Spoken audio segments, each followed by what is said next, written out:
Yeah. Kind of crazy, yeah. Little cult indie manga hit that they're turning into a full game.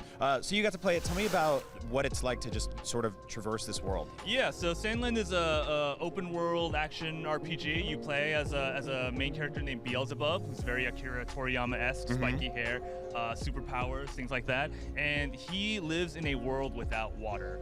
And so him and his village needs water to survive. And so he traverses the desert in search of caches of water. And along the way, he fights giant sand dragons and bandits who want their water and all sorts of things. Now, Matt, one of the things I think I'm really interested in that I wasn't able to pick up from just watching the video, and you got to play it, tell me about the combat. Yeah, so it's your standard action game, right, from Japan. So you have heavy attacks, light attacks, you combine them, chain them into combos. Right. Kind of like Yakuza. But one of the big things that they're doing with Sandland is actually vehicles. Akira Toriyama makes cool cars, he makes cool tanks, and you can find like abandoned tanks out in the desert, climb into them, and like use them against big dinosaur-like monsters. Oh my god, that's awesome. Yeah. That's awesome. And so you'll just drive a tank into a dinosaur and try to kill it? You can do that. You also, like the tank that I drove around that I found has tank shells and a machine gun. And one of the cool things is reload happens in real time. And so you kind of have to use it strategically. So if you blast at a dinosaur with your 5 tank shells, you have to reload it, and then that's when you switch to machine gun to keep yourself defended while you're reloading. The art direction is one of the coolest things I've seen about this game. Just it's incredibly impressive. What was it like to play it? Did everything feel like frame rate was solid and like everything looked good and felt good? This is running on Unreal Engine 5, and like, you know, we're finally getting to a point where games are genuinely starting to look next gen. Yeah. Like, it's smooth, it's flawless. FPS seems perfect, you know, as much as it goes. It looks like an Akira Toriyama anime come to life. Which I know we've done that in the past with the Dragon Ball Z Fighter game. But this is a different aesthetic. You know, this is not like the art is the same and it's familiar to people who like Dragon Ball, but it's not Dragon Ball. You know? Right. Now, last question. Just in terms of like exploring around the world, like it's a big desert, and so I think people would be maybe a little worried that there's nothing going on, there's nothing to look at, there's nothing to do. Did you find yourself getting busy with activities? Yeah, so they kept me limited to a pretty specific demo space, right? But from what I saw, it was an open world like desert canyon area, and there are secrets, you know. So the tank that I mentioned earlier, once you find the tank, you can backtrack to an area that you missed before, and there's like an obvious sort of section where you can blow up the wall using your tank shell that you couldn't with your fists. Oh man! And so you blow it up. I venture in there, and it's like an emerald mine, you know. And so there's secrets hidden all over this world, mixed with some like desert villages that are like little shanty, but like it's the apocalypse sort of. So it's kind of to be expected. That rules. When is the game out? No clear release date. No release date yet.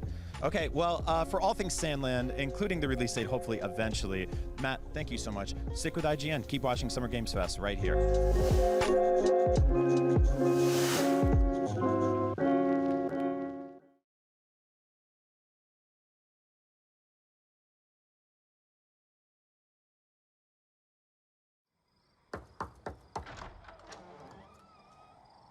Wait!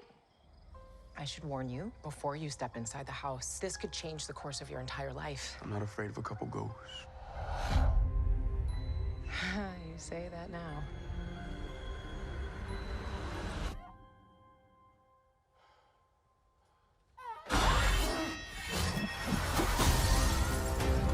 This mansion is unhinged.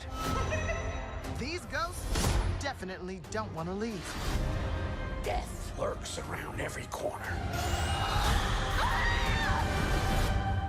God, give us a break. There's so many bad people in the world. Haunt them. Amen. I do like surprises. Is anybody else seeing this? I hope you do too. We're gonna fight, whether we like it or not. Or else we're stuck here for eternity. If this comes down to an exorcism, we're in big trouble.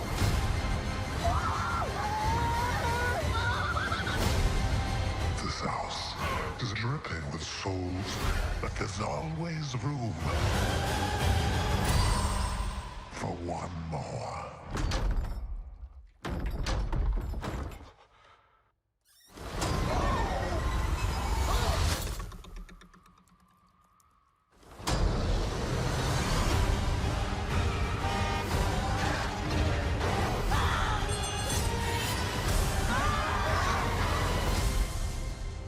friend was mugged. He was tall. He had hair that was sticking out of a top hat. Top hat. Yes. He had, So nice. a top hat. You would pull a rabbit out of it, probably. Eyes. They were a bit sunken. Deep sunken eyes. Like a raccoon. Beady They eyes. set back. And he was smiling like, like that. This kind of thing. Exactly. Is this the man who mugged you? Wow. You just did that just now?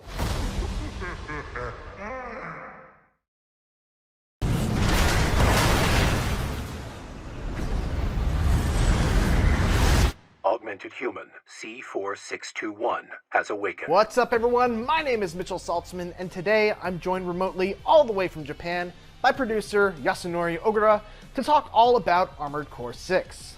How are you? Hi there, I'm great, thank you. I'm Yasunori Ogura from From Software, producer on Armored Core 6. It's great to be here.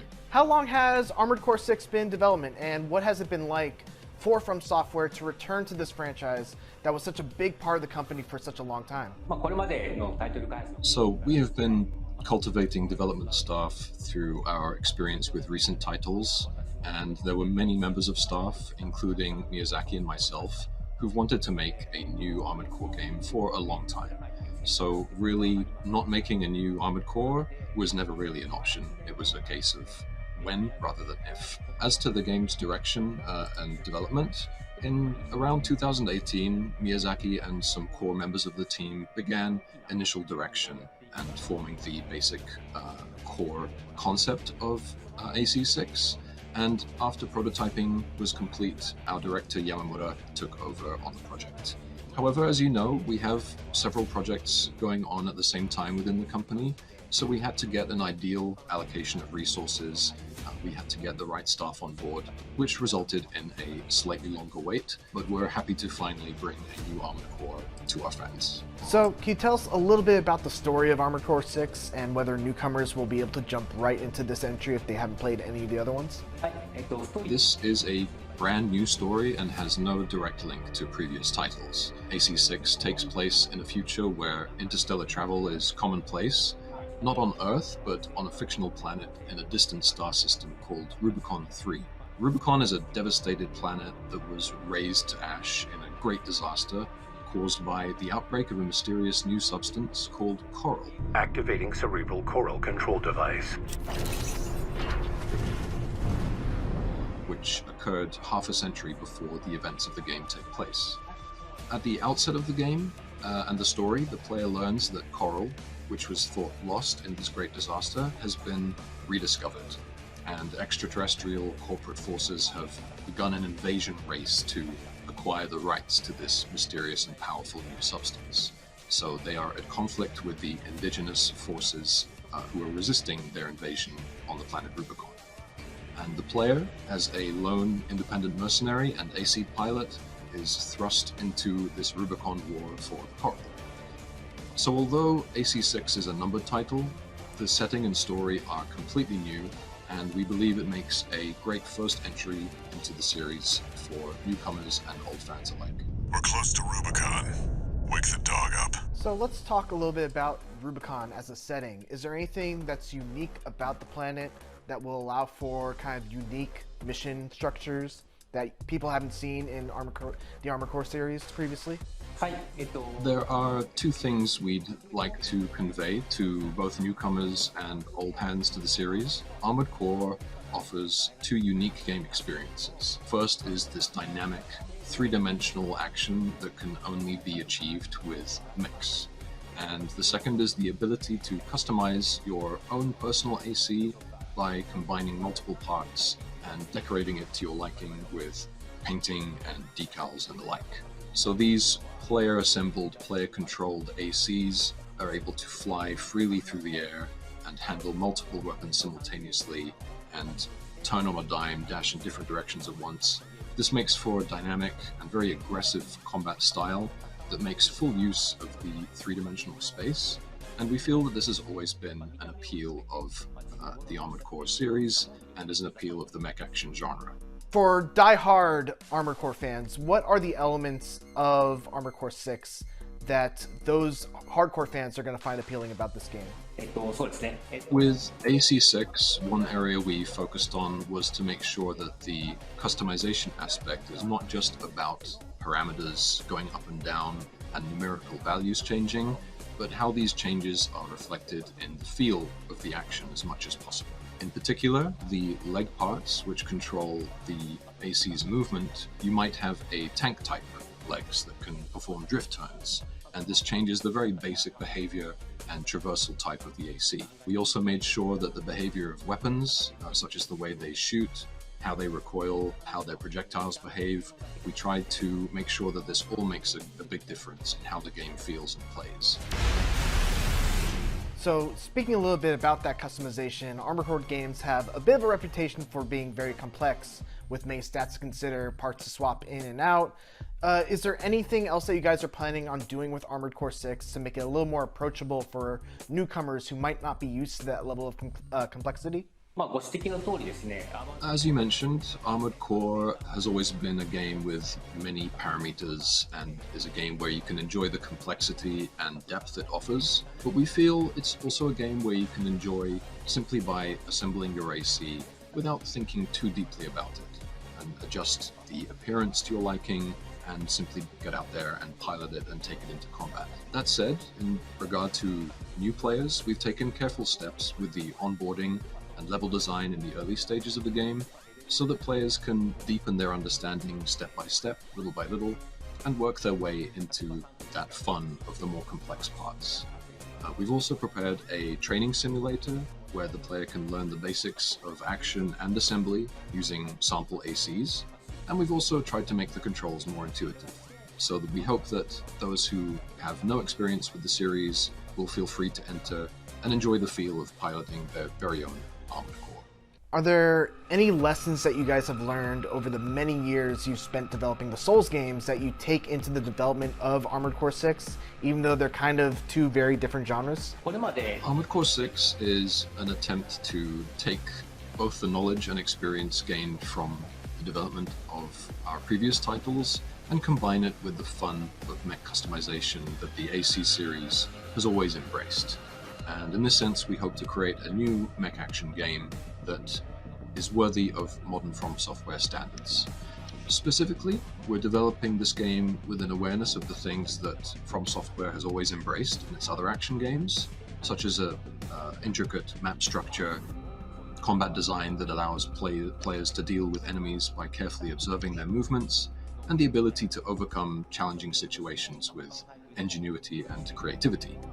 These are all, of course, things we've kept in mind with AC6 as well.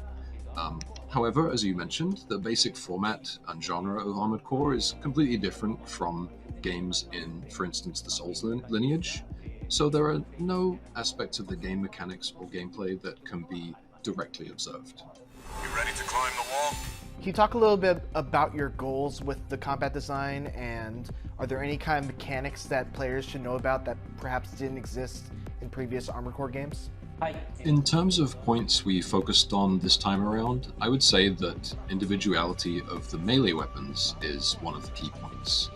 Armored Core is mainly a shooting game at heart, and that's exactly why we had this policy of having more unique melee weapons this time around. So in addition to the well-known pile bunker and the cluster bomb launcher that you might have seen in the trailer, there are also a variety of weapons with different animations and more unconventional characteristics, such as a chainsaw and a laser lance, and things like this. In the trailer, you may have also seen a part where the core is deployed by an AC to generate a shockwave, and the pile bunker is then used against an opponent who is reeling back from this shockwave. This kind of building combos with multiple weapons aspect is an appeal of AC6's unique assembly and combat, and we hope the players will enjoy using their creativity and asking themselves, what combination of weapons can I use to create my ideal combo attacks and secure victory? So is there any one new thing, whether it's a mechanic or a mech part or a weapon, that you're particularly proud of and are excited for players to experience in Armored Core 6? I'd like players to mostly look forward to something we touched on earlier, which is this using their ingenuity and creativity to create a combination of their own making, and a combination of the various parts and weapons at their disposal. So, for example, they might be dashing across the battlefield while shooting ballistic weapons and letting missiles fly in every which direction. These missiles will connect with their enemy, knock them off balance, and then they'll use their assault boost to dash in with a quick burst of speed and finish with a melee strike. This kind of player-created combo and their own unique combination of weaponry and mobility will allow for this new aggressive, offensive style of AC combat, and we hope this is something that reinvigorates the series and that new and old fans alike can enjoy. Multiplayer has always been a big part of the Armored Core series. Is there anything you can tell us about multiplayer in Armored Core 6? So I believe ACV was more focused on multiplayer as the last title in the series, but first of all, the main content of AC6 is positioned as single-player campaign mode where you progress through a more traditional mission structure. There will be an online PvP mode where players can compete against each other with ACs they have built and share their AC data and emblems of their own making with other users. But first and foremost, the story missions in AC6 are single player only. We would like players to go in there, become the lone mercenary lifestyle, and enjoy this aspect of the game first and foremost. We do hope to share more details about the online aspect at a later date, so please stay tuned for that.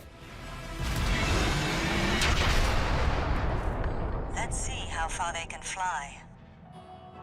On borrowed wings. Alright, well, that about wraps it up. Ogura-san, thank you so much for your time. Armored Core 6 Fires of Rubicon is set for release this August 25th on PS4, PS5, Xbox, and PC. Thanks for watching, and for everything else, keep it right here on IGN.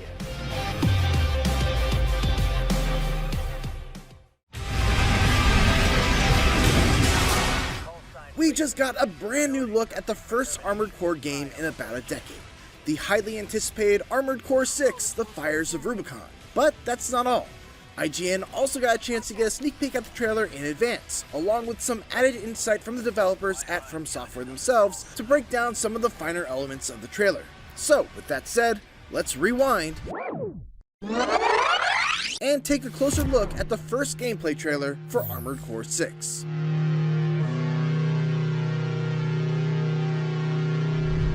The trailer opens up on a shot orbiting the planet Rubicon, the setting of Armored Core 6's story. The trailer doesn't explain much about what's happening here, but From Software was kind enough to fill me in on some backstory and context. Armored Core 6 takes place in a universe where space travel has become commonplace, and extraterrestrial corporations and resistance groups are fighting over control of a rare substance known as coral. Activating cerebral coral control device. Which, as it happens, is only found on the planet Rubicon. Coral is a mysterious substance that is not only extremely valuable, but also very versatile, as it can be used in fuel, materials, and even medicine, hence, the struggle and fighting over it. You play as a mercenary who finds himself on Rubicon in the midst of this struggle for coral, working under the infamous handler, Walter. One of the infamous handler Walter's hounds. Rubicon itself is a mining planet that was hit by a cosmic catastrophe that scorched the planet, which we can actually see back in the first reveal trailer for AC6. So this is a post-apocalyptic planet, and our story picks up several decades after the catastrophe. There are several different locations that were shown here to give us an idea of the kind of spread of maps that we're going to be seeing in the various missions of Armored Core 6. We've got this one that shows the giant man-made shells that enclose parts of the planet Rubicon. There's a humongous military base that is several kilometers across and carved within the ice, and an underground facility hidden deep within the surface of the planet that eventually expands outward into an underground dungeon. With regards to the map design, I was told that the developers prioritized, quote, tempo changes through movement and an abundance of situations. While Armored Core and the Soul series are obviously very different genres, the developers told me that they're looking to apply their map design expertise honed during the development of the Soul series. Now let's jump ahead again to some of the combat, and you'll note that, yeah, it's pretty fast paced. But it's also got a tactical base as well thanks to the sheer amount of customization options that you have with regards to your mech. You can dramatically change your fighting style based on your choices of what to outfit your mech with. Like here, we see that changing out the mech's legs to a quadruped allows it to hover and rain down fire from above. Contrast that to this bit, where the mech has tank-like treads and is able to bulldoze and power slide through enemies. And then of course you have the traditional bipedal loadout with lots of bursty movement that lets you dart in and out of both long and close range. FromSoft described the combat system as being highly dynamic and one that rewards careful but aggressive play. There's a stagger system at play too that forces the enemy into a system's down state when the player is able to continuously hit them with consecutive strikes. That said, the player is also bound by these same rules, which leads to this really tense push and pull where the player must consider when to get up close and be aggressive and when to back off to avoid getting staggered. Fortunately, transitioning between ranged and close combat is seamless, allowing players to employ both options freely. And finally, the trailer wraps up with a look at some of the bosses you'll face off against. One of the core pillars of design in Armored Core 6 is for it to be a game that gives players, quote, the satisfaction of overcoming challenging situations and earning hard-won victories. Boss battles will be a key feature, and they are designed to be battles that players will be expected to attempt multiple times, learning and adapting to the boss's unique attack patterns with every attempt. And that is our breakdown of the Armored Core 6 Fires of Rubicon trailer, with some much-needed help and context provided by From Software themselves. For more Armored Core 6 coverage, make sure to check out our interview with producer Yasunori Ogura, where we go into a little more detail about the story, combat, and what it's been like for From Software to return to such a foundational mecha franchise. And for everything else, keep it here on IGN. Let's see how far they can fly. On borrowed wings.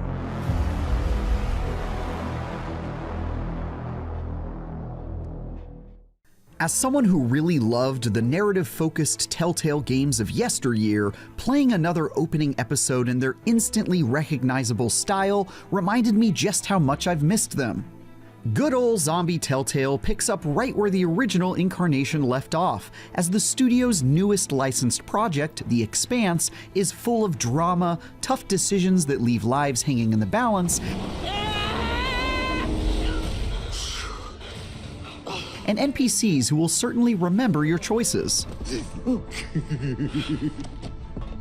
Though there are many notable improvements to the look and feel of the expected Telltale system, The Expanse largely follows in the footsteps of earlier projects, at least going by the first episode, and that comes with advantages and disadvantages in equal measure. Let's head out. Just remember to... In case you didn't know, The Expanse is a wildly successful television show based on novels written by James S.A. Corey, and its DNA has all the makings of a series ripe for a Telltale game. There's deeply troubling political turmoil, war, uneasy alliances, betrayals, and just about everything else you'd want players to worry about as they make their next dramatic decision. Much like The Walking Dead before it, the setting mostly serves as a depressing playground for the developer to pile on high-stakes tension and imminent tragedy. Okay, time to scavenge.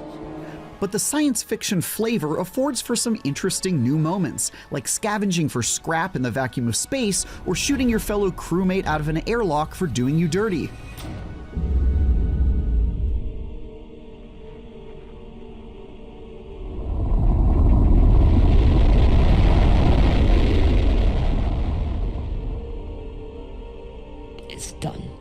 Aside from the theatrical new setting, not much has changed from the familiar episodic formula.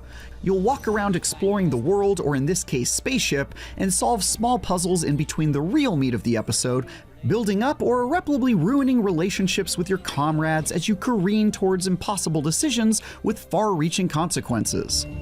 I should put you in the brig for this. You'd have to catch me first. In the first episode, I had the opportunity to choose how to deal with a disloyal crewmate and was forced to pick between procuring valuable supplies by dismembering a friend or losing those supplies but keeping 20% more of said friend. Per usual, making choices and watching the story unfold are an absolute joy. I didn't realize just how much I missed these bite-sized episodes every couple of weeks. There are some minor but noticeable upgrades too, like the fact that The Expanse looks and sounds better than any Telltale game before it. It's not a mind-blowing leap forward or anything, but there's a very tangible jump in quality that's certainly welcome. In the gameplay department, though, the improvements are somewhat heftier, as the episode I played had me floating through space and magnetizing to the sides of a derelict ship in search of scraps. It's by no means enough to excite those who aren't drawn in by the story that's clearly still the main attraction, but they've definitely come a long way from the janky tank controls of The Walking Dead Season 1. The only concern I've got is that after going dark for so long, recreating the Telltale magic without changing up the formula too much might not be enough to recapture people's interest. It certainly felt good to be playing high-quality, narrative-focused adventure games again, but without any major surprises to shake up the Telltale recipe, it mostly felt like business as usual. If you were expecting Telltale's return to blow you away with amazingly improved gameplay and graphics, The Expanse is more likely to be a moderate upgrade than anything revolutionary. For me, that's fine. I loved Telltale games to begin with, and I'm happy to see them keep the party going. But I don't see it winning over a ton of new players who weren't already convinced. The first episode was only an hour long, and only gave me a small taste of the characters and drama that surely lie ahead. But I'm already committed to seeing the series through to the end and basking in Telltale's glorious revival. Besides, I gotta see how my crew reacts when they find out I straight up murdered one of their friends. For more, check out our recent preview of Warhammer 40k Rogue Trader, and for everything else, keep exploring the void of space with IGN.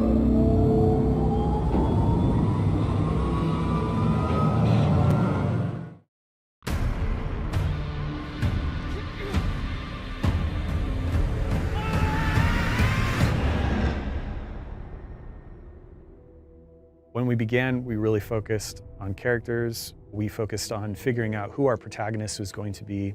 And then we wanted to lean into what the fantasy of The Expanse was. So we thought about things like zero-G, space travel, crew interaction.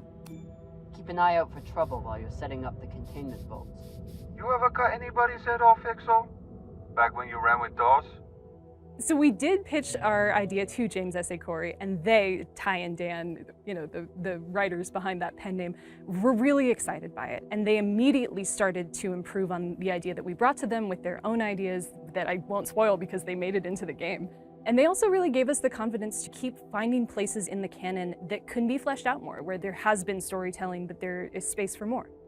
One of the most amazing things about working in The Expanse is that Ty and Daniel have essentially created a whole world that's rich and interesting and feels fresh, and that informed every aspect of development from the beginning. There are 6 seasons of television, there are 9 books, and it was an enormous undertaking, and we loved it. It was such a wonderful deep dive into this beautifully crafted sci-fi world, and it was important to everybody on the team that we become not just fans, but experts in the world. So one of the things that's like a big theme on The Expanse is tough choices, I feel like. People have to make tough choices all the time because space is dangerous and tough things are happening all the time, and I feel like we've definitely incorporated that into the game. It helps you feel like you're on an episode of The Expanse, right? But you're the main character, you're the one making those choices. If you're watching the show, you have a very diverse crew that's on the Rocinante, and what was interesting about that were the clashing perspectives. And when we were developing characters, we wanted to maintain that same idea of characters from different backgrounds that all kind of have something in their past they don't really want to talk about at the beginning, and as they go through and you get to know these characters, you get to find out where they're from and what they've been through. So with Deck 9 as the developer, Telltale as the video game publisher, and Alcon as the kind of IP holder, we found that we had a really just thorough group of fans. Honestly, the collaboration was effortless. The passion that everyone has for telling excellent stories shone through immediately. And you could tell from the beginning of the work that we had something really special going on. Creating a video game is extremely challenging. There are a lot of parties that need to bring something together that looks like it's made by one person, but really it's made by a lot of people. We could run the story by Alcon and get thoughts and perspective from people that made the show, and it allowed us to make something that was authentic to the Expanse universe. And Telltale also has their perspectives on things, and working with those two was a great collaboration because we could explore things that we hadn't really done before. We're adding new types of gameplay. We're talking about things that Telltale Games have done in the past that have inspired us, and really getting to talk with other experts in the field about how this stuff works and going through it has been a big and fun part of how we develop this game. This is the greatest score any scavenger has ever come across. How could you possibly know that? I've been at this a long time. When there's a treasure this big, I make it my business to know about it.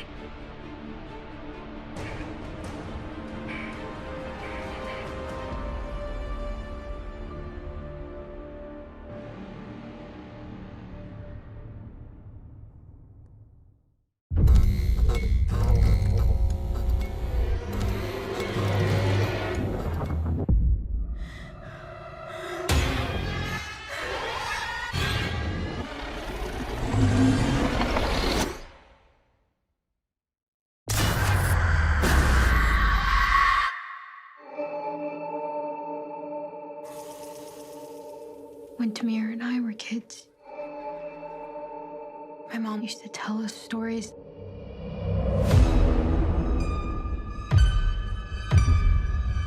The ayah said never to sleep with a bad feeling in our hearts, because there's a dark thing that feeds on those feelings.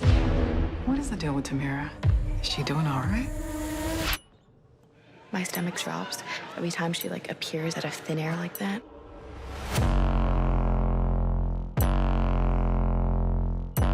There's something in here. You can't see it. But it lives inside.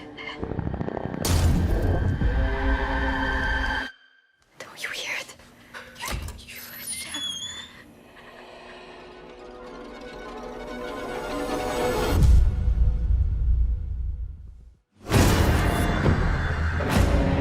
It needs to tenderize the soul by attacking your sanity, isolating you from those who love you. And if anyone tries to help you, it will hurt them. Why whispering? It's listening.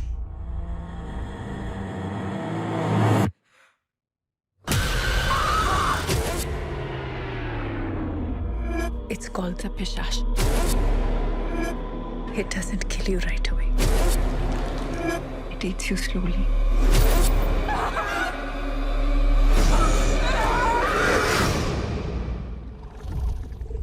When it's ready,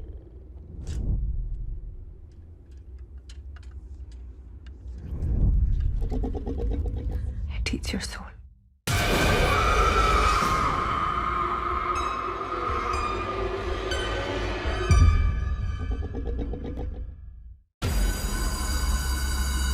You busy tonight? You want to turn, eh? My mum leaves at 9. So Show you at 10.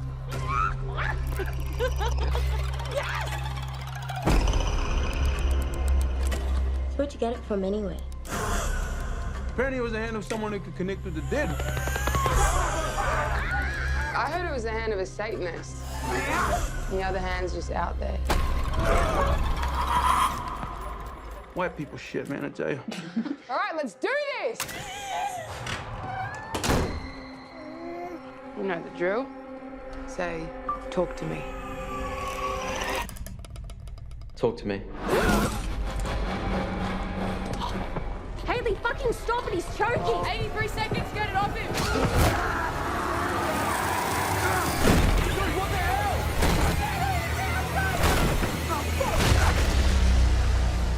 What if we opened the door but we didn't shut it?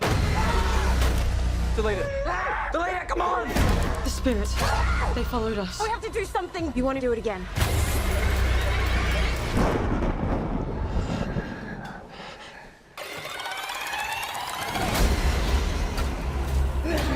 They're not gonna stop. What was it? What? I don't know! I let you in. I let you in.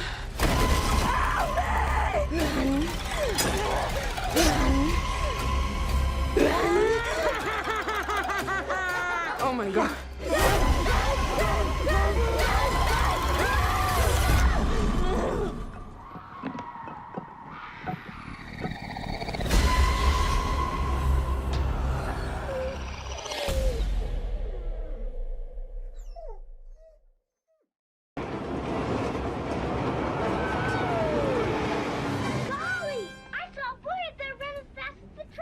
Don't you just love the smell of a fresh multiverse in the morning? New beginnings may not ultimately mean anything, but how many of us start the new year with a laundry list of resolutions that we're ready to tackle simply because of the universal illusion of a fresh start? Enter James Gunn, Peter Safran, and their much anticipated, and until very recently, extremely secretive upcoming slate. You'll find the details for most of their projects in whatever way you like to engage with IGN stories, but here, right now, with me, we're going to talk about Superman. He's a precarious one, that Clark Kent, and his depiction can make or break your universe for a not insignificant number of fans. With each passing year, Superman gets trickier and trickier to write in a way that's true to character but also fits in a contemporary space. But at a recent press preview for their upcoming DCU plans, co-CEOs Gunn and Safran had some very interesting things to say about the Kryptonian and his impact on the future of the franchise. During the conference, Gunn asks the rhetorical question of what's best for DC and its fans. Is it focusing on writing Superman, or is it stepping aside for someone else to take the reins? He says, "I'm just trying to learn as best I can. How can we keep the quality? Because that's what matters." And he's right about that. But you don't hear a lot of creatives say such a thing out loud. Not in a way that they really mean it, at least. And it's certainly refreshing to hear someone say that they'll get out of the way if need be in service of a greater vision. But Gunn went on to say a lot more things about Superman that has me very excited about Superman Legacy. While broad, Gunn and Safran's statements on a unified canon signifies a new dawn for DC's cinematic universe. While there have been strong entries in the previous universe up to this point, the studio never really could quite nail the cohesiveness of Marvel. And while comparisons to the two franchises usually have very little value, the lack of cohesion has certainly hobbled DC more than it's helped them. Cohesion is only a piece of the puzzle needed to create an incredible multiverse, though. Setting up your tone from the jump can do a lot for a shared universe, and, thankfully, the co-CEOs seem to understand that.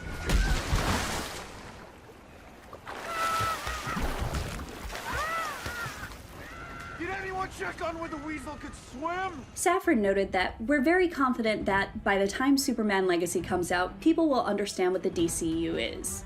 But what does that mean, really? DC is made up of many different characters with wildly different tones from one another. How can we understand the future of the franchise with just one story? Well, it certainly helps that this isn't just a character, it's one of the characters. Speaking, of course, of the DC Trinity, which, at the moment, is just a duo until the Wonder Woman situation gets sorted. The real answer boils down to one thing, though. Do the filmmakers understand the story that they're trying to adapt and what part it plays in the greater universe that they're trying to unlock? The key to a good adaptation is that you engage with but still evolve the original source material. The goal should never be to create a carbon copy of one single story, but at the same time, there's no sense in adapting a character that you fundamentally misunderstand either. How does one bring DC's mild-mannered farm boy to the silver screen in 2023? Or, in this case, 2025? It focuses on Superman balancing his Kryptonian heritage with his human upbringing. Superman represents truth, justice, and the American way. He is kind in a world that thinks of kindness as old-fashioned. When it comes to creating a contemporary version of Supes in our current climate, the CW has had plenty of success with Tyler Hoechlin's incredibly warm iteration of the character on Superman and Lois. But the shift in setting from Metropolis to Smallville has also helped the creators approach the character on a much smaller scale. The change in locale works wonders for the CW series, but probably wouldn't bring the same level of intrigue fans are looking for to see Clark navigate life on the big screen, and sans two bratty teenage sons. Sorry, Jonathan and Jordan, you're both the worst. Meanwhile, though it's not as egregious as seeing Martha Wayne's pearls bounce off the pavement for the umpteenth time, I can't imagine anyone clamoring for another Superman origin story either. Don't worry though, Safran and Gunn have both confirmed that that won't be the case. He's a big ol' galoot. He's a farm boy from Kansas who is very idealistic. His greatest weakness is that he'll never kill anybody and doesn't want to hurt a living soul, and I like that sort of innate goodness about Superman as his defining characteristic. If that 1-2 punch of descriptions from the two dudes running the show for the next indeterminate number of years doesn't make you let out a huge sigh of relief, you're probably not going to have a great time throughout the rest of this. Because, as far as I'm concerned, if Gunn and Safran remain true to their vision here, there has never been a more exciting time to be a contemporary Superman fan. Though the existence of the Arrowverse has made it clear that you don't always need Superman to be your starting point to create a successful DC universe, the Snyderverse is a pretty strong indication of what happens when you use Superman as a launch pad and do so poorly. While deeper problems with Zack Snyder's DCEU became apparent over time, they started with the fundamental misunderstanding of Superman's core-defining traits in Man of Steel. Killing Zod gets all the glory in the overarching debate of the film, but, for my money, Snyder's failure to get the hero that he wanted to be the bedrock of his universe occurred much earlier in the movie. For a character known for the line, "It's not about where you were born or what powers you have or what you wear on your chest, it's about what you do, it's about action," Snyder's Superman sure does watch his father get sucked up by a tornado like it was a reasonable path in any iteration of the multiverse. Murdering a monster to save some folks? I don't agree with it when it comes to Superman's story, but I see how some could have ended up on the opposing side of the argument. Now, standing idly by while your mother is far enough from harm to be safe and your father sacrifices his life solely to keep your identity hidden? That's not Superman. That's not good. And while Zod's murder can be used as a defining moment in the young hero's story where he decides to never kill again, paternal tragedy already existed in Kal-El's life. There is not only no narrative purpose for the method of Jonathan Kent's death in Man of Steel, no matter how fixed a story point the death itself must be, but writing Clark in a way that he stands by and watches said death ignores a fundamental core trait in Superman's character. Traits that James Gunn has just made sure to highlight before his version of the character is even cast. Gunn being the one penning the Superman Legacy script adds a certain level of excitement to the story, not because of his successes in other superhero fare, but because of his understanding of how beauty can shine through in the most unexpected places in our messed up world. At first glance, folks might think that that means that Gotham City is where he should be lending his pen first. But, while I won't say that the nuances of Batman's domain are easy, I can say that the small glimmers of hope and fierce determination that drive the Caped Crusader forward are a simpler mountain to climb than the sharp contrast of a Clark Kent trying to fight for truth, justice, and the American way, when the American way hasn't been so truthy or justicey as our rose-colored glasses may have led us to believe in the past. The Boys' Homelander works so well in that archetype because a character like Superman existing in a modern day feels so far-fetched that it can only be told as a joke. And it's easy to call the first Captain America the obvious one-to-one to the DC hero, but Steve Rogers benefits from being the man out of time, which effortlessly justifies his old-fashioned ways. And he's also a soldier who has zero qualms with killing. In fact, the only real immediate example of a successful contemporary Kryptonian operating on a large scale does belong to the CW, but it goes to Supergirl rather than Superman and Lois. Melissa Benoist's Kara Danvers was able to highlight the hope of the House of L while existing in a contemporary America and protecting a major city with frequent success. Some folks made fun of the series for being too earnest, but honestly, if too earnest is a deterring factor, Superman and any of his Earthbound family might not just be for you. Even still, Supergirl matches Superman in hope, but is missing the, as Gunn called it, Galoot factor. Kara watched her planet die and spent years trapped in the Phantom Zone, and is slightly more grounded than her cousin because of it. Clark's saving Metropolis at 8 and delivering a dopey one-liner and flowers to cheer up Lois by 8:05. It's often been argued that Batman and Superman are two sides of the same coin, a fact which both vexes Bruce and makes the two heroes the strongest of allies. Batman is the man who made himself into a god, while Superman is the god who chose to become a man. While the truest distillation of Bruce is the symbol he created to protect his city, one that he often finds himself lost in, much to the detriment of his loved ones, the truest version of Kal-El is the dork from the farm who just wants to give humanity space to be the best that they can be. The two sides of the same coin analysis may sound like innocuous semantics, but it truly does add another level of complicated dimension that is required to successfully nail the hero. There is no alter ego. Superman's goodness is not stipulatory on the glasses or the cape. It's part of him always. Easy, miss. I've got you. You've got me! Who's got you? And a failure to embrace that is a failure to embrace the character. Gunn's understanding that Supes' fundamental, unwavering goodness is what makes the hero incredible gives me so much hope for the future of DC. Superman's decision to be the man rather than the god, one that could easily wipe out humanity with very little opposition, is solely driven by that goodness. To keep it absent in his character is to destroy the central tenet of his ethos. Is it possible that, at the end of the day, the core of Superman is accurately represented in Superman Legacy, but it's at the center of a bad film? Certainly. Man of Steel managed to flip that and be a solid film that simply didn't understand its title character after all. I could be buying into all the pretty words and putting my faith back in a franchise that acted as one of the personal foundations in my youth immediately after they axed one of the most anticipated films of my life not months ago.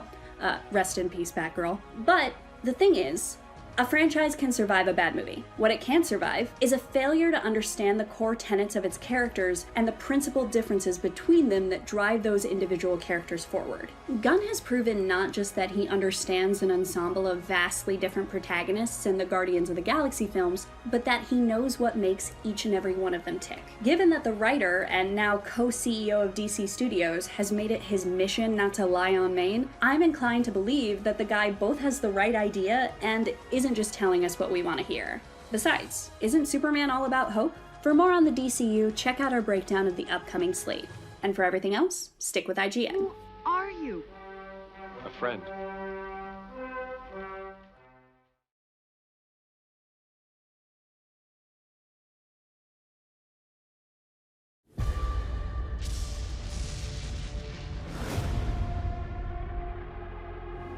Something isn't right. I don't know what's going on.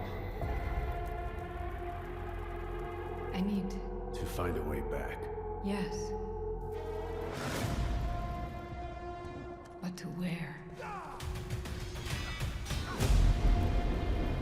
What can you tell us about this wizard? I could take you to his castle. Beyond that, you are the ones intent on dying. Run. Run! She's an angel. Come to save us all.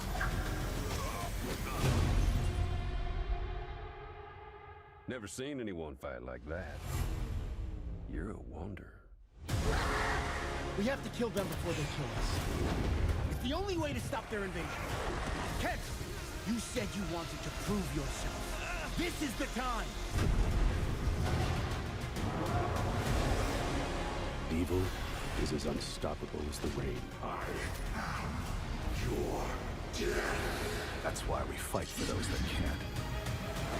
A good man knows that the darkness will always be there, but stands against it anyway.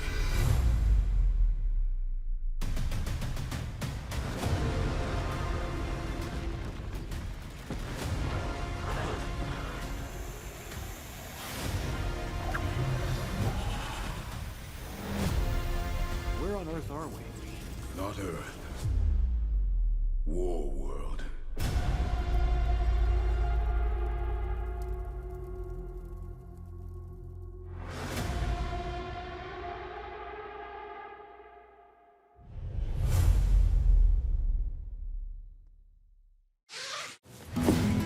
Make me a vampire. Sure, man. I thought the transformation would be overnight, but it's been 16 days. I can't turn into a bat yet. Bat! Human form. I am running for comptroller. Can't wait to flex my blue-collar bona fides on the debate stage. 3 weeks ago when I started this... Check. Microphone. I can no longer wait. Take me to United States. Take me to Golden Gate. I will assimilate. This is the mall. Bikini warehouse. Must be a front for a brothel. I would like you to honor these coupons. That's just a cutout photo of Ryan Seacrest.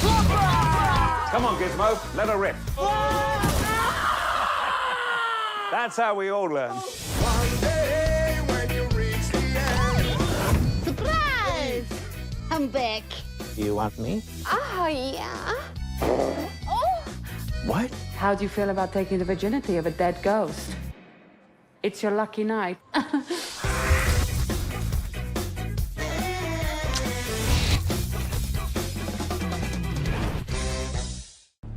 He's mine. You sure? He's got big teeth. So do I. Insomniac finally revealed the first gameplay for Spider-Man 2. In over a 10-minute long trailer, they showed off several new gameplay changes coming to the game, as well as some new important plot details. So, without further ado, let's swing into all the big new details we learned from the latest Spider-Man 2 trailer.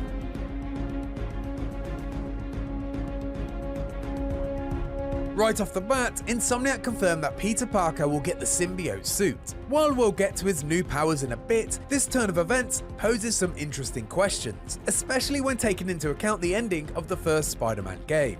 After the credits of Marvel's Spider-Man, it's revealed that Harry Osborn, Peter Parker's best friend, is ill and fused with the Venom symbiote. He's last seen floating in a green tank, covered in the symbiote, while his father, Norman Osborn aka Green Goblin, promised to find a way to cure him. I will find a cure. Naturally, this suggests it's Harry Osborn, not Eddie Brock, who is the Venom that Peter Parker and Miles Morales face off against in the first Spider-Man 2 trailer.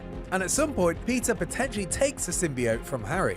This could be why Harry's life is in danger during the trailer, and why Peter and Miles must rescue Kurt Connors, aka Lizard, to save a weakened Osborn. Peter's symbiote suit means he'll likely get some new powers, which are on full display in the new trailer. While facing off against Kraven's henchmen, Spider-Man is able to extend his reach and smash enemies against the wall using the symbiote. Spider-Man! This whole lizard hunt ends now! He's also able to use the symbiote to turn them into multiple tentacles, to barrel them into enemies. At one point, those tentacles can also be used to shield Peter from attacks and parry enemy blows to send them flying backwards. And lastly, he's able to use his new arms to grab multiple enemies at once and slam them all into the ground.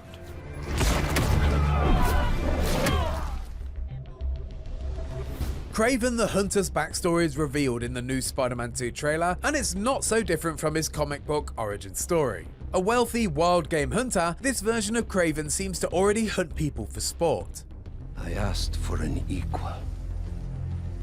And this is what you find. But having grown bored of his existing prey, his men suggest Kraven go to Manhattan, where he can hunt not only Spider-Man, but several of New York's superhumans. Perhaps a new hunting ground. Again, not so different from how he's portrayed in the comics, but sometimes if it ain't broke, don't fix it. Speaking of New York City's prey, it seems like Spider-Man isn't the only one Kraven is looking to hunt. When shown a list of possible targets in Manhattan, Kraven's men include Black Cat, Prowler, Wraith, Tombstone, Taskmaster, and Miles Morales. Later in the trailer, it's also shown that Kraven is hunting Kurt Connors, aka Lizard. Rather than just hunting Spider-Man, it looks like Kraven is hunting every superpowered being, whether or not they're Peter Parker's allies or enemies. Light the fires. The great hunt begins. Would Marvel's Spider-Man 2 star Peter Parker, just like in the original game, or would it resume the adventures of Miles Morales? The answer is both. Insomniac confirmed that while there won't be any co-op components, players will be able to switch between Peter Parker and Miles Morales during certain segments of the game. In the instance that was shown in the gameplay trailer, Peter Parker realizes he's too far away to help Lizard escape Kraven's men. Lizard's across the river. I'm not gonna make it in time. But Miles isn't, and it's here players can switch to Miles and head to the dock before Peter can get there. This also raises some interesting story possibilities. We'll dive into that in a bit. Speaking of teaming up with Miles Morales, it looks like he'll also be getting some new abilities in Spider-Man 2. Along with an upgraded suit with wings that lets him glide across New York, and Insomniac confirmed that both Spider-Men will have wingsuits, he seems to have mastered some new abilities with his Venom Blast. Judging by the 3 tons of dead fish, not well. Judging by the 3 tons of dead fish, not well. Once in the warehouse, Miles shows off some new stealth abilities too, including being able to spin a line that he can tightrope across to sneak up on enemies. Look at those fish. It's been feeding. Never saw it coming. New York City will be a little bigger this time around, as Queens gets added onto one of the new boroughs that will be explorable in the game. In the past, only Manhattan was available, but Insomniac is teasing multiple new areas for the sequel, including Brooklyn across the river. Throughout the trailer, Peter says Lizard is the only one who is able to save Harry Osborn. As we know, Harry's not in a great place, having been last seen covered in symbiote goo. But now, with the symbiote seemingly with Peter Parker, what's going on with Harry Osborn? This appears to be the central storyline of the game that will likely connect Venom, Peter Parker and Miles Morales all together. Can't lose Connors. Harry's dying, and he's the only one who can help. At the end of the trailer, Miles and his best friend Ganke are visibly worried about Peter, who, thanks to the symbiote suit, is acting more and more aggressive. Let's go, man, before he gets too far. No. He's mine. You sure? He's got big teeth. So do I. He's not normally like that, right? No. He's never like that. Now that it's been confirmed that you can play as both characters in Spider-Man 2, there's a chance players will have to play as Miles to try and stop Peter falling further and further into the dark side. And can you imagine the awkward conversation after that?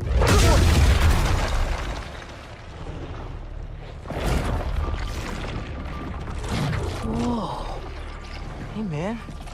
New threads? That's everything we saw in the new Spider-Man 2 gameplay trailer. Let us know what you noticed in the comments below, and for everything else Spider-Man 2, stick with IGN.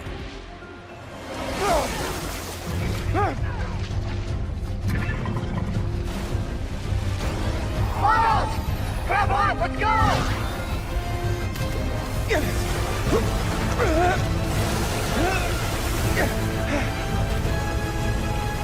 Right behind you! I know!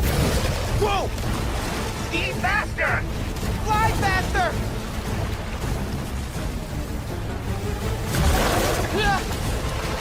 I do not want to be lizard food!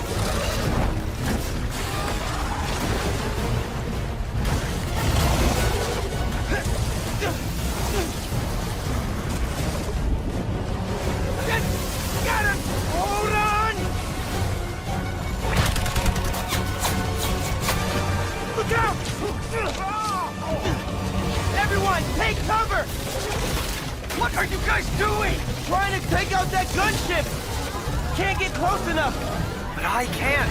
I'm one of them, remember? Bro, that's it! Pete! Alley-oop on 3! Fine.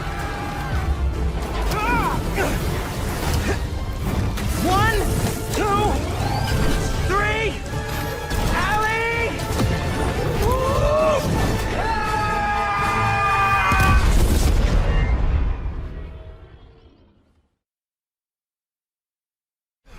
I've been in your shadow for hours, but you sense Nothing! Uneasy is the head that wears the crown. That's most certainly.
San Diego Comic-Con is back, and if you couldn't make it to San Diego, IGN is the next best thing. So lovely to be back. Today, we'll be getting inside scoops from Marvel's Spider-Man 2. You have no idea. Justice League Warworld. Something isn't right. Sandland. After midnight, the house comes alive. And Haunted Mansion. IGN Live from San Diego kicks off right now.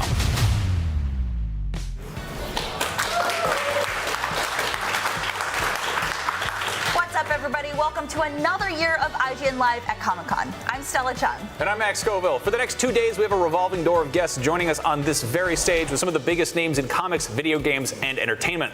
We'll also be bringing you all the sights and sounds of the San Diego Comic-Con show floor, and we cannot wait to celebrate the show with you. Coming up today, we've got reactions from the Marvel Spider-Man 2 panel, where we're going to learn tons of new secrets from the biggest PS5 game of the year that has Venom in it. After that, we're getting spooky with 2 terrifying new horror movies, Talk to Me and It Lives Inside. And then after that, we're checking in on some exciting new stuff coming to the highly addictive Marvel Snap, and we're going for a ride on the upcoming Haunted Mansion movie. For now, let's check in with Kim out on the balcony and see what we're expecting this year. How's it going out there? Thanks, everybody. So far, so good out here. That's the convention center behind me. That's the trolley clanging, which will be pretty omnipresent out here, I think. There's a pretty steady stream of cosplayers and regular con attendees coming and going. I see a few Batmen, a few Wandas, naked Spider-Man. How do we know he's Spider-Man? Well, you would know if you were here. There really is something for everyone here at Comic-Con, but we're not just people watching. We'll also be people interviewing. Let's take a look at what's coming up, not just out here on this beautiful scenic balcony, but also inside in that big, loud studio. Today we've got some absolute bangers, the massive new animated movie Justice League Warworld, along with Telltale's The Expanse game, and so much more that we can't wait to surprise you with. But we're not just covering Comic-Con from a distance. We'll also be checking out a bunch of cool stuff out there on the show floor and seeing what's going on around the con. Speaking of which, let's see how it's going out there right now. Hey, what's going on, everyone? Akeem here with IGN. I'm giving you our live coverage here at San Diego Comic-Con. We're bringing you a lot of content, including me talking to the producer of the upcoming Bandai Namco video game, Sandland. Stick around. Easily the biggest comic book game of the year is Insomniac's Spider-Man 2, the gigantic new sequel coming to PlayStation 5 this fall. It's got not one but 2 Spider-Men, Peter Parker and Miles Morales, and finally Venom. We learned a bunch more about it right here at SDCC. Here to help me break down all the symbiote-suited secrets we found out are my co-hosts Max Scoville, Brian Altano, and Stella Chung. Hello, everybody. Hey. So, yes, thank you. Our co-workers are clapping for us. Thank you. So we got this new story trailer. I think everybody got a chance to see that. I think one of the most important pieces about this, I think we know now that Harry, Peter's friend Harry, is going to be the main host of Venom, right? Mm-hmm. Yeah, there was a lot of speculation about this, which meant that a lot of people were guessing about who it could be, and there were a lot of wrong answers, it's all part of the process, right? I think that's very fun. Yeah. But it's weird because, like, at the end of the game, we kind of saw that teaser anyways, so... Yeah. The game or the trailer? End of Miles Morales? I think it was at the ending of the game. Yeah, exactly, right? They had a whole post-credits scene. I get it's been a while, you know, people probably forgot, but, you know. I can see that being misdirection. You think so?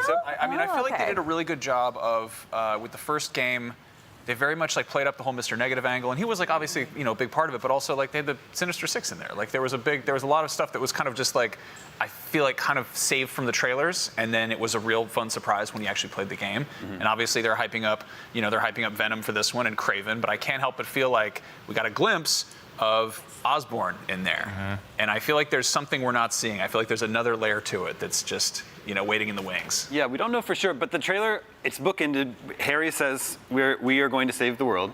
And then it ends with Venom saying, we're going to save the world. So, I mean, I don't know. It seems a little bit on There's no wrong answers, really. I'm sorry, were you guys talking? Because I cannot stop looking at that game. It is like one of the most beautiful, I swear to God, that's like one of the best looking What do we think of their Venom? Their look of it's awesome. It's awesome, yeah. I mean, like we've seen not great Venoms before, right? Not necessarily in video games, but Spider-Man 3. Yeah, but I think this is spot on the way they're handling it. It feels like comic accurate. It feels fun and playful and grotesque. And I like that they're playing up the horror side of it too. I know. Like I think that's a really good angle. Because they have Tony Todd doing the voice. Yes. Candyman. Yeah, so. Wait, did we say it at the same time? Because if we say it more... Oh, no! Okay, that's it. You're at your quota. That's it. So we know there's going to be some new areas of New York that we're going to be able to visit. One of them is Aunt May's house. You're going to be able to go inside. I can't wait to swing around her living room and break all her fine china. Miles, get out of here. The most exciting thing, this is what people have been waiting for years. I want to go in Aunt May's house and I want to make a mess. Yes. I want to go to Coney Island, though, because, like, I've never been in real life. Oh, it's great. And so, like, What? Okay, that's great. Well, okay, but I want to go. And I love that you can There's go actually a there pre-order bonus if you get it. You get a free hot dog. That's right.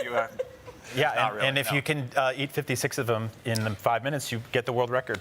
Wow. That's a real thing that they do. That's I how you hope that they do some stuff like if you spend too long in Peter's room at Aunt May's house, like she's like, "What are you doing in there?" What are you doing? Some banging on the door, and you're like, "Nothing. I'm not doing anything." So I'll be a little bit skeptical about this kind of stuff. I think that the Manhattan background is phenomenal, and I think it's the perfect playground for Spider-Man. But there are parts of the city where there's parks and there's less structures and stuff like that. And that's replaying the original game recently.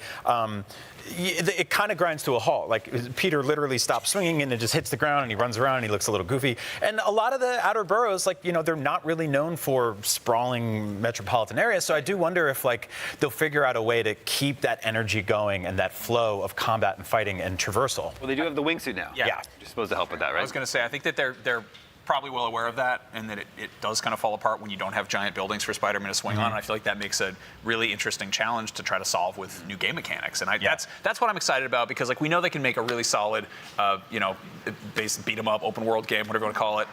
But again, we've had 2 of them, and they're great. But what's new, play style wise? And some of that's going to be the black costume, but also I think they got to do something to traversal to keep it fresh. Oh, sorry, I was just gonna say, I kind of liked the fact that you had to get closer to the ground for park areas, because it kind of forced you to actually see all of the characters that were around New York, right? You get to see random things happening, and I'm just like, oh, this is actually you're right. We're in this populated city, and it's kind of nice because you could be antisocial Peter Parker just going through the rooftops, and you're just like, oh wait, yeah, there are people here. You swing a manhole cover around and scare the crap out of everyone and keep them on their toes. Great. Let them know who's boss. But then they still want to take a selfie with you afterwards, which is great. They do, which is awesome. I hope there's more stuff like that. Yeah. I keep forgetting that the things I really loved about the first one were just were kind of subtle details. I remember there's a whole text message conversation with Mary Jane where it legitimately, it's I feel like my girlfriend is mad at me in the video game. This is an odd thing. I just want to feel like Spider-Man, and now I feel like I'm in trouble. Well, there was that interesting push and pull I think they touched on in the panel a bit about when Spider-Man wins, Peter Parker loses, and kind of vice versa, which I find fascinating in terms of this is a character that is dealing with both of these things at the exact same time, and you can only be so good at one side of it, and he's always struggling with that balance. And if he's an awesome Spider-Man, he's failing out of science class, and if he's doing great in science, then people are dying in New York. It's a tough balance. So speaking of finding that balance, we did in the DLC, we did see that Yuri Watanabe, she kind of went off on her own. Yeah. And we saw a figure in the trailer. I'm sure we didn't even see half the things that are going to be in this trailer. Yeah. I think we're going to see Wraith in this game, because she kind of had that turning to Wraith in the DLC, and I feel like we're going to get that, and I'm so excited. Yeah, the trailer has this this silhouette, and there's a lot of speculation about who that is, and I like that theory a lot. I think that works. I'm sorry, a lot of these people are dead. Oh yeah, these people are just dead. Oh, these people? Yeah, no, absolutely. Oh my God, yeah, no, absolutely. Not having kids. I mean, there's people in the first 2 games if you jump off the Empire State Building and land directly in a guy's face with your fist, he's dead. His brain explodes. I'm sorry. Yeah. In addition to Aunt May's house, they also confirmed you'll be able to visit other known Marvel landmarks. Oh. What could that be in New York City? There was the Marvel, there's the Avengers Tower, but I don't know about anything else. Baxter Building. That's true. Doctor Strange's. Oh, that's true. Oh, Daredevil's law office building, right? Oh, yeah. That's got to be in there. Stop by the law office. Yeah. We're almost out of time. We have to mention the special edition PS5 console. Oh, yeah. Oh my God, and the controller. I think it looks really, really cool. So, yeah. The best touch here is I remember there was a special edition PS4 they put out for the first game, which was just all red with the white spider on it. I'm like, whatever. And this one is that with a symbiote on it, and it's a PS5. And I love that it is it makes so much sense thematically, and that's got to look so cool next to that if you still have a PS4 Pro hooked up next to PS5. But yeah, it looks like it's getting infected, which is awesome. The controller's my favorite touch too. The controller's nice. I like the white spider on the trackpad. Yes. Yeah. Really cool. It goes. The pre-orders for that go live on July 28th, and then it'll start shipping on September 1st, about a month and a half ahead of the game. So that's pretty cool. Yeah. And I don't know if you guys noticed, you don't have to buy the whole console. You can just buy the plates. Finally. Yeah. More of that, please, Sony. Please. So you can buy the plates and just the controller by itself. So after all this, how are we feeling about Spider-Man 2? I know everyone is, already excited. Has it changed your level of excitement, Stella? I feel like I reached the cap. Okay. And then I didn't think it was going to be further along, but then I saw that trailer and I was like, yeah, no, I'm so ready for this. Next, Brian. I just want to play it. Yeah. I feel like I was like sort of confidently optimistic. Like I know what it's going to be. I know it's going to be good. And this trailer is the first one where I was like, oh wait, no, I'm really excited. Like I'm stoked. Like I don't have that hype fatigue anymore. I'm kind of like, okay, no, consider me interested again, fully. Yeah. I'm so excited to see Venom in this. All right, we'll have tons more coverage of Spider-Man 2 leading up to its launch on PlayStation 5 this October. But for now, What We Do in the Shadows is one of the funniest horror comedies in TV history, and it's back with a vengeance, kind of like a vampire. Take it away, Kim.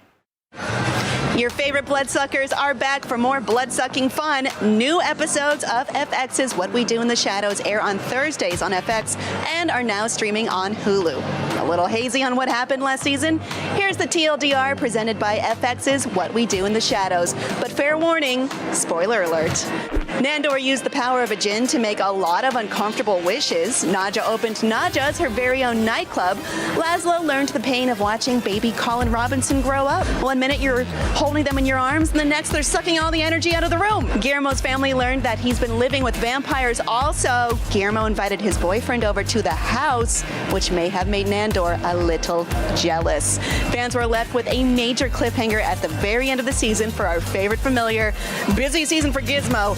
Now that you're all caught up, check out the Season 5 trailer for FX's What We Do in the Shadows, which airs new episodes on Thursdays on FX and are now streaming on Hulu. Make me a vampire. Sure, man.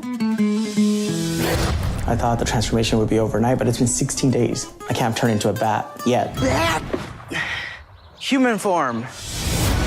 I am running for comptroller. Can't wait to flex my blue-collar bona fides on the debate stage. 3 weeks ago when I started this... Check. Microphone.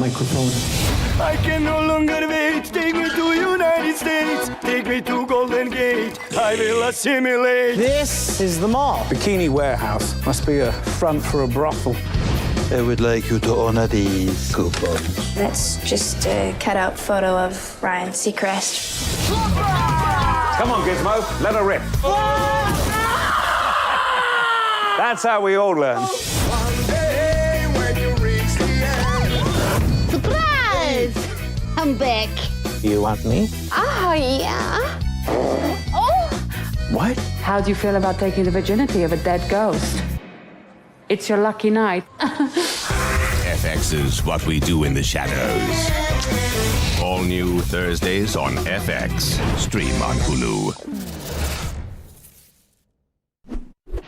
IGN Live at San Diego Comic-Con 2023 is presented by FX's What We Do in the Shadows. All new Thursdays on FX, stream on Hulu.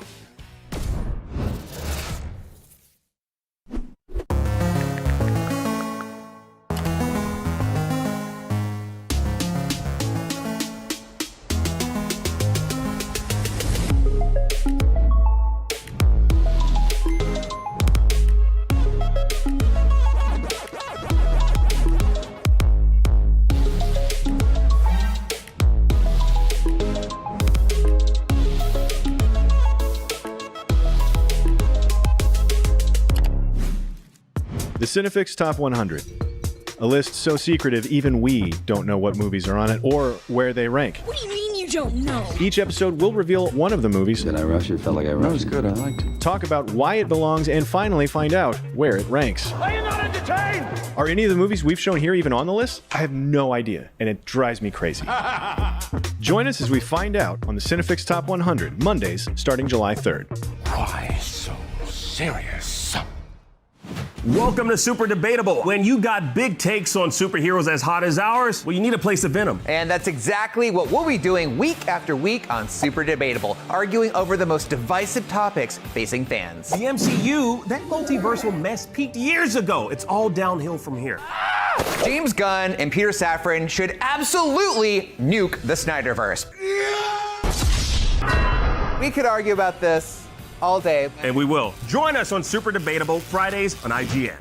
Want the ultimate IGN experience? Check out IGN Plus. Members get exclusive deals and giveaways, ad-free browsing, unlimited tracking on IGN Maps, discounts at the IGN store and with IGN partners, and best of all, free games.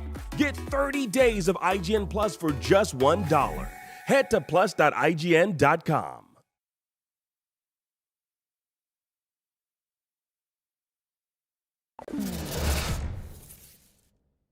What you doing out here with all this ass? Double cheeked up on a Thursday afternoon. What you doing out here with all this ass? Double cheeked up on a Thursday afternoon.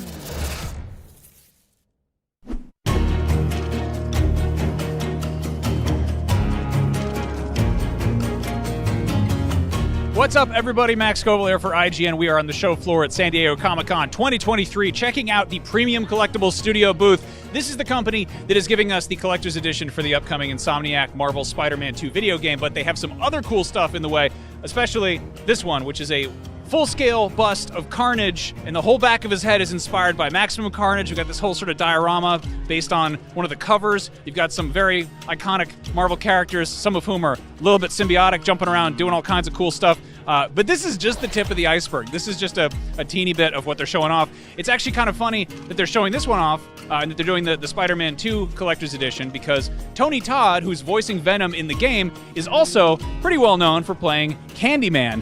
And they have this incredible 1/3 scale statue of Candyman himself. My favorite detail here is if you look down here, there's this great base that's got all this, skulls and stuff and honeycomb, but there's a jar of bees. Anyway, these are just a few of the collectibles they're showing off here. There's also some really cool gaming stuff. There's an incredible Darkstalkers Morrigan here. Again, 1/3 scale, $1,200. You can kind of begin to see why. It is really impressive. You've got this sort of cathedral base here. The price tag is one thing. The physical space, and then the fear that you're going to snap off one of the many, many little tiny delicate parts. That's a whole nother story. But still, one of my favorite bits about Comic-Con is getting to walk around and see this stuff in person.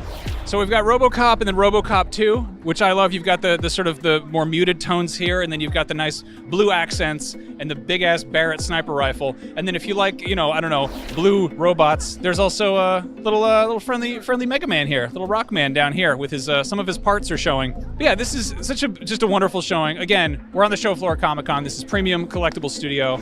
Here's a full-scale bust of Chun-Li. If you need half a Chun-Li in your house. The price tag on that one is still TBD, but I'm guessing it's not going to be cheap.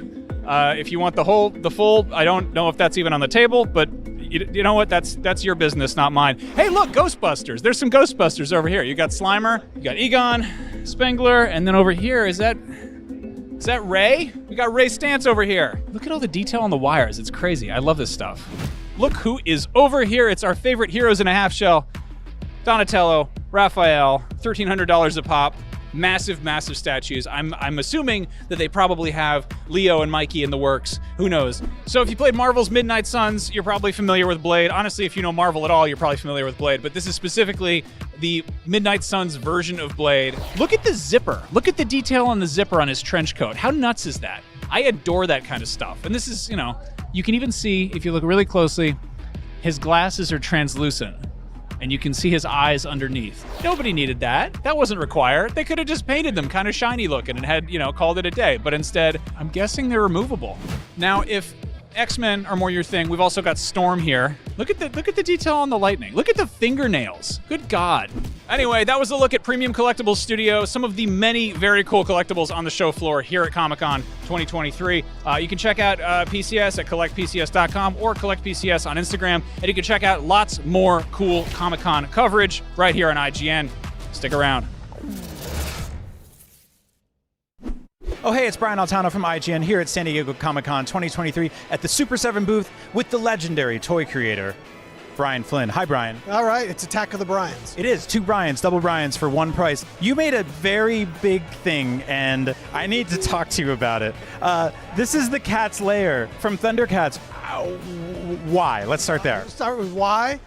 Why not? Cat's Lair is the thing everybody's been asking about for Thundercats for years. We've kind of held off on it because to make it in scale with our Ultimates figures, we knew it had to be big. I'm not sure we realized it was going to be quite as big as it is, but it's big. It's real big, and it's real awesome. Okay, so tell me about some of the bells and whistles here. I see a light-up screen. I see swivel chairs. I see there's a whole science laboratory. Yeah, all right. So obviously with the Cat's Lair, we got to start off. We've got the light-up cat eyes and the light-up Thundercats logo. On the back side, you have the viewfinding screen, which will have multiple covers on it. You've got the whole control panel up here. You've got the main sort of deck on the bottom, plus the underground. You've got the place where you put your Sword of Omens. The entire thing actually collapses and closes shut, so when you open it up, it actually resembles the rock walls that the Thundercats Lair is built into. Then on the cat's paws, they actually open up and there's guns underneath. Still catching my breath here because this is just a stunning thing to talk about. It's how tall is it in feet and wide? It's a little over 3 feet tall, and I think with the doors open, it's about 4 feet wide. My God. Which room of the house do you think people should put this in? This is whatever the most important room in your house is. Like when you bring people over, if you take them to your dining room, this is what it should be. So how much does it cost, and how many friends do I need to lift it into my home? Okay, it's $650 plus 100 flat shipping within the United States. That's money, not pounds, right? Like it's not 650 pounds, right? It's not 650 pounds, but it will come in 2 boxes so that you don't break your back, and then you can carry 1 box in at a time. You don't need. It doesn't have that sticker that says Team Lift. It'll one person can do it. Incredible. Brian, people can pre-order this right now? Right now at super7.com.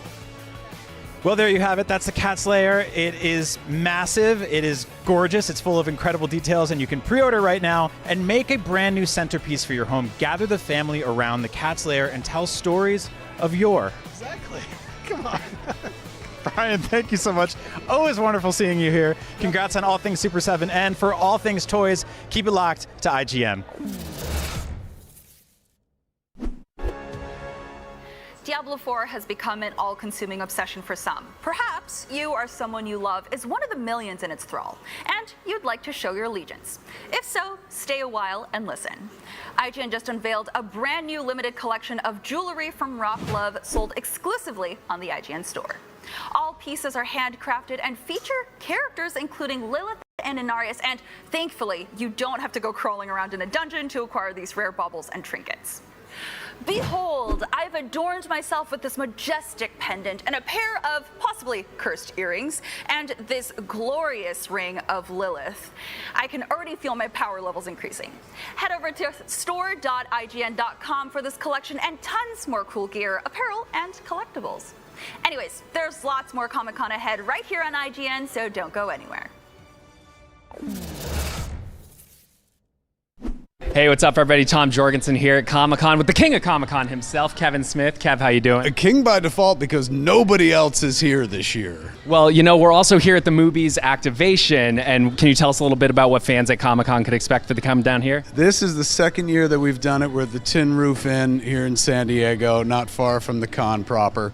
Last year we took it over and flipped it into a Movies, and this is where we do our live shows at night. So tonight we'll be doing Jay and Silent Bob Get Old right in the space on that stage. Tomorrow night we do Fat Man Beyond, me and Mark Bernardin.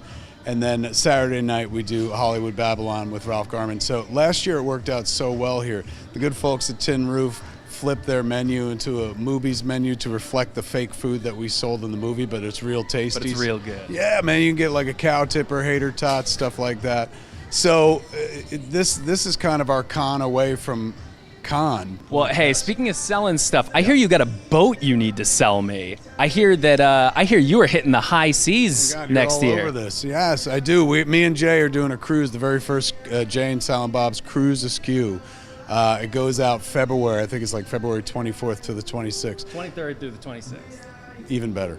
It is a 3-day cruise that takes us from Miami to the Bahamas and stuff. We've got Jeff Anderson, Brian Holland, the two Clerks guys, Trevor Furman, who played Elias, Jason Lee, who played Brody in Mallrats, Ethan Suplee, who played Willem Black, but now is Willem Jacked. Yeah, he's so fit. Guns and a half. We've got live podcasts going on, fun and games. 3,000 View Askew fans, Jay and Silent Bob fans, Kevin Smith fans, packed onto a boat for like 3 days. We take over the kitchen, so we got a movies there as well.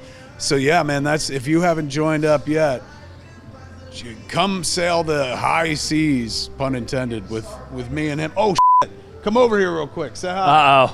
Oh, we got an interloper. The second most famous person. We got a mutiny going right now. What's There up, he Jay? is. How you doing, Tom? So I was distracted by the new Garbage Pail Kids, Jay and Bob. That's right. Pretty sweet. Boo Jay. We did an activation, as they say, with the Garbage Pail Kids folks at Tops. So they did an entire set of View Askewniverse Garbage Pail Kids. Oh, it's amazing. We got new stuff from Roosevelt's here, new shirts and stuff like that. We got a quick stop store, so we're if you're remotely into Jay and Silly Bob stuff, and at this year's Comic-Con, how can you not be? Nobody else is here but us.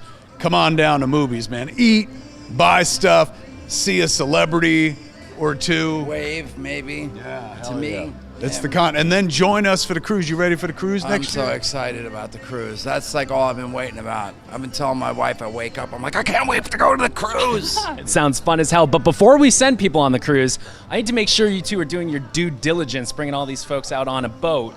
So I want to run through some film-based scenarios that your audience particularly may be a little aware of, and make sure. Speed 2 cruise control. Well, that's where we're going to start. Speed 2 cruise control. What happens if this boat becomes unstoppable, heading straight for land? Well, we won't be able to turn to Keanu in that instance since he wasn't in Speed 2 cruise control. We got to hope that Sandra Bullock shows up, or Jason Patrick, because he took Keanu's place in that sequel that not as many folks saw as the bus one. But if that happens, we all just jump ship. That's it. Like, we let the terrorists win. We give them the boat. Ship? Can you jump off a boat and not like get sucked underneath? I don't know. These are questions for gods and kings, and we are but men. Physics or math. I don't think we will get sucked. See, I would take a sheet though, and I would tie some string to it, like MacGyver style. Jump up in the air, let the wind take me back, and sail back. That's good. All right, so MacGyver is the answer. We got a Speed 2 plan. Now, what about Jaws? The Jaws plan is I throw him to Kevin. I throw Kevin in him. He let the Jaws eat Kevin, and then I swim as fast as I can. Yes, you don't have to be the fastest swimmer. You just have to be faster than the guy who you're swimming away from, and Jaws will presumably, because a shark isn't like, I'm eating everybody. A shark eats and then moves on. You're gonna need a bigger boat. Now, what if we see Payakan the Tulkun from Avatar: The Way of Water? What if that whale is in distress? Are you stopping this boat to help that whale? Oh, hands down. First off, there better be enough tissues on the ship, because that's going to get emotional. When you see a whale, even if it's a whale from outer space that doesn't look like a whale and stuff, as long as the CG is good, and it was pretty good in that movie, it's going to touch our hearts. So that means we're going to have to help them. Now, Jay, what if we got a Captain Phillips? What if you lead a mutiny and you're the captain now? How are you two going to sort that out? Look at me. Sure. I'm the captain now. I mean, it's rather leading to be like, how do you mutiny? He doesn't necessarily have to mutiny me. I just get a whale, and I punch the whale, so he's hurt, and he's over there, and Kevin's like, I'll save him, and then Kevin runs off to save the whale, and then I take over the ship. Excellent point. That's a rock solid plan to me. Emotional. How about Waterworld? We find out that as you guys have been at sea, all land has disappeared, and now maritime law is the only law. So that means we can all gamble whenever we want. You can do whatever you want. That means 100% gambling. We pull in any port because there are no more ports. We're still gambling. We're playing blackjack the whole time. I like it. We blackjack. We play some Call of Duty Fortnite and all that. The land could go away, but if there's enough water that the satellites get affected, we're all screwed. No. Now, how about little Pirates of the Caribbean action? We see a Kraken. Any Kraken plans? If we see a Kraken, we start cracking up because we're comedians. Yes. Not good ones based on that joke. That's a real dad joke level joke. Well, you'd be laughing at how screwed you were because no one can really go up against the crack. We'd be going down to Davy Jones' locker giggling the whole way. All right, last one here then. Jaws the Revenge. The shark from the first couple questions comes back and he's pissed that you hurt the first one. Kevin's not there now because he's already been eaten. Of course. So Good continuity. This time it's personal. He's going after Jay. So now I just Avenge throw me. Yeah, well, first I throw someone else to him, and then when he's eating and he's got a cramp, then I hip Dugan him, and then I spread him apart, and I eat him. Do you avenge me? Yeah, because I rip the shark in half and I eat him. As you kill him, make sure he knows that this is for Kev. He would be so disappointed because he's vegan, but it doesn't matter in this matter. In this instance, I wouldn't be disappointed. I would find it personally insulting to be eaten by a shark because essentially they just crap you out eventually. Yeah. Well, I take him out and I eat him, and then I take his turd that he spit out, which is you, and then I mold him into a new Silent Bob, Kevin. That's true because he doesn't have to talk. And then I hang out with him all the time. Hell yeah. And Silent get a laser beam on top of there. Silent turd. Somehow he makes a here, Kevin Smith. Yes. Well, I've been sold on this cruise. I think you can be quite assured that you will be safe if you go on this thing. That's February 23rd through the 26th. 3 days. What could go wrong? Kevin Smith, Jay Muse. We got plenty more from Comic-Con. Stick around. IGN Live at San Diego Comic-Con 2023 is presented by One Punch Man World. Open for pre-registration now.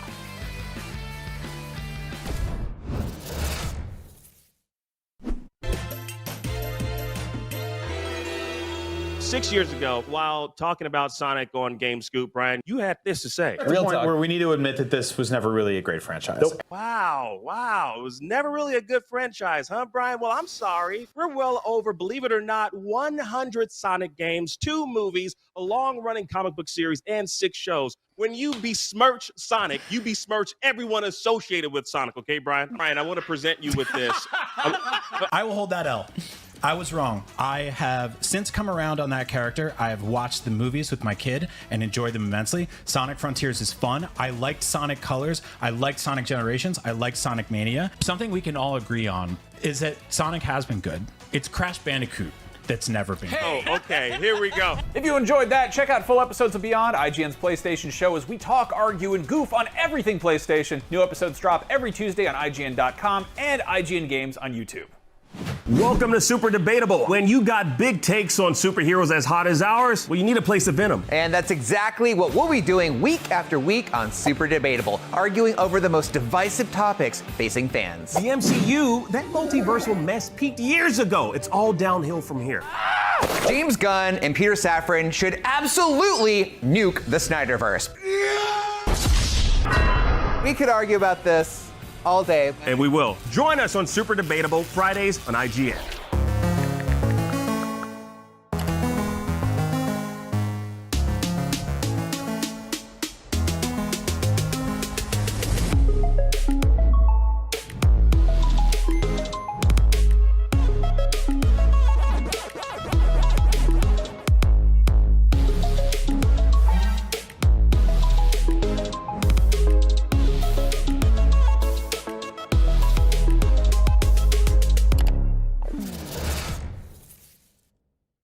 We are here at the LEGO Brickbuster video booth at San Diego Comic-Con, and I have a secret for you. There are 30 of these Brickbuster video cases hidden on the convention floor. If you find this, you can turn it in right here at the Brick Drop, and you will get exclusive prizes. Star Wars, Sonic the Hedgehog, Captain America, Blockbuster Video. Those are my 4 favorite things. Famously, those are my 4 favorite things. Look at this LEGO scene from Guardians of the Galaxy Volume 3. Do you realize? There are no late fees here, just prices.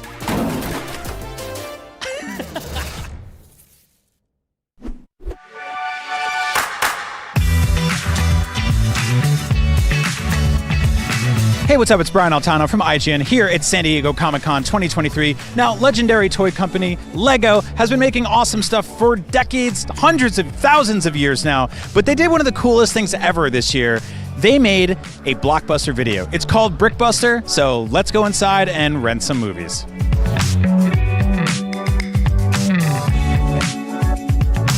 So here we have an awesome selection of old school VHS style and even DVD style boxes for classic films that Lego kind of invented. Now, this is The Mandalorian, obviously never became a movie, but it did become Lego, so here they are. So yeah, we got tons and tons of cool, awesome vintage boxes based on new things that Lego has made over the years. We've got stuff like Star Wars, we've got stuff like Avengers and Super Mario and Sonic, and pretty much anything that Lego has done in the last few years has been turned into an old school VHS style box that you could theoretically rent if this was a fully functional, rentable blockbuster.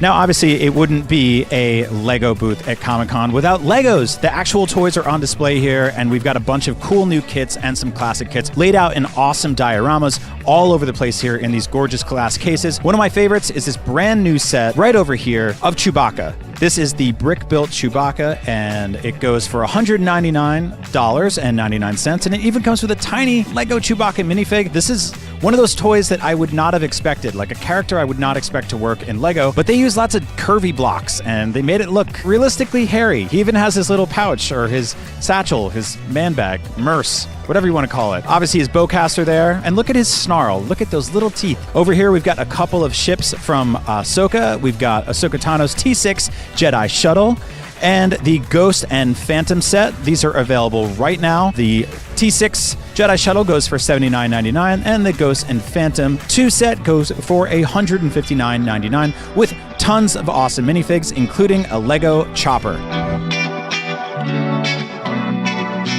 Now, one of the things Lego's gone really hard with over the last few years is video game stuff, which makes a lot of sense because a lot of these characters originated as blocky and pixelated characters. So here we've got Bowser. This is available now. There's also the Super Mario 64 question block, which pops open. And my favorite, the Lego NES, which I've owned for a few years now, and I love it so much. It brings me joy every time I look at it. Now, Lego's been selling lots of really awesome, really clever Sonic sets for a while now, but I've never seen them laid out all in a row like this on custom diorama displays. Frankly, they look absolutely gorgeous. Over here, we have Sonic's Green Hill Zone Loop Challenge, which you can buy right now, along with Sonic's Speed Sphere Challenge, and Sonic vs. Dr. Eggman's Death Egg Robot, and Amy's Animal Rescue Island, along with Tails Workshop and Tornado Plane, and the Miles Tails Power Sonic the Hedgehog figures. These look so cool, and the colors just pop, and I think these sets are just so gorgeous. And if playing with Sonic toys isn't really your thing, you'd rather play video games based on Sonic, well, they even have a demo for the upcoming Sonic Superstars, which is awesome because I used to rent games from Blockbuster all the time, so it's really cool to see video games playable here, represented in this store.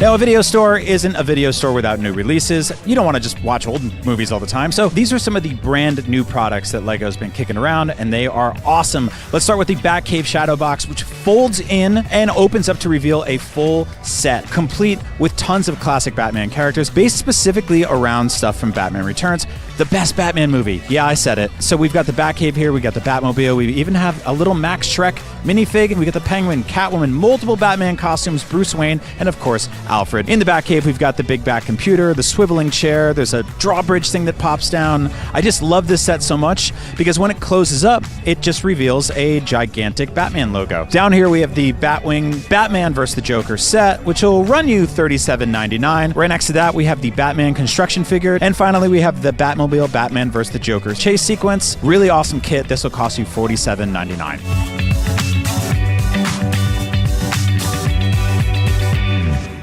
And one of the biggest sets that LEGO has ever made, and one of the most gorgeous, the Lord of the Rings Rivendell set will go for $500, but boy, is it worth it. Look at all the details in here. We have one of these in the IGN office in Los Angeles, and it's too big to steal, which I think was part of the plan here.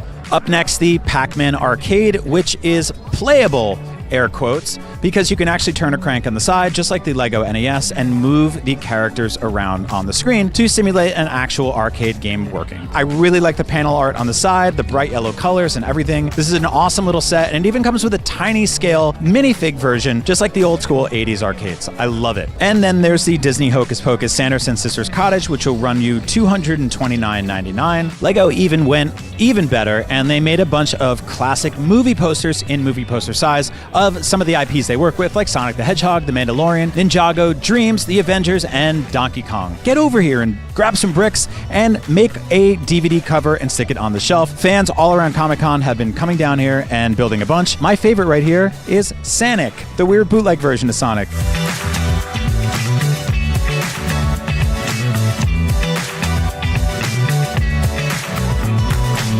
And that was a quick tour of LEGO's Brickbuster video right here at San Diego Comic-Con. I'm very happy I got to check this out because I rented a video from Blockbuster like 17 years ago and never returned it. And no one in here asked me to pay late fees. Got away with it.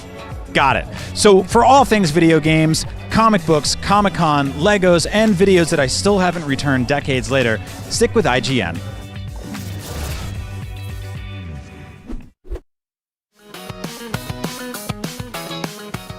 Welcome back to IGN Live at Comic-Con. For almost 40 years, Transformers toys have transformed from robots into jets, trucks, cars, handguns, boomboxes, gorillas, skunks, microscopes, you name it. But they always needed a little help from whoever was playing with them. These days, not so much, because we live in the future. Ladies and gentlemen, the leader of the Dinobots himself, Grimlock.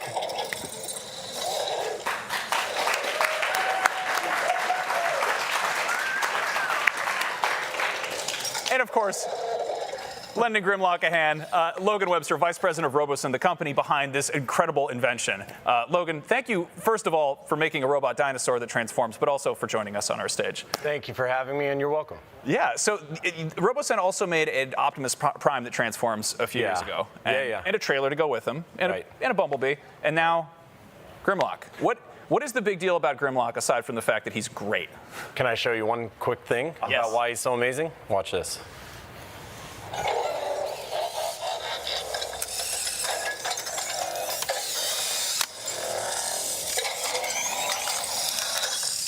It's extinction time.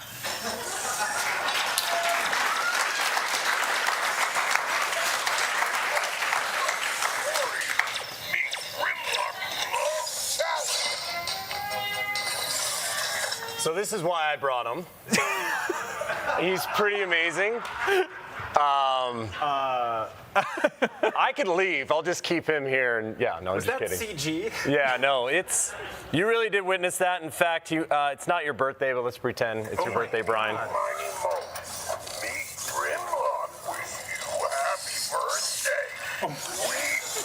It's actually it's our director's birthday. Somebody's birthday's in the room. Happy birthday, Tayo. Grimlock says happy birthday. So, after your birthday cake, I'm sure you're gonna need to work out. So let's have Grimlock show you what to do. What? And I'm sure you had a lot of butter in that cake, so let's just go ahead and do some mountaineers and just keep this going. So as you can see, this is not a toy. This is something that is more of like an engineering marvel. It took 7 years to complete this thing. It's got 34 servo motors that all the joints are moving around. It's got 85 microchips. It's got axis control so it knows its balance, right? It's got pre-made actions within our app. So right away you open it up, boom, you're doing exactly what I'm showing you. And then lastly, it's got Greg Berger built into it. Greg Berger is the original voice of the 1984 Grimlock. And we went in studio just a few months ago and re-recorded all this audio you hear with the man himself, Greg Berger. This is, yeah. Well, yeah, sorry, stumped you. Thank you for talking, because my jaw was dropped the entire time. That's one of the most incredible things I've ever seen in my entire adult life. What was the engineering process behind this? When did this start going into development? How long did this take to create? Yeah, I mean, we're 15 years in the making, our company, and our magic is the servo motor, the thing at each of these joints that's powering everything. Over the last 7 years, we've really been researching how do we convert them? How do we do exactly what you're about to see right here? This has been the hardest part of Grimlock that's taken forever.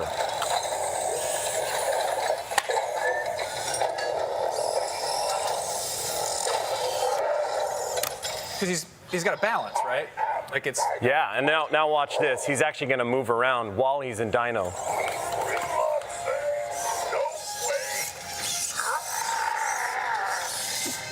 I don't even. It's just. I mean, are we allowed to cry up here? I might. Yeah, please. I was going to say, like, it's one thing to make a truck turn into a thing shaped like a man, but to make a man-shaped thing turn into a dinosaur that's got 2 legs, like, I don't.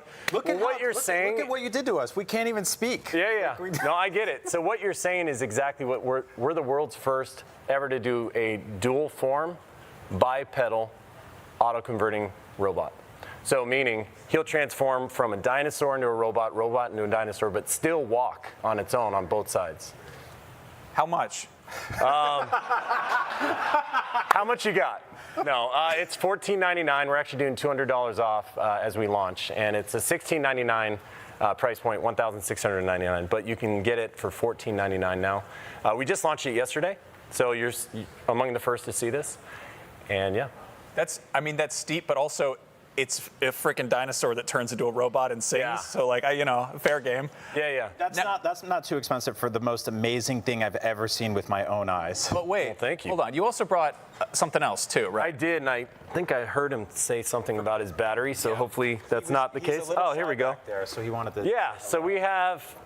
They're not friends. They don't know each other. So I'm going to go ahead and take Grimlock away. Sorry, buddy. Bye, Grimlock. So he's going home. So we've got another familiar face that I'm sure you know who this is, right? Yeah, I'll give you something. So this is Lightyear, and it's based off of the movie Lightyear that just came out. And Lightyear's a human in the movie, as you can see. So we made him to the human scale. You could go ahead and touch this. Actually, the rubberized, the plastic, the polycarbonate, the hand paint. This is magnetic, his jetpack, so it snaps right back on there. But one of the coolest things I want to show you is what his jetpack actually does. Maximum power. What? So he's going to go ahead and blast off to infinity and beyond. You'll see this water vapor steaming up from behind him. You know, for a second, I actually thought he would just shoot through our roof. Yeah.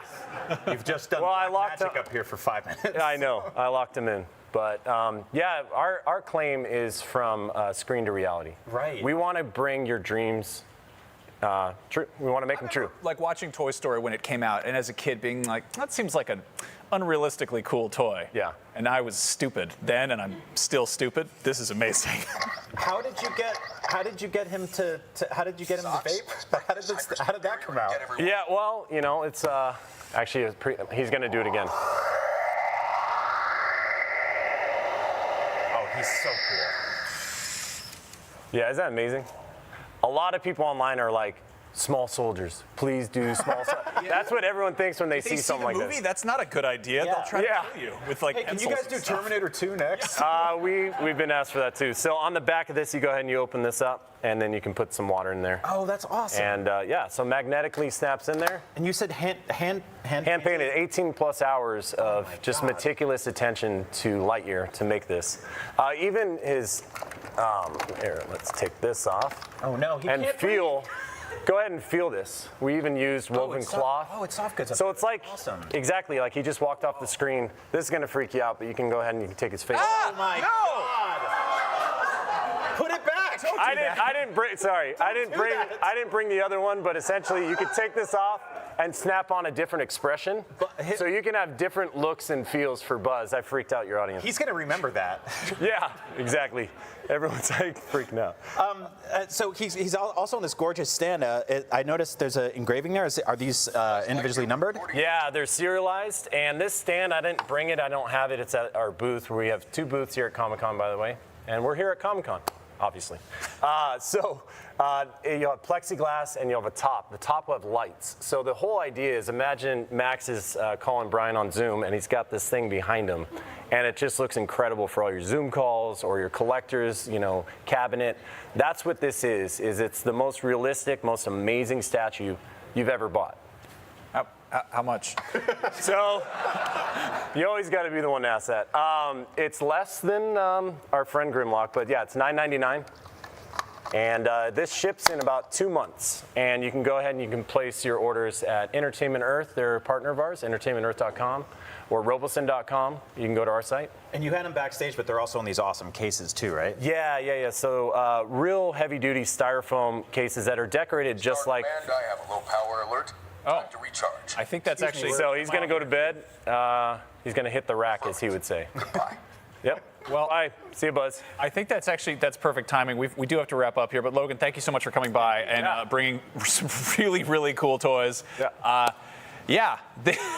The Transformers auto-converting flagship Grimlock is available for pre-order right now on HasbroPulse.com. Check out RoboSense other stuff. We got lots more Comic-Con coverage, so we got to roll out right now. Don't go anywhere.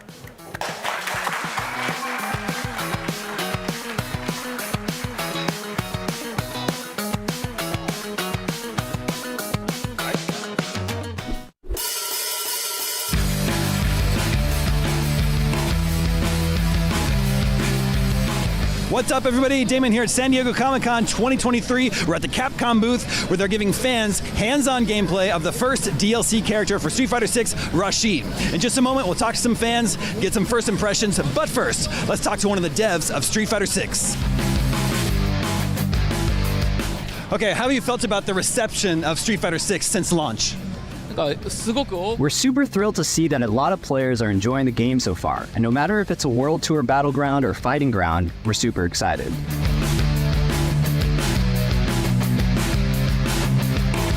And what has been the most exciting thing for you to see players finally experience in the game?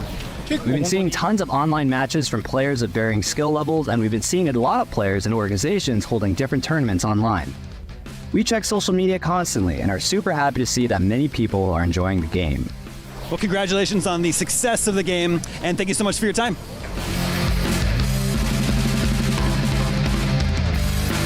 All right, we're here with Kenny and Matthew, who just played a match. Matthew was Rashid, Kenny was Chun-Li.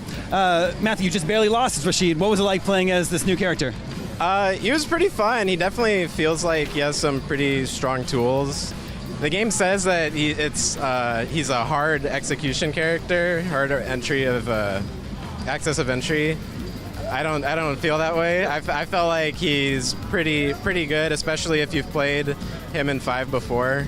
But I never played him in 5, but I did play quite a bit, so I knew some of the stuff he was capable of. But he definitely has like a bunch of new tools while still retaining like his core playstyle from 5. So I think if you were a fan of him in 5, you're definitely gonna like him here. But even if you didn't play him in 5, I think he's still a really good character. Very cool. And then Kenny, what was it like playing against Rashid?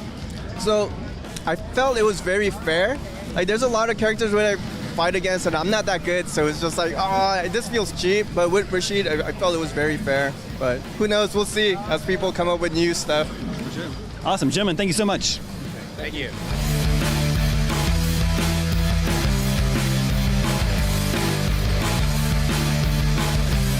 And there you have it. Rashid is out for Street Fighter 6 on July 24th. For more from San Diego Comic-Con 2023, stay tuned to IGN. IGN Live at San Diego Comic-Con 2023 is presented by FX's Reservation Dogs, streaming August 2nd only on Hulu.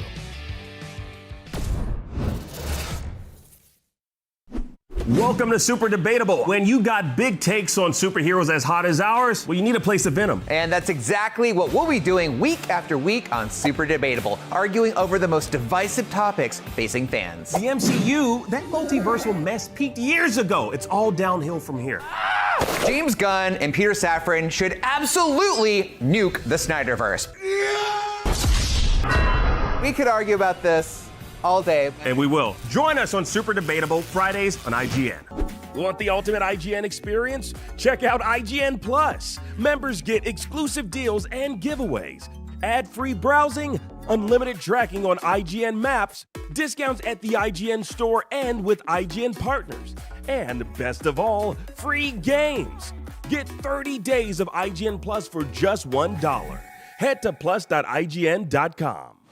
The Cinefix Top 100. A list so secretive even we don't know what movies are on it or where they rank. What do you mean you don't know. Each episode will reveal one of the movies. Did I rush it? Felt like I rushed it. That was good. I liked it. Talk about why it belongs and finally find out where it ranks. Are you not entertained? Are any of the movies we've shown here even on the list? I have no idea, and it drives me crazy. Join us as we find out on the Cinefix Top 100, Mondays, starting July 3rd. Why so serious? Hi, Jeffrey from IGN. How are you? Good, real good. Very excited to be here. Definitely not nervous at This all. is cool. It looks really appetizing, and I want to eat it. I'm sorry. It looks like a toffee apple or something. Can we give it? Can we afford it to give it to her? No, I won't eat it. That's crazy. Just the rest of my audience is so hard to hear. I love Karen Gillan. I still think about the ending of Guardians of the Galaxy Volume 3. For more beautiful things, follow IGN on all social media platforms. We got video game previews, celebrity moments, and so much more.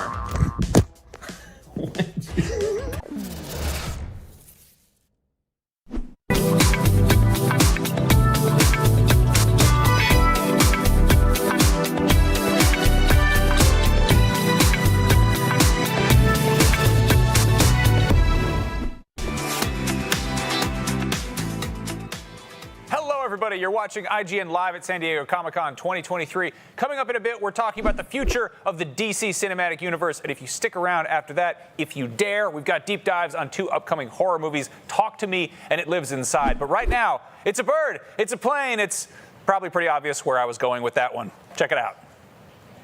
It's a bird, it's a plane, it's Superman Legacy, the first superhero movie of a new era of DC. Hey, look who's back. That's right, with James Gunn and Peter Safran taking over as co-CEOs of DC Studios, they're pretty much rebooting the DC universe. You lunatics better know what you're doing. And it all begins with the OG superhero himself. I'm here to help, but it has to be on my own terms. So let's run down what we know about the upcoming super flick and how it leads to the greater reinvention of the DC universe. With Superman Legacy acting as the flagship movie of this new DCU, it's important to get it right, which is why James Gunn has taken on the task of writing and directing it himself. We don't know the plot of the movie just yet, but thematically, Safran told Deadline that the movie, quote, focuses on Superman balancing his Kryptonian heritage with his human upbringing. He is the embodiment of truth, justice, and the American way. He is kindness in a world that thinks kindness is old-fashioned. To give fans an idea of what to expect, Gunn showed the comic book All-Star Superman by Grant Morrison and Frank Quitely, which is considered by comic readers to be one of the best Superman stories ever told. The story sees Superman get some super bad news. He's dying from radiation poisoning and only has 1 year to live, so he sets out to complete the 12 labors of Superman to better humankind as much as he can before he expires. And he finally acts on his feelings for Lois by revealing his secret identity. In order to start with a fresh slate, James Gunn is telling a story about a younger Superman, but it's not an origin story, so that means casting a younger Clark Kent and Lois Lane.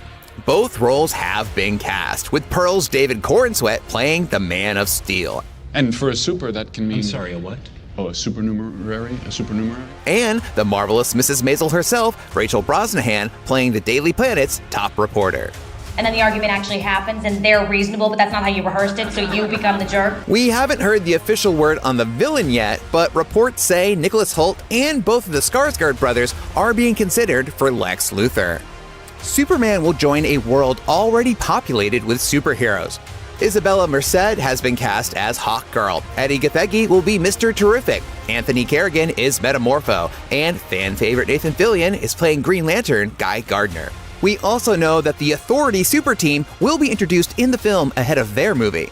Superman Legacy will act as a launch pad for the new DCU, kicking off Chapter 1 titled Gods and Monsters. Other upcoming projects include a Batman Brave and the Bold movie introducing Bruce's son, Damian, a Themyscira TV show called Paradise Lost, said to be like DC's Game of Thrones, and an animated series, Creature Commandos, starring Frankenstein, his wife, and Weasel. Hey, he survived!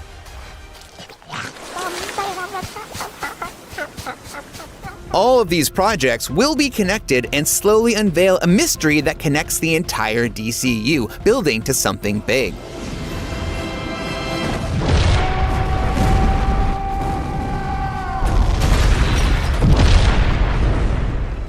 To see how this all pans out, we'll have to wait until Superman Legacy flies into theaters on July 11th, 2025. Until then, let's do the Daily Planet proud by sleuthing around for some answers to these big questions. This looks like a job for Superman.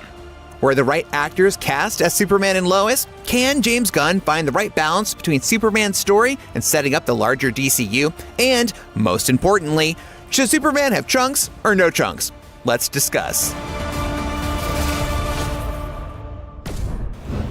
Yes, the most important question about Superman is his underwear, and to help me get to the bottoms of that, pun definitely intended, are my Daily Planet ace reporters, Kim Horscher, Joshua Yale. Welcome. How's it going? Good. Good. Super. There's no time for small talk. Trunks? No trunks? Shorts? Yeah, definitely. Yes, trunks. Trunks. Yeah.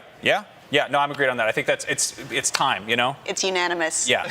Bring it Wolverine back. in the yellow spandex, put Superman in his underpants. We need this to happen. But yeah, no, let's talk big picture Superman Legacy. This is not an origin story. He's hitting the ground running or hitting the sky flying, whatever. It's a populated universe that already has a bunch of superheroes in it. How do we feel about that, Joshua? I feel that's a good idea. Skip the origin, just get right into it. He's already in a DC universe populated with lots of heroes, and just meeting him at a younger, more formative time in his superhero career. I think that's smart, right? I think James Gunn knows his comic books. He knows the state of superhero movies and how audiences feel about all that stuff. So I think he's taking the right approach if you're going to make a new Superman movie now. Absolutely. I mean, Joshua and I were talking off camera and saying, we're tired of origin stories. There are a few origin stories we can just skip. Superman is one of them. Let's get into the action. Let's establish this new tone. I've been watching My Adventures with Superman. I've been really enjoying how earnest and sweet it is. I like a nice Superman. I like to watch a Boy Scout or a good boy, and I'm ready for this guy. Again, it's also like, this is Superman. He's been around for a minute. We've seen some origin stories. Like if Spider-Man can get dropped in the MCU with, no ado, it's just get to it. Like, I think that's totally fair game with Superman. Now, the other thing is a bunch of other characters are going to be popping up in this. Some of these I feel like somewhat well known. Other ones maybe not so much.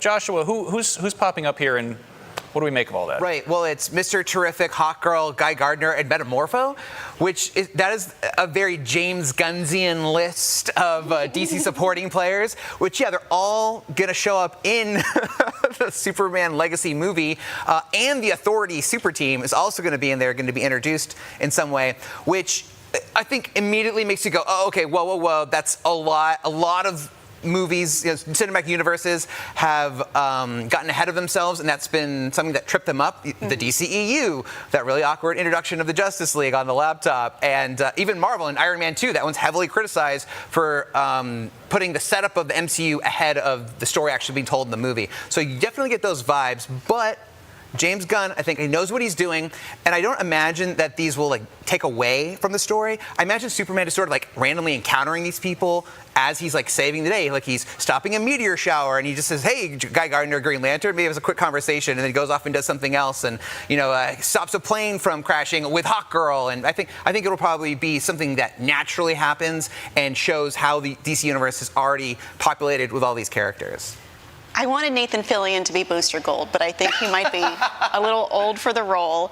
And, he's been cast as Hal Jordan before, but now he's Guy Gardner, the jerkier Green Lantern. But I wonder if that means maybe he'll just not be part of Lanterns on Max, and he'll pop in here and there in the future to come.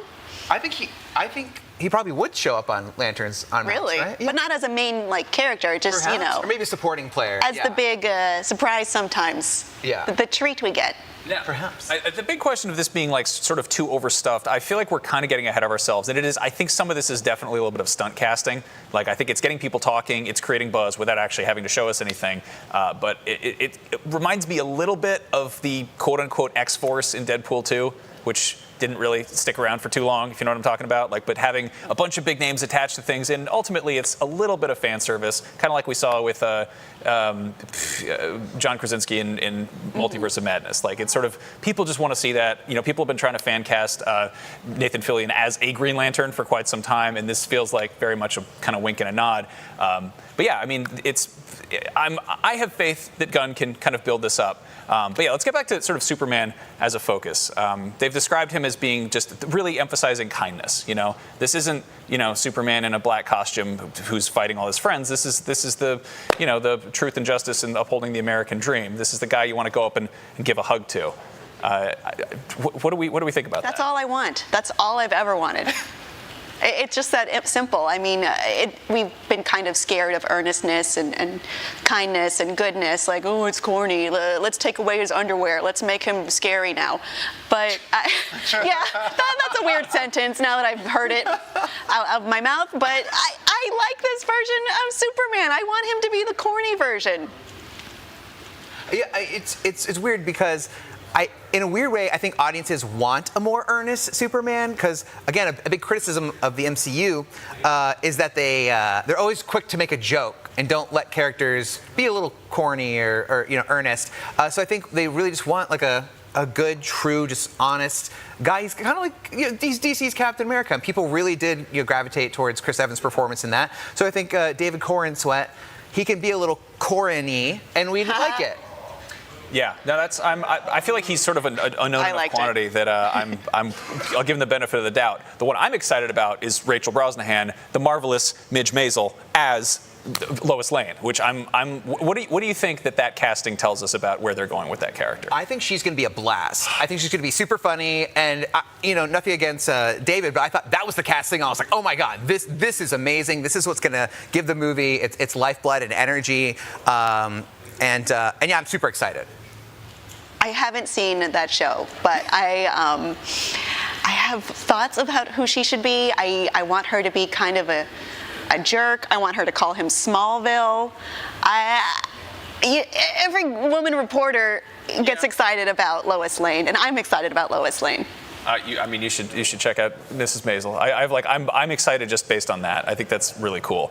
We have heard, you know, some villain casting. NoHo Hank as Metamorpho, just wonderful. But Lex Luthor is the big one, and we've heard some kind of rumblings. What bad guys do you? I feel like we've seen Lex Luthor done. Like, what do we want to see for bad guys, for the big bad? James Gunn posted on Twitter. Someone asked him, "Who are your favorite kind of underrated Superman villains?" And he said Parasite. I think that one would be great. Just this power-sucking monster that takes, you know, the power of Superman from him, and he has it for a time, and uses that against him to wreak havoc across Metropolis.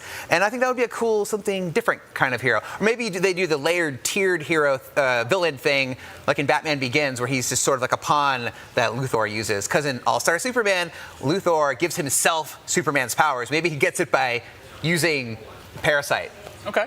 All right, so rapid fire. What is the best fan theory that you think, the direction you think this is going, Kim? I don't know any fan theories. Just going in cold completely? Yeah.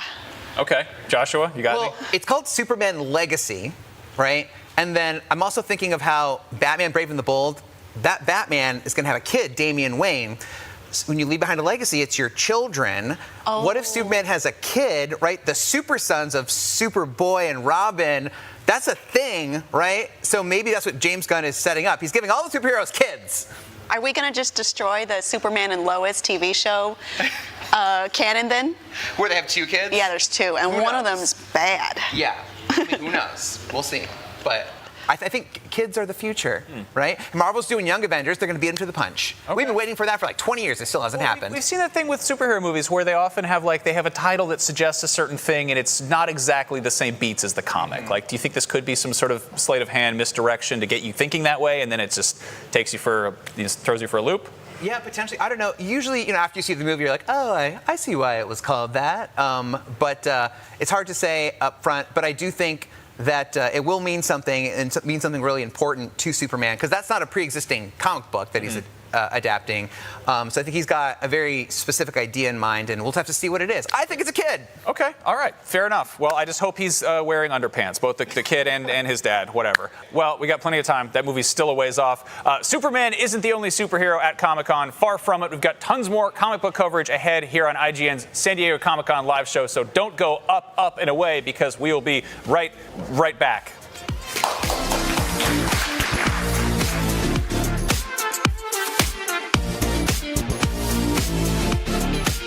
The final season of FX's Reservation Dogs streams August 2nd on Hulu, and it's been a while since we've seen the Res Dogs in action, so I thought I'd give you a quick recap of its first 2 seasons and the story so far.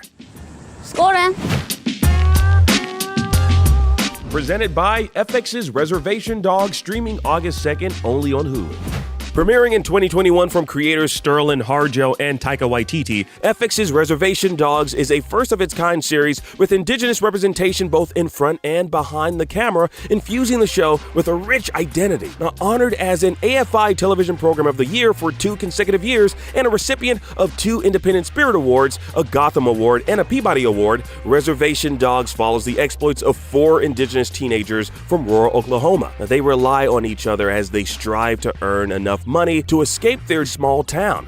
Now, while they occasionally take on honest jobs, they find creative ways to make ends meet, like reselling shoplifted steak, trading stolen copper from street lamps, and indulging in looted edibles. Drawing inspiration from the culture and folklore of the Muskogee Nation, this half-hour comedy balances the realities of living in a small town and the magical experiences our characters have. The introduction of these supernatural elements like spirit guides and the vengeful deer lady add a rich layer of magical realism to the story. The spirit world. Cold. My nipples are always hard. I'm always hungry.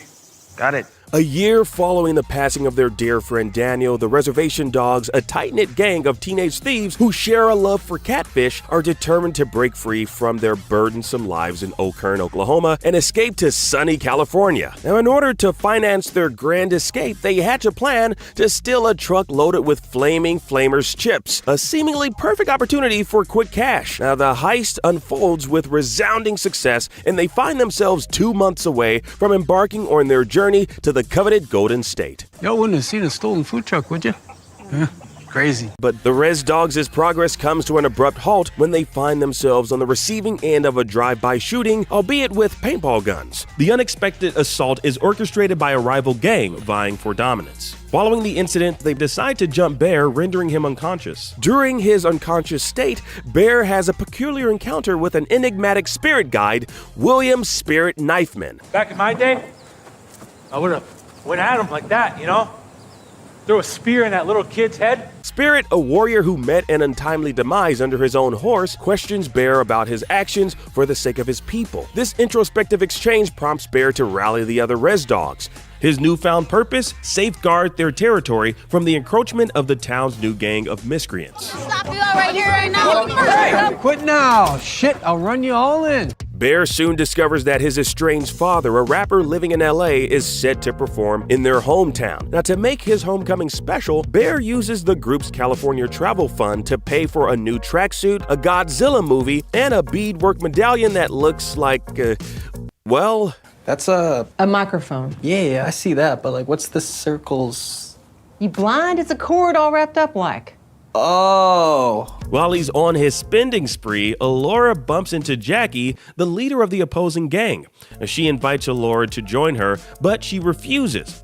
After confronting Bear about his selfish use of their California funds, Allura begins to reconsider her friendship with Jackie. But as Allura continues to prep for their big trip, Willie Jack announces her decision to stay and spend more time with her parents, inspiring Cheese to follow suit. I'm not going to California either.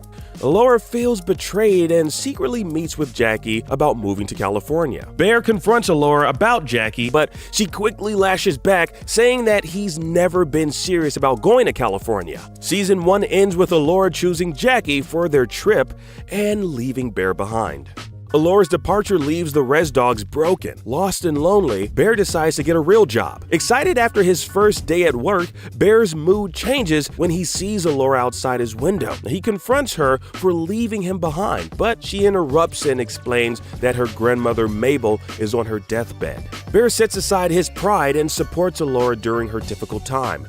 After her grandmother's passing, Allura rushes out of the house and breaks down, finally releasing the pent-up pain she's carried since Daniel's death. In a surprising moment of healing, she sees the ghost of Grandma Mabel, allowing the two women to share a heartfelt goodbye. I'm a spirit. Crazy, isn't it? To conclude the Res Dogs' senior year, their teacher hands each of them a letter they wrote to their future selves when they were freshmen.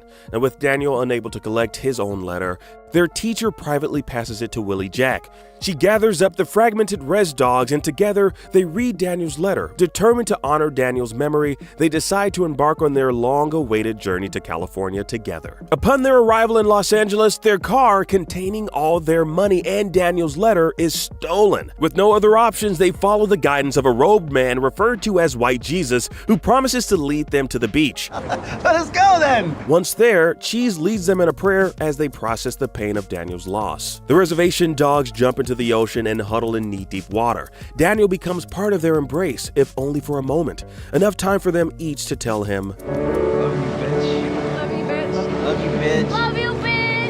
Allura hatches a plan to find their car, but Bear declares that he's not going back, leaving the rest of the Res Dogs unsure of what's next. Now, what do you think will happen in Season 3? And do you love Catfish as much as they do? Let us know in the comments down below. Make sure to check out the third and final season of FX's Reservation Dogs, streaming August 2nd, only on Hulu. And if you can't wait till August 2nd, then here's a sneak peek of what the Reservation Dogs are up to next in this brand new trailer. Hey, did you know that an Indian invented potato chips? Can you please just go? This Gunagahage guy invented them. Yeah, he was half black, half native. Uy, don't start talking to yourself. It's true. Can you believe this guy? The Red Dogs have returned! We're so grounded. Where's Bear? I'm old enough to feel old, but young enough to The path to healing is often found in opportunities to help others. What does that mean? You're on trash duty. Maybe next time you'll think twice about running away and not telling anybody. Why am I here? I didn't even go to California. It's called probably cause. Knowledge bomb! Hookah! Glad to be home. I don't think I can leave this. Kind of gets a hold of you, huh? Could I get my records? Records? I'm thinking about going to school. Can you just tell me what to do? You know I can't do that. Besides, you made it! Made it where? Right where you're supposed to be. I'm gonna die. We're kindred spirits, I think. We see things other people can't.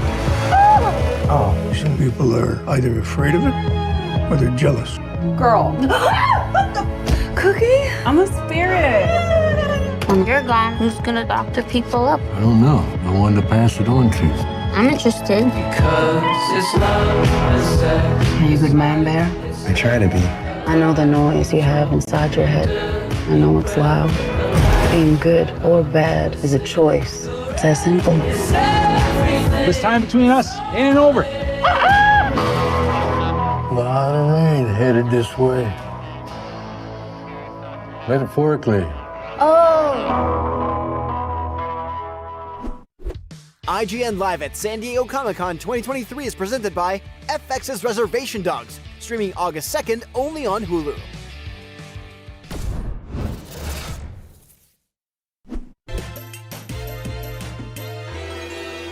Six years ago, while talking about Sonic on Game Scoop, Brian, you had this to say. Real point where we need to admit that this was never really a great franchise. Nope. Wow. It was never really a good franchise, huh, Brian? Well, I'm sorry. We're well over, believe it or not, 100 Sonic games, 2 movies, a long-running comic book series, and 6 shows. When you besmirch Sonic, you besmirch everyone associated with Sonic, okay, Brian? Brian, I want to present you with this. I will hold that L. I was wrong. I have since come around on that character. I have watched the movies with my kid and enjoyed them immensely. Sonic Frontiers is fun. I liked Sonic Colors. I liked Sonic Generations. I liked Sonic Mania. Something we can all agree on is that Sonic has been good. It's Crash Bandicoot. that's never been. Oh, okay, here we go. If you enjoyed that, check out full episodes of Beyond, IGN's PlayStation show, as we talk, argue, and goof on everything PlayStation. New episodes drop every Tuesday on IGN.com and IGN Games on YouTube. Welcome to Super Debatable. When you got big takes on superheroes as hot as ours, well, you need a place to vent them. And that's exactly what we'll be doing week after week on Super Debatable, arguing over the most divisive topics facing fans. The MCU, that multiversal mess peaked years ago. It's all downhill from here. James Gunn and Peter Safran should absolutely nuke the Snyderverse. We could argue about this all day. And we will. Join us on Super Debatable Fridays on IGN.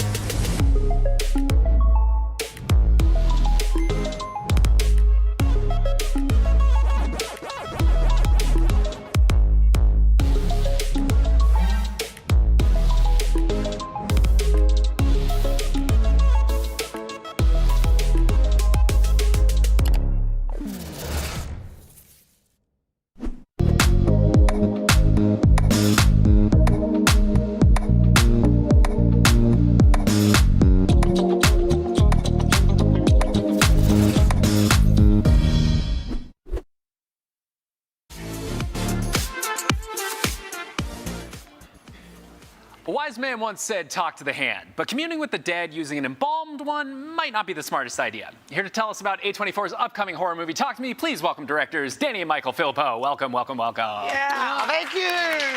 Thank you. Thank you for joining us. Tom. Sorry, Sam. Yeah. Again, thank you so much for joining us. Now we're getting normal again, as normal as we can be. Yes. I got to tell you guys, Talk to Me scared the absolute hell out of me. It is the scariest movie I've seen in years, and for me, I feel like that's not something to be said lightly. What has the reaction from the horror community that has seen the movie early at screenings or some of the previews that you've done so far? What's that reaction been like? It's so much fun sitting in and listening to the audience react. It's such a visceral communal experience. So yeah, we've loved sitting in on all the screenings, and yes. Unless people aren't reacting, then we'll just leave. It's so powerful. I know you've also gotten some reaction from kind of luminaries in the horror world. I heard Jordan Peele actually gave you guys a call. Is that right? Oh my God, he texted me first, and I was like, what? And then he FaceTimed me, and I was like, what? It was seriously the most crazy thing ever. Was your voice that high? It was very high. I was shaking holding the phone. It was seriously, incredibly nervous. Yeah, it's so cool. I can't believe it. Like, we're such massive fans. What was his reaction to it? What did he say? He said it inspired him, which is crazy. What? That's incredible. I mean, like, it really is. I'm not overstating this. It belongs in conversation with like big debuts like The Witch, Hereditary, these Get Out, like these massive horror moments. Talk to Me is one of them, and you guys should be so proud of that. Oh my God! I don't think it's that. Yeah, thank you for that. But once you guys see it, trust me, it is. Listen.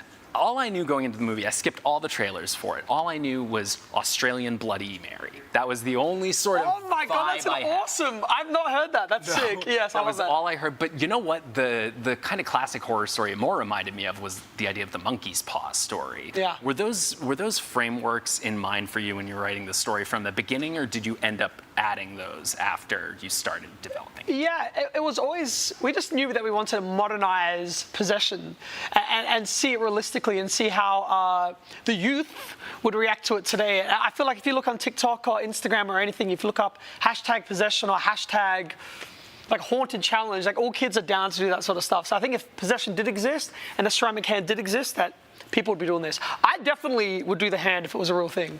Would you, Michael? Yeah, I think so. Yeah. I feel like he'd die first in the movie if he was in it, because he's stupid. Yeah. Do you agree with that? I can neither confirm or deny.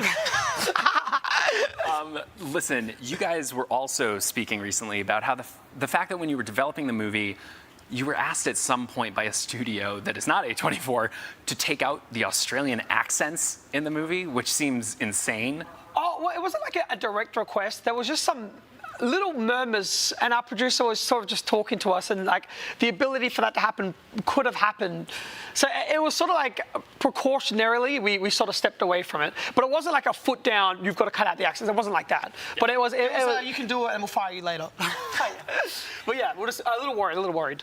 Have there been any particular moments too that has there been like one bit, and you don't have to spoil anything, of course, you can be vague, but has there been one moment that audiences that have seen the movie have come to you and been like, how did you do that? Like, how could you do that? Oh my God, yeah, both. Yeah? Yeah. And we had an amazing behind-the-scenes guy, Cortland Gordon, he's there filming right now, who came and filmed every single day of behind-the-scenes of the film, and so we really break down how everything was done, and we might edit that together and upload it at some point, which would be sick. Can't wait to see that. There's a lot of great practical effects in the movie that people are really gonna love. Now, before I let you guys go here, us here at IGN, big video game fans, we are extremely excited that you two are going to be directing a Street Fighter movie. Oh my God! Oh, Hadouken! Cool as hell. Now, of course, you're not the first to get a bite at this apple. There is a classic adaptation from the 90s, and I'd just like to show you a little bit and get an idea of how close to this execution you guys plan to go. Cool? I'm down to Just letting see you what know, I really feel the punches, you know? Let's see. Happy man. Next, I'll make you a dead one. Jean-Claude Van Damme. Oh my God! That's America, baby.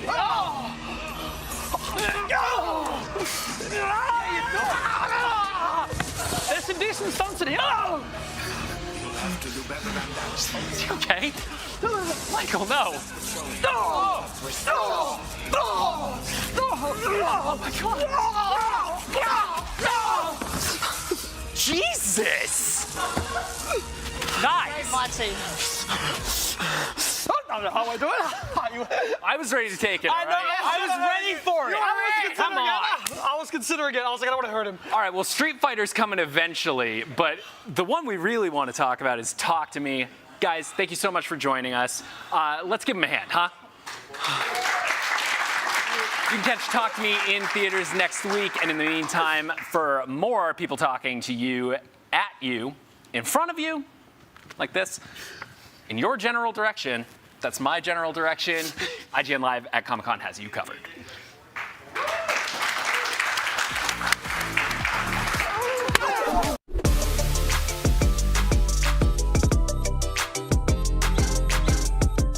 Hey everybody, Max Scoville here. We are at San Diego Comic-Con 2023 at the annual Hasbro Preview Breakfast. Hasbro is, of course, the 100-year-old toy company that's been making toys and games for children of all ages, for ages. And when I say children, I mean both the literal, small, young, actual children sense, but also the sort of metaphorical, spiritual, inner child sense who maybe have a little bit more disposable income to buy insane collectibles. We'll check out some of those, but also some of the fun toys, because hey, in the words of Ralph Wiggum, fun toys are fun.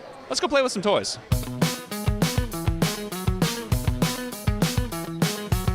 So for anybody who grew up in the 80s, the G.I. Joe Real American Hero series is a very familiar and possibly heartfelt thing. In more recent years, Hasbro has been doing the HasLab projects, which are basically massive, crowd-funded, incredibly large-scale, very limited edition, made-to-order collector items that are just, the kind of things that you really, it makes you want to take your wallet and just burn it, throw it in the ocean because it's dangerous. Here's the Hiss tank, which is, of course, the sort of standard issue Cobra armament. And this is, okay, this is not just like a collectible you put behind glass. It's not a display piece. This is a toy. Let's not beat around the bush here. This is a legitimate toy. It has action features. Look at this. The headlights, it does the Cobra spotlight.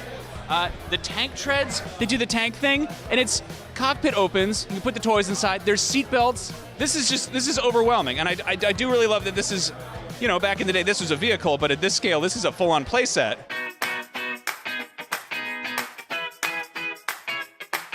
So joining the many, many Han Solo figures out there are a bunch of new Indiana Jones figures. Some of these are kind of coinciding with Dial of Destiny. We, of course, have the Temple of Doom ones. These are my personal favorites. The accessories on these are phenomenal. You can see the Short Round has a little teeny tiny voodoo doll. He's got an actual soft goods shirt, so you can take that off and put it on your Ewoks or something. I think that looks exactly like Harrison Ford.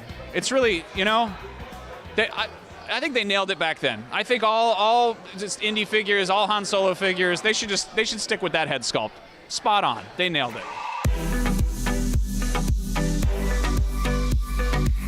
So if you're familiar with the Deadpool comics, or maybe a very deep-cut Easter egg in Deadpool 1, you know Hydra Bob, who is, of course, Deadpool's, formerly employed by Hydra, sometimes sidekick, and the two of them have showed up in a Marvel Legends 2-pack that is a Comic-Con exclusive that comes with a ridiculous amount of quite cartoony accessories.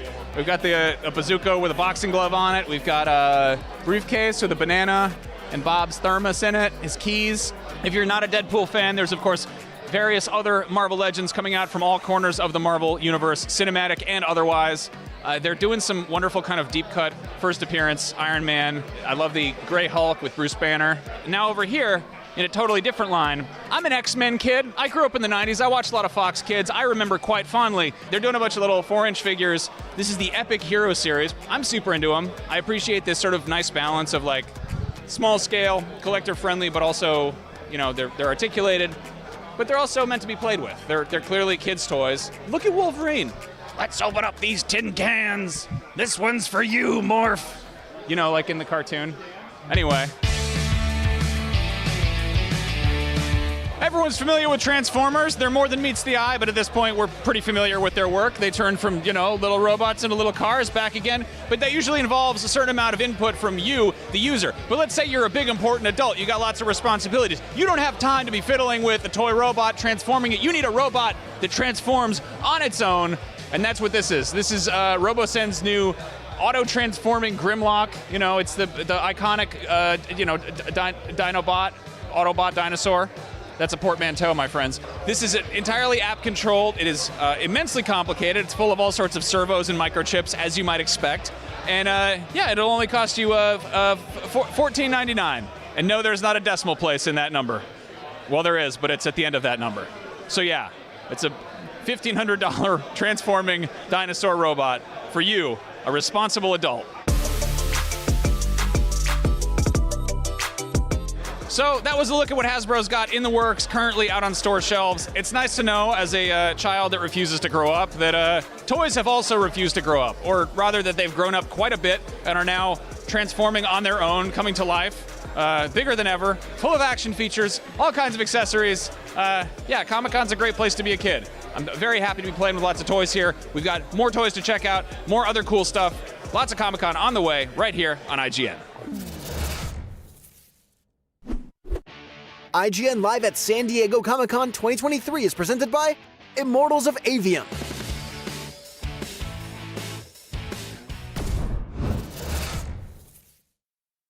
Welcome to Super Debatable. When you got big takes on superheroes as hot as ours, well, you need a place to vent them. And that's exactly what we'll be doing week after week on Super Debatable, arguing over the most divisive topics facing fans. The MCU, that multiversal mess peaked years ago. It's all downhill from here. James Gunn and Peter Safran should absolutely nuke the Snyderverse. We could argue about this all day. And we will. Join us on Super Debatable Fridays on IGN.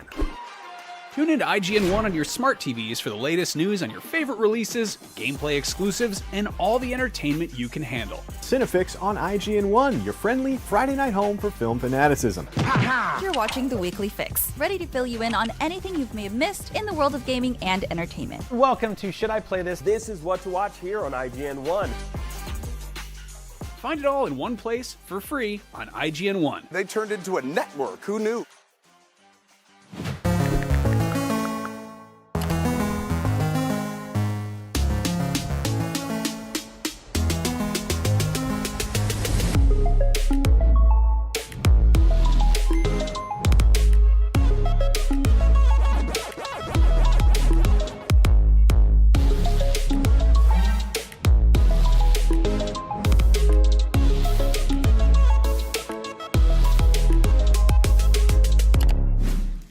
Cinefix Top 100. A list so secretive even we don't know what movies are on it or where they rank. What do you mean you don't know? Each episode will reveal one of the movies. Did I rush it? Felt like I rushed. That was good. I liked it. Talk about why it belongs and finally find out where it ranks. Are you not entertained? Are any of the movies we've shown here even on the list? I have no idea, and it drives me crazy. Join us as we find out on the Cinefix Top 100, Mondays starting July 3rd. Why so serious?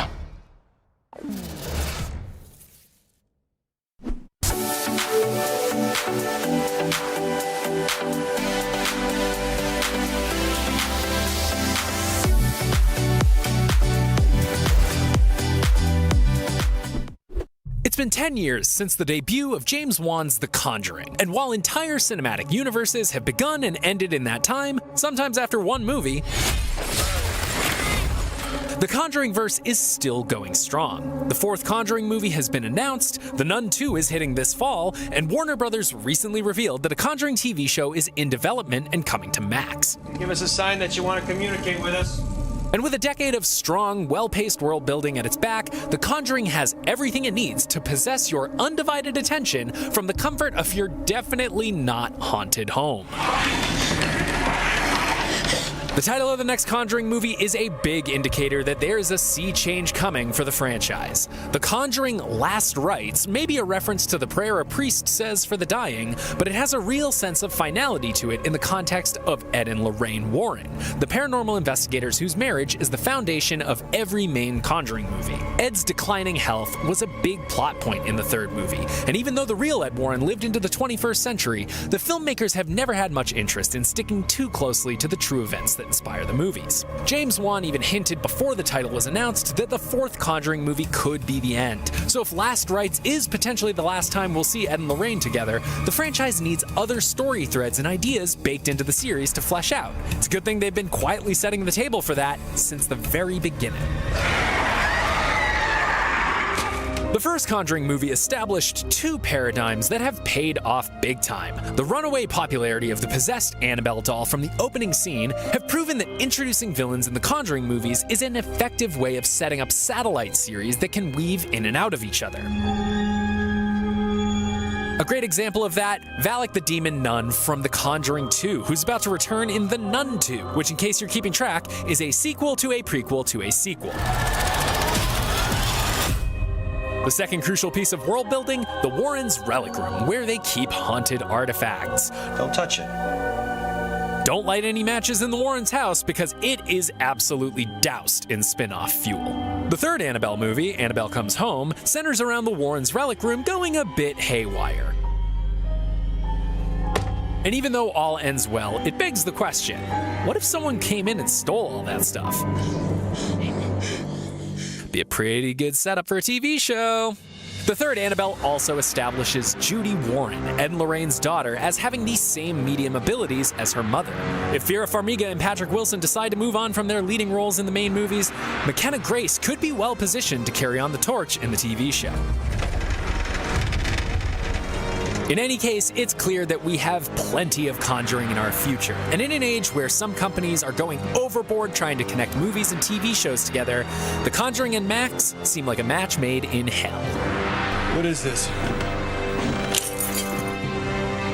It's the reason you're here.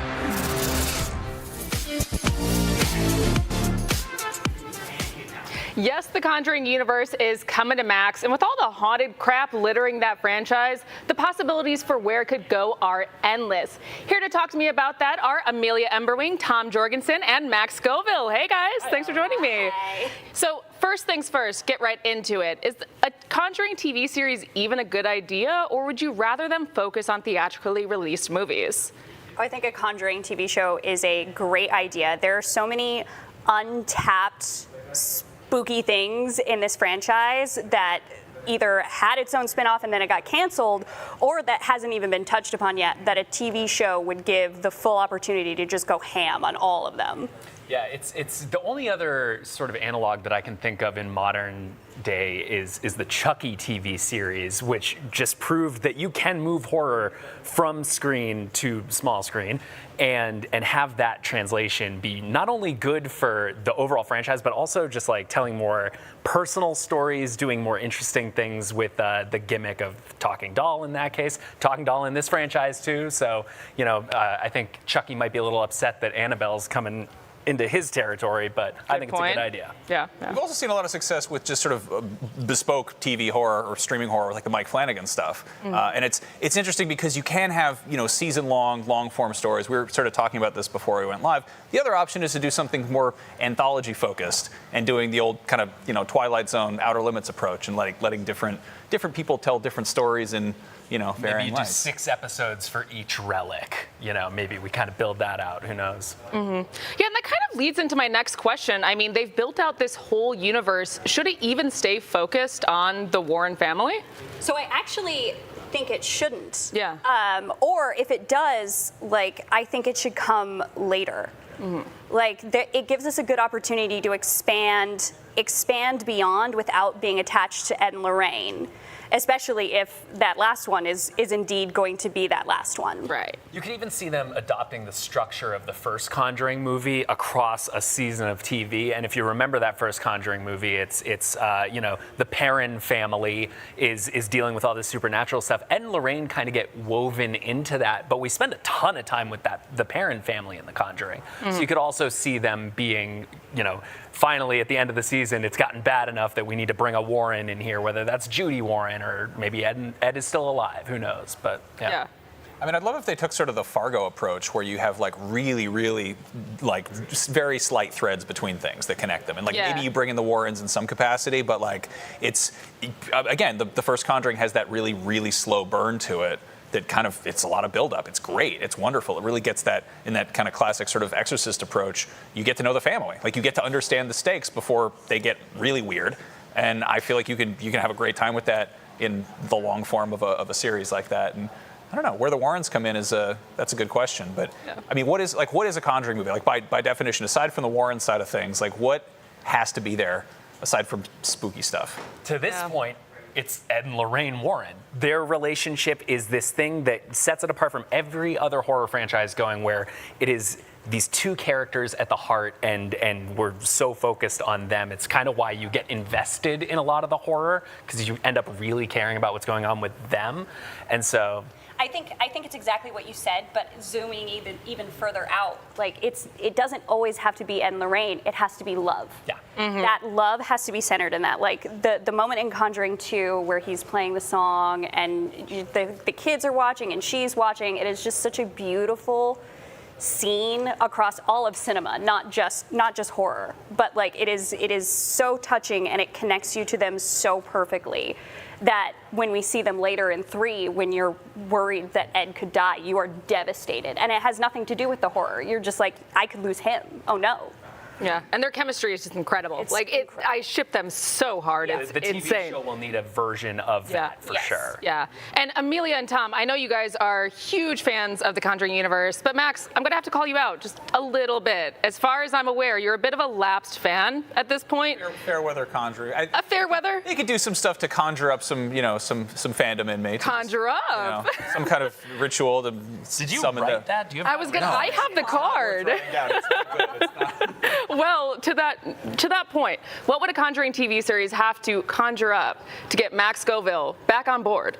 I would love it if they did the kind of the bite-sized trail of breadcrumbs approach. Like I'd love it if it was sort of standalone episodes, like an anthology approach. Do the Black Mirror thing, because there is so much water cooler stuff around that, and it's a really kind of good kind of point of interest or point of access where if there's one just banger episode that gets people talking, then it kind of like it pulls you in, it leads you in there. And if it's all sort of distantly interconnected across this weird junk room full of horrible dolls and mirrors and crap, like it's a web. That's how it kind of sucks you in. But you've already got the diehards hooked. There's plenty of people who are going to tune in yes or yes to a show that says Conjuring on it or is somehow connecting to the Conjuring verse. But I think some more little, I don't know, interesting new ways of kind of approaching that universe from a new angle.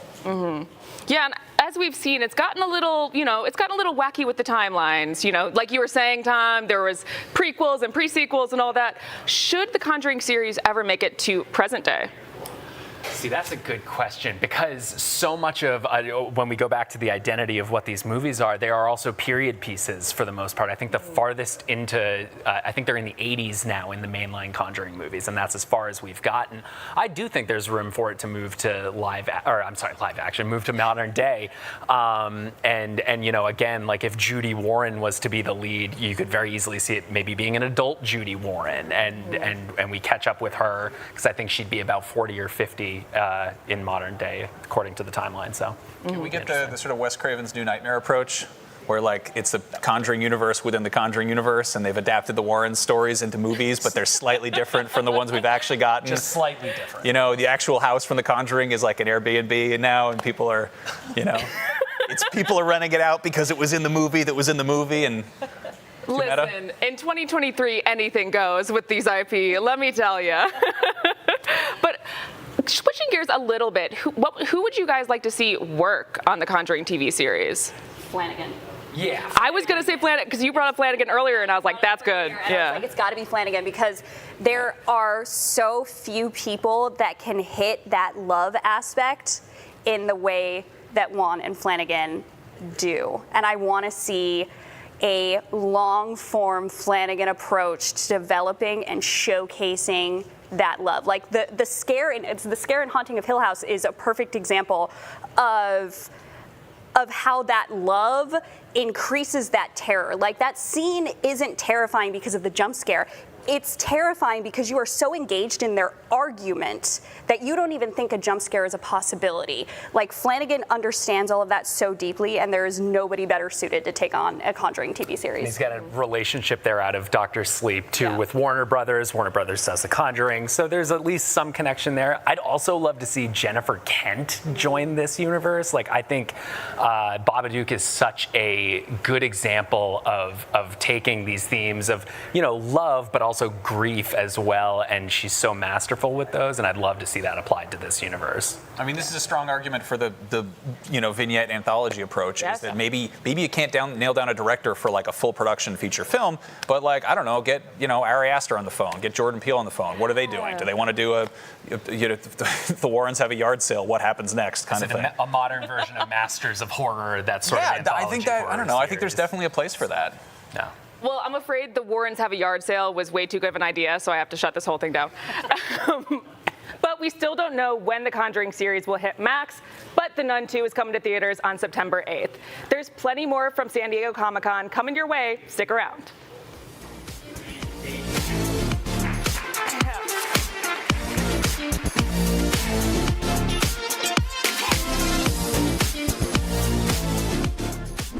There's tons of cool stuff at Comic-Con, but here's some cool stuff you can check out right from the comfort of your own home. Enclave HD is a definitive edition of the medieval action RPG with all new visuals and an epic soundtrack. Through August 10th, IGN Reward users have a chance to win a copy of the game bundled with a Nintendo Switch console. Head to IGN.com/rewards for your chance to win, plus perks all year round.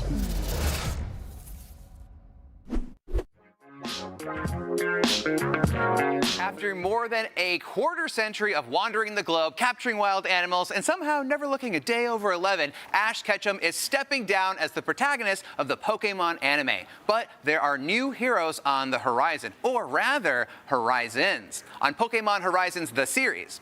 Here to tell me all about it from the Pokemon Sorry, can I pick it up from the top? Ooh. It's not live, yeah. That's okay. I did that for you because I heard you, you know, you felt a little stressed. Yeah. Okay, cool.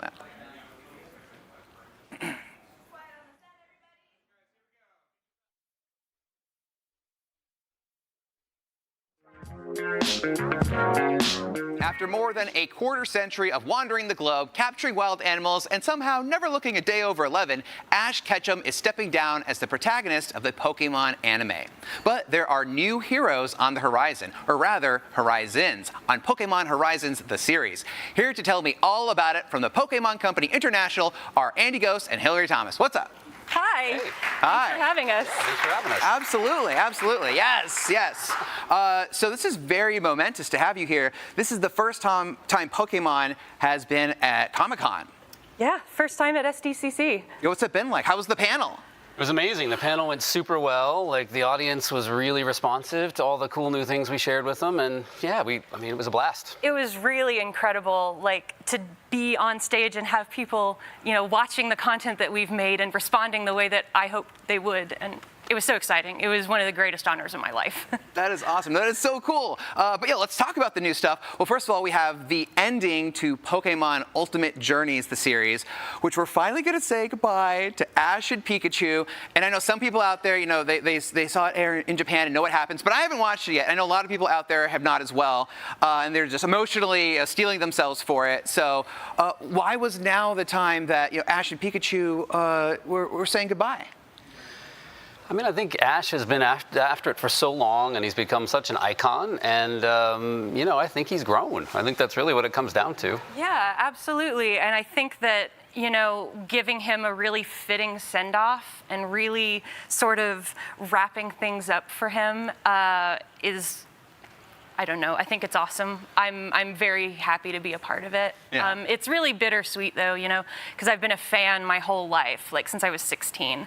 And I always thought Ash and Pikachu were gonna be there. I always thought it was gonna go on, but like, now we're gonna have a whole new set of stories and I'm excited to tell those. Well, and it is very cool, though. We have sort of a lovely send-off for Ash and Pikachu where, you know, they kind of travel the lands a bit and revisit some old friends, and you know, there are a lot of folks that the audience is going to appreciate seeing in those episodes. It's a little bit of a victory lap. Like Brock and Misty come back. We'll see Lapras. We'll see a lot of these fan favorites. The Squirtle Squad comes back, which is awesome. Squirtle Squad represent.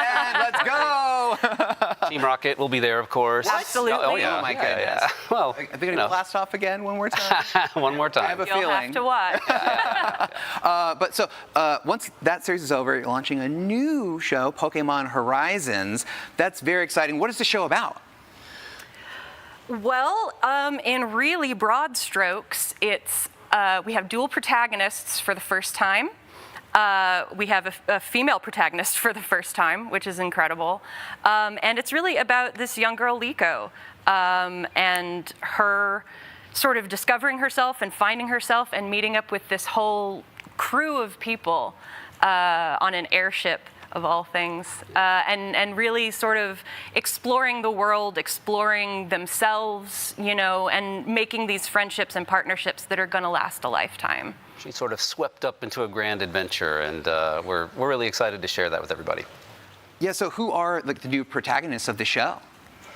So Liko, who we spoke of, they're dual protagonists actually, Liko and Roy, but I'll speak to Liko first. So Liko is sort of a younger girl coming of age, sort of figuring out what life is about, and her parents send her off to Indigo Academy where they went to school, and her grandmother sends her off with a pendant, which becomes very important and part of this adventure we're speaking of.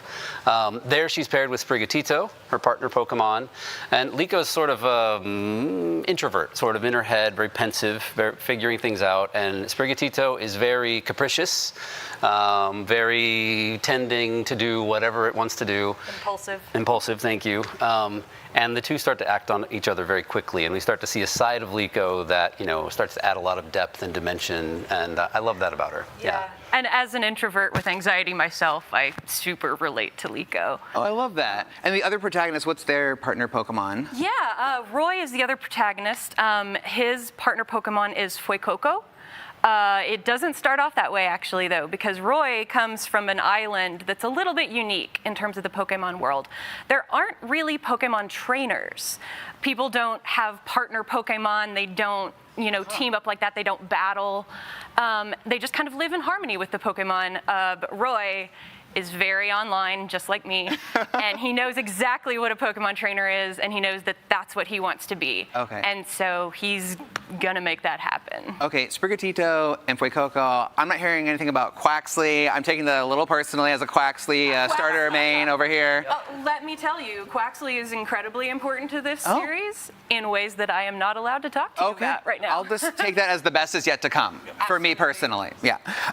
So this is actually what I want to know the most about. Captain Pikachu we've seen Pikachu wear all sorts of hats over his career, especially if you have Pokemon Go. You probably have a whole box full of just Pikachu wearing different hats. This is Pikachu in a captain's hat. Who is Captain Pikachu? Who's his trainer? What's the deal there? What's he the captain of? Yeah, so Captain Pikachu, great question. Captain Pikachu is Pikachu as we've never seen a Pikachu before.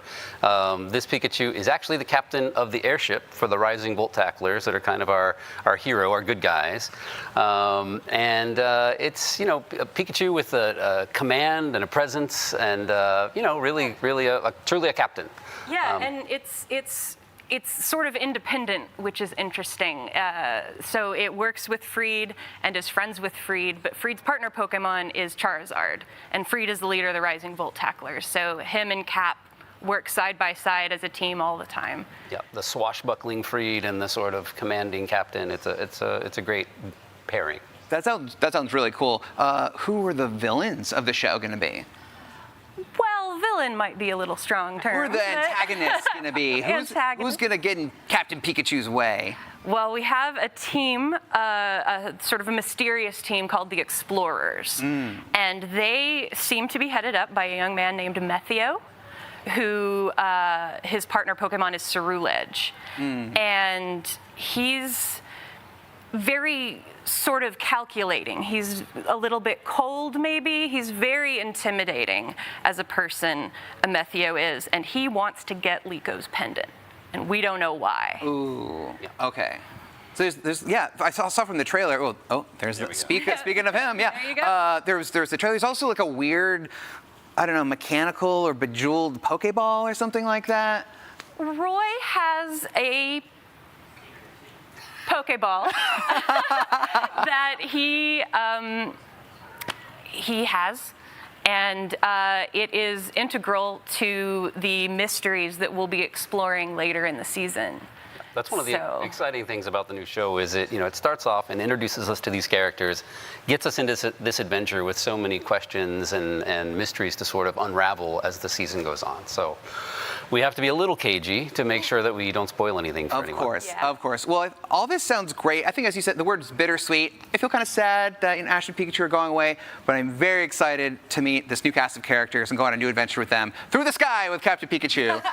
We're all out of time. We're all out of time here, but thank you so much for coming and talking to me at Comic-Con. Yeah, it's a pleasure. Thank you. So I have been a massive fan of Pokemon my entire life, and I'm so happy new generations get to grow up with a Pokemon series of their own, even though Indigo League will always be the best. We've got lots more ahead right here at IGN's Comic-Con coverage, so don't go anywhere.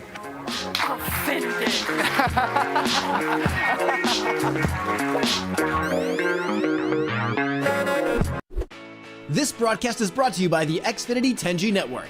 Get a game-changing connection today for a faster, more reliable tomorrow. The future starts now.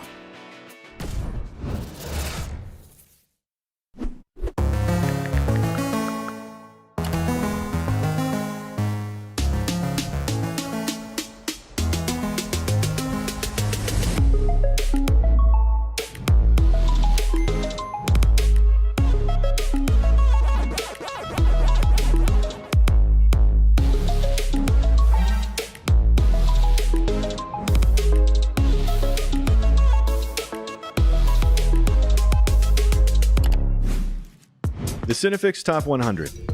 A list so secretive even we don't know what movies are on it or where they rank. What do you mean you don't know? Each episode will reveal one of the movies. Did I rush it? Felt like I rushed. That was good. I liked it. Talk about why it belongs and finally find out where it ranks. Are you not entertained? Are any of the movies we've shown here even on the list? I have no idea, and it drives me crazy.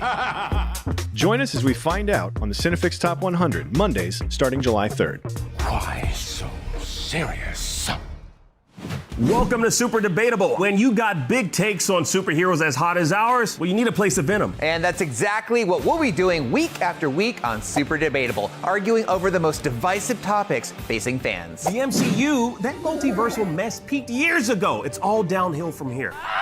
James Gunn and Peter Safran should absolutely nuke the Snyderverse. We could argue about this all day. And we will. Join us on Super Debatable Fridays on IGN. Want the ultimate IGN experience? Check out IGN Plus. Members get exclusive deals and giveaways, ad-free browsing, unlimited tracking on IGN Maps, discounts at the IGN store and with IGN partners, and best of all, free games. Get 30 days of IGN Plus for just $1. Head to plus.ign.com.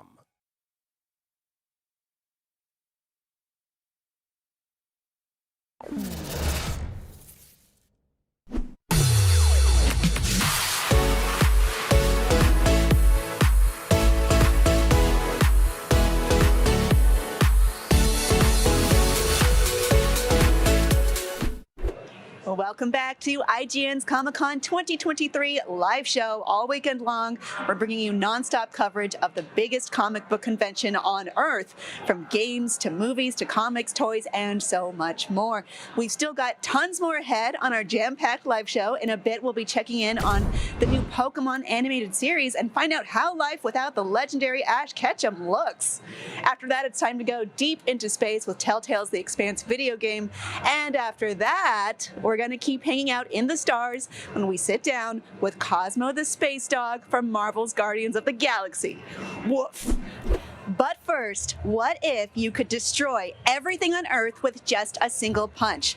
What would you battle? Well, how about depression? Let's check in on the exciting and occasionally depressed world of One Punch Man and find out more.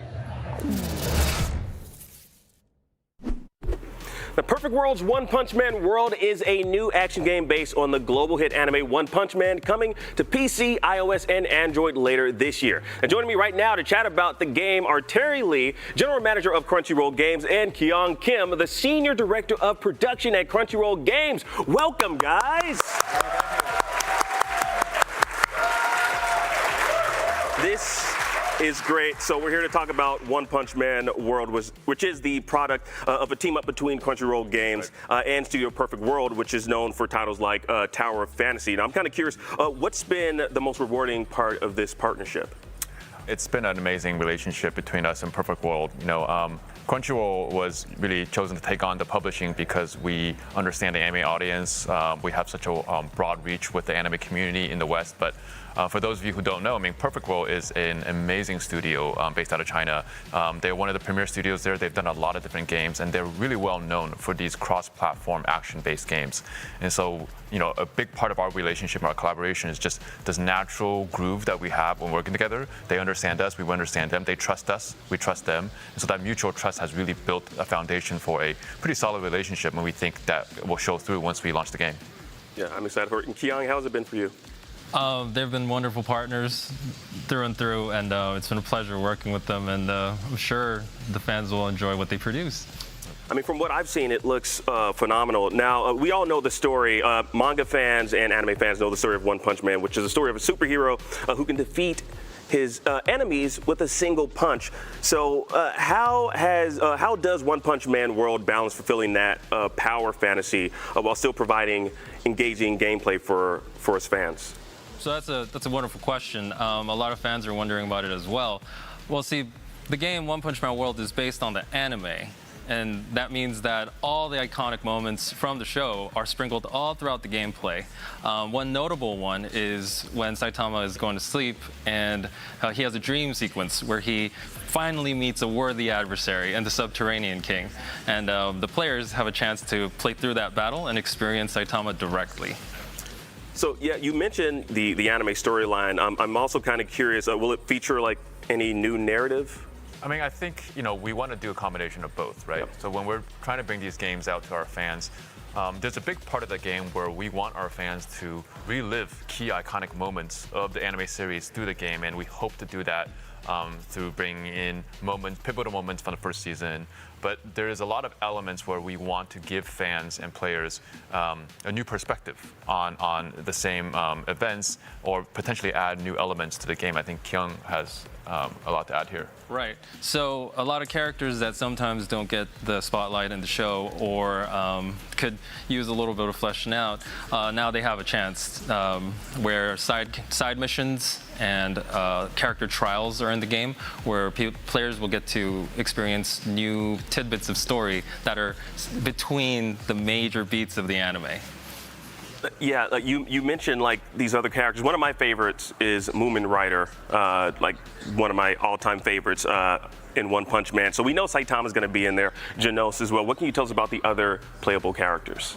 Sure. The roster is vast. The series has a lot of colorful and fun, interesting characters, including Atomic Samurai, Silver Fang, the like. And one of my personal favorites, Lightning Max, he is somebody that a lot of players will get to play with from the start. And this character is really fast and has a high skill ceiling. The developers baked in a lot of cool abilities for each individual character. And we hope the players will enjoy him as much as I did. Now, with One Punch Man's the world, it's a very unique location. What areas can we expect to kind of explore, and what can we do there? So the world of One Punch Man really likes to emulate the world inside the anime. So we have cities like A City, Z City, where Saitama lives, and it has a lot of other facilities like an arcade or a convenience store that we see Saitama running to and getting his sales from. And there's lots of little mini games that people can play inside those arcades and other cool locations to check out. And this is a multiplayer cross-platform game, so it's on PC, iOS, and Android. I want you to talk to us about that. How is that going to work exactly? Yeah, I mean, it was really important for us to bring this game to as many platforms as possible, to let as many fans enjoy this game as possible. It's a very high-quality production game, as you guys can see from the footage. And so to accomplish that, we are very confident that the game itself would reach a lot of folks. We enabled full cross-platform party matching, which means that you basically can play this game and see players from all across mobile and PC worlds. And in doing so, the hope is that we create as broad of a player base as possible. Now, looking at the gameplay footage, this is a particular party right here. So what are all or some or all of the activities that you can do with your party? So right now, the game will allow for up to 4 people to team up together and to take on these big and powerful bosses. Friends who are on each other's friends list can actually send each other these challenges as well to team up and take on these trials together. Can you describe a little bit about the mechanics of combat for us? So in the footage we're seeing right now, this is a what we call a commission, and it's where you have a group of players and you take on a boss that you've already cleared in the story. And because in the story of the game, it follows the anime, and that means certain characters have to be in that specific story beat. But these raid bosses, these other challenge modes, what'll happen is you can take in any character you like to take on that same boss. And some people will be very intimately familiar with specific characters because they're very hard to fully master, and they'll get to express themselves in combat. That's amazing. My final question, pre-registration is now open for the PC version on your official website. Will players be able to pre-register on mobile as well? Yes, that will be coming soon. And I think we want this to be a very broad reach, right? So Crunchyroll is working with our friends at A+ and Perfect World to really push this as a global release. So we're starting with PC as the broadest reach, and then we'll follow up with mobile short after. I'm honestly super excited for this. I have to say, Crunchyroll Games, Perfect World, this was a perfect match made in heaven. Terry Keong, I want to thank you both so much for joining me and answering all of my burning questions. Now, pre-register on OnePunchManWorld.com to get all of the latest news and become the ultimate hero when One Punch Man World arrives on PC, iOS, and Android later this year. Now, don't go anywhere. IGN San Diego Comic-Con 2023 coverage continues.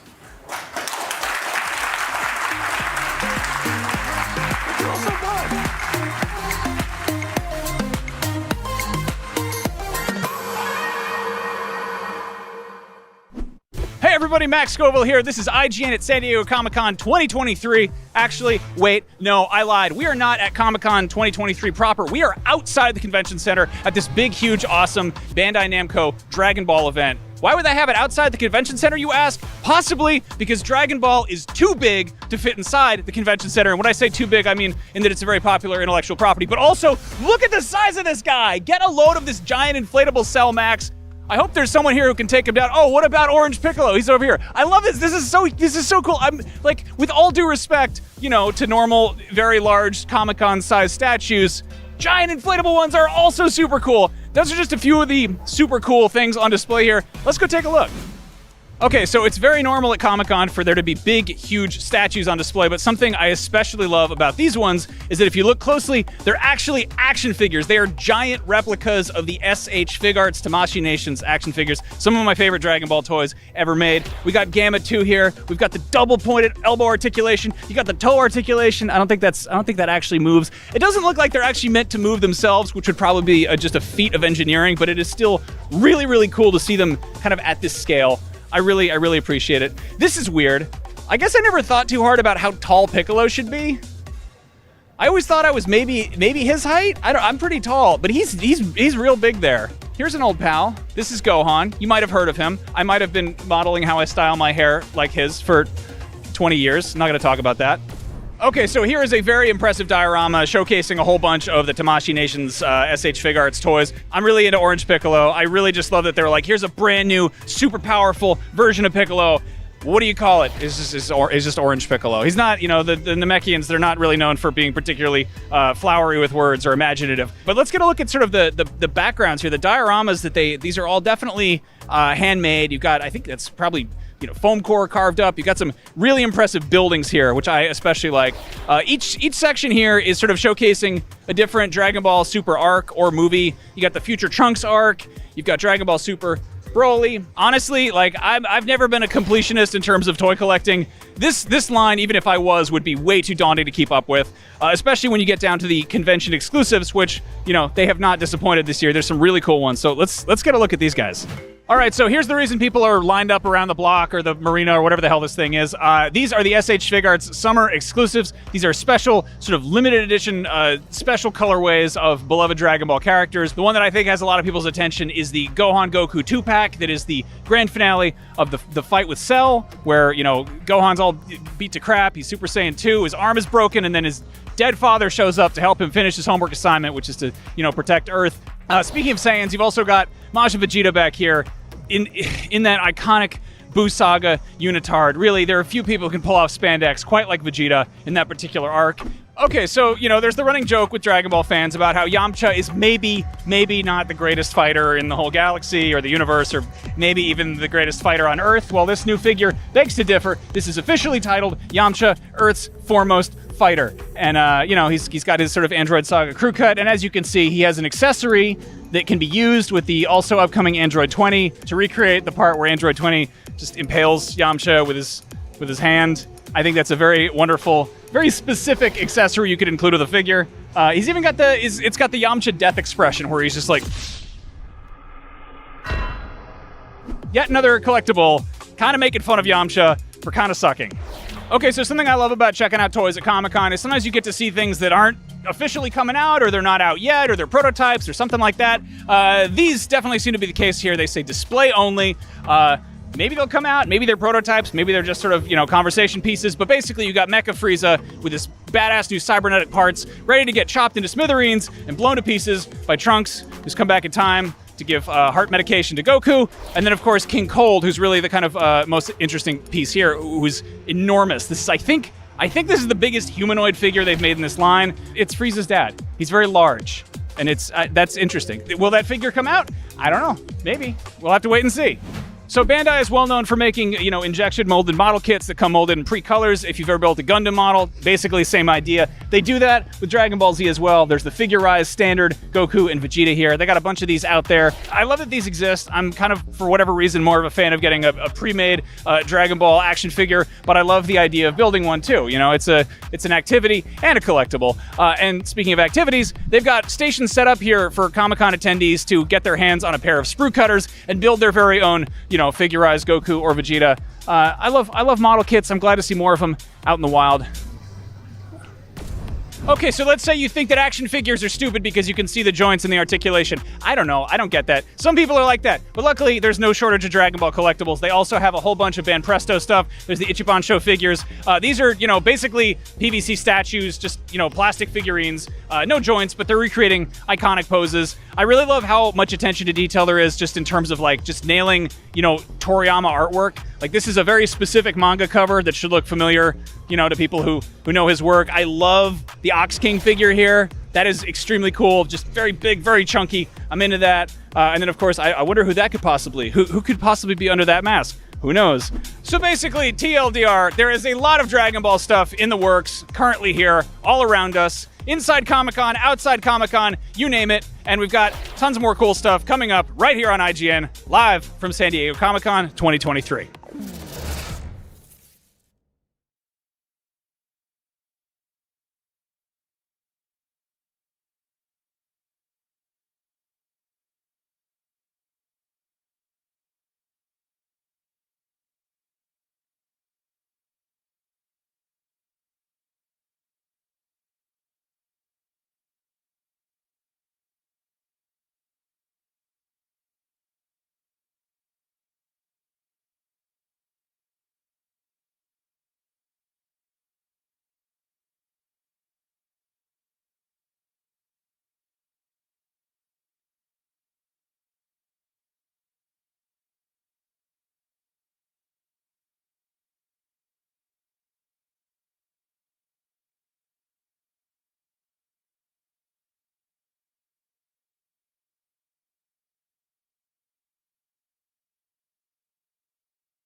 Welcome, everybody. This is IGN at San Diego Comic-Con 2023. Some people might think that cartoons are just for kids, but over in Japan, that's not the case. Over there, they got these new cartoon shows called animes, and let me tell you, they're wild.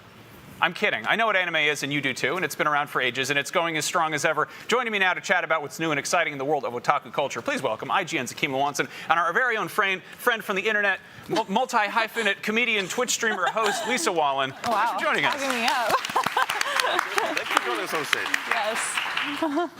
So this is, we're going to be talking for about 10 minutes about an entire medium. Does that work? I think we can cover a lot of ground in that time. 100%, yeah. I want to talk about one of the sort of bigger announcements that come out of Comic-Con that's anime adjacent is Shinichiro Watanabe, who did Cowboy Bebop and Samurai Champloo and all that good stuff, has a new project that just got greenlit by Adult Swim called Lazarus, and it's being produced by Studio Mappa, and it's we have nothing to go on. We've got a logo, and it's a cool-looking logo. Okay. It tells us basically nothing about the show, but it looks like a Mappa logo. Right? It 100% does. It reminds me of the one anime logo. I forget the name of the anime. I'm forgetting it. With the guy who has a lizard for a head. Oh, Dorohedoro. Yeah, exactly. Dorohedoro. That's what it looks like. It looks like that logo. Good. Okay, so I love that we're just gonna mispronounce all the Japanese names for the next 10 minutes. We will not. What do you mean? We will not. But let's talk. Like the plot points we know about this is it focuses on a Nobel Prize-winning neuroscientist in the year 2052 who makes a magical cure-all drug and then pops up to go, haha, just kidding. It'll make everybody die 3 years later, and then he just disappears. And then it's about a team that has to solve that problem and find a cure for this drug, which is I feel like pretty dystopian, but it's also could go really any direction tonally. But there's gonna be good jazz music involved with it too, because that's all of his works. Yes. Yeah, I feel like that. But how can you really jazz up that particular premise though? I'm kind of curious about that. If most of his works is just here's a terrible thing going on, but also here's some good music involved with it. That's how it's all. The description immediately gave me kind of vibes of Brain Scratch, the sort of the more kind of out there sci-fi Bebop episodes. Either that or Space Dandy. Yeah, I mean it could go the Space Dandy direction. Yeah. I don't know. I kind of hope it's the kind of the sad oh, you were cryogenically frozen and now you're in debt kind of side of futurism. But yeah, as for the music side, there's DJ Floating Points, jazz saxophonist Kamashi Washington, and then Bonobo they're all involved with this. So it's going to have a killer soundtrack. We know that much. Yeah. I don't know if you remember the Netflix anime Carol and Tuesday, but that was like the last Shinichiro Watanabe project that I actually watched, and it was very heavy on music. So he's got like quite the taste when it comes to music. So I'm looking forward to hearing those jams and what it. Hopefully we get more information because I want to see what this looks like. I've seen pretty much all of his works now, and my only issue is that like it's always like super amazing in the first like few episodes, and then it gets kind of boring for a while. So I really hope like the Carol and Tuesday, it was just like, oh my God, the music is amazing, and then it kind of throws off the plot for a bit. Yeah, like I think we need a palate cleanser after that live action Cowboy Bebop. I don't know what you're talking about. I thought that was just fine. That went wonderfully. It might be more like I don't know if you saw Terror in Resonance. That's another anime he did. It's a lot like the future dystopian type thing. And then they're like, here's cool music. So I don't know. Hopefully the plot will thicken throughout and not bore me like the other ones have. Yeah. Well, let's hope. We do have some stuff we can talk about that has more than like a JPEG to go with it. Jujutsu Kaisen. Lisa, you're a big fan? Yes, I'm currently watching season 2 and trying to catch up on the manga. And I mean, like, I feel like MAPPA's just overdoing it. They're doing every anime, and I'm like, should we check on the health of everybody right now? But so far, the production's been amazing, and the adaptation's incredible. And obviously, like, that's the big anime everyone's watching right now, too. So, see, here we go, yeah. And right now, they're working on Gojo's past arc, and it's really. Are you watching it? No, I am not. I am not watching it, but I mean the thing is, it's one of those anime that's on my list. Like there's so much to watch. I'm still on season 1 of Jujutsu Kaisen, and I mean it looks beautiful. But there's I've talked about this before. It's a shonen. I love shonen. I love me some good shonen, but I'm also I'm getting a little bit fatigued when it comes to shonen anime. Gojo is definitely like Kakashi for TikTokers, so yeah, I totally get that. But it is pretty good. I think I mean, if it's like this or Demon Slayer, I'm choosing this. I'll say that. Really? Over Demon Slayer? Oh, yes. Okay, 100%. Wow. I mean, there's gonna be some people in the comments that are gonna fight you over that, not me. I can beat him up, it's fine. Now, Akeem, what are you watching these days? I just finished Heavenly Delusion, which is Hulu original anime. Is that the Chinese one? Is it Chinese? I think so. I don't know. You're making me question myself. What are you? Is it Chinese? We did our homework. Yeah, it's okay. Did a good job. All I know is that it is phenomenal. If you're a fan, if you're a fan of The Last of Us and a fan of I would say Promised Neverland. It's kind of like a combination of those two things. First season is currently available on Hulu, Disney Plus in some countries. After I finished watching it, I picked up the manga because I just couldn't get enough of it. Another anime I just started. It's 3 episodes in, currently available on Crunchyroll. I have to pull out my card for this one. It's super long title. Reborn as a vending machine, I now wander the dungeon. It's kind of a vague title. Love those easy What's it about? titles. Well, I'm glad you asked, Max. It's an anime about a guy, get this, who gets killed by a vending machine. And guess what happens to him? He gets reborn as a vending machine and wanders the dungeon? He becomes a vending machine. Get out of town. Yes, it's so adorable. Look at this. And then you got people that are like lusting over him because they can get food and drinks from him. Oh, and, God. You know, it's not lusting over him. That's not what I mean. I just mean like, I'm parched. I need water. You're a vending machine. Let me kiss you. Okay. Because that's what just happened. Don't you normally kiss vending machines before after you clean them? All the time. It's the weirdest anime ever. And that's the thing, like isekais are kind of known to be for their this absurdity. And honestly, the only reason I actually checked this one out is because of the title. I was like, you know what, that title is goated in and of itself. I gotta check it out. Yeah. Yeah, I mean, I guess I'm just like, it depends on the vending machine. You know, they got a lot of variety. They do have the ones that do like hot and cold. You know, you can get your coffee, ice, or warm, whatever. That's fascinating. I know good vending machines over there. But they're deadly. They kill a lot of people every year. They fall over, trying to reach in there, get the Rolos or whatever. That's how you become I actually did one. not know that they had the hot and cold until I was like 3 weeks into Japan. I was like, why is my can hot? I think this vending machine's broken. And then I realized it's a really dangerous vending machine. I'm a silly person. Now, Lisa, where can people find you? They can find me on Twitch, Instagram, and TikTok, all at Wisa Lawlin, W-I-S. You'll probably put it on there somewhere. Yeah, I post stand-up clips and Twitch clips, and I talk about anime a lot on my stream, so it's basically everything. Well, thank you for hopping on here and joining us, Akeem. It's always pretty okay to talk to you. Yeah. It's moderately fun. Yeah, we're going to go talk about vending machines for a little bit. We could honestly probably fill 2 whole days just talking about anime, but there's lots more we need to check out right here on IGN, live from Comic-Con. Up next, we're taking a look at Gord. What is Gord, you ask? Well, that's a Gord question. Maybe this trailer for Gord can give you some Gord answers. Behold, it's Gord. Gord, bye. Gord, bye. Rated T for Teen.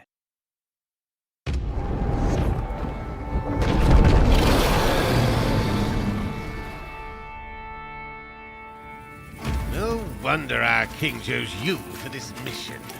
You're more than worthy of this disgusting land.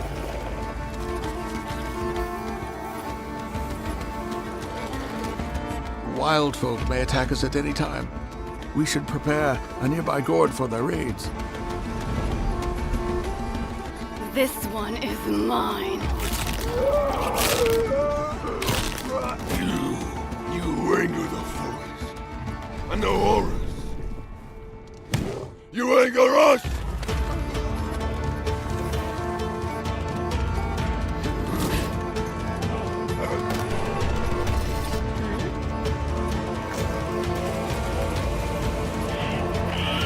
No one can match the wrath of Svarog and the might of Shmi, the prince of the underworld! Everyone, ready your weapons and fight!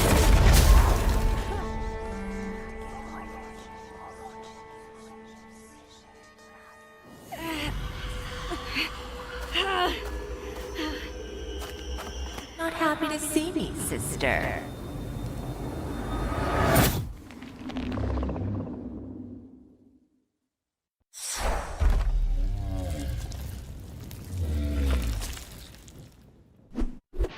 IGN Live at San Diego Comic-Con 2023 is presented by FX's What We Do in the Shadows. All new Thursdays on FX, stream on Hulu.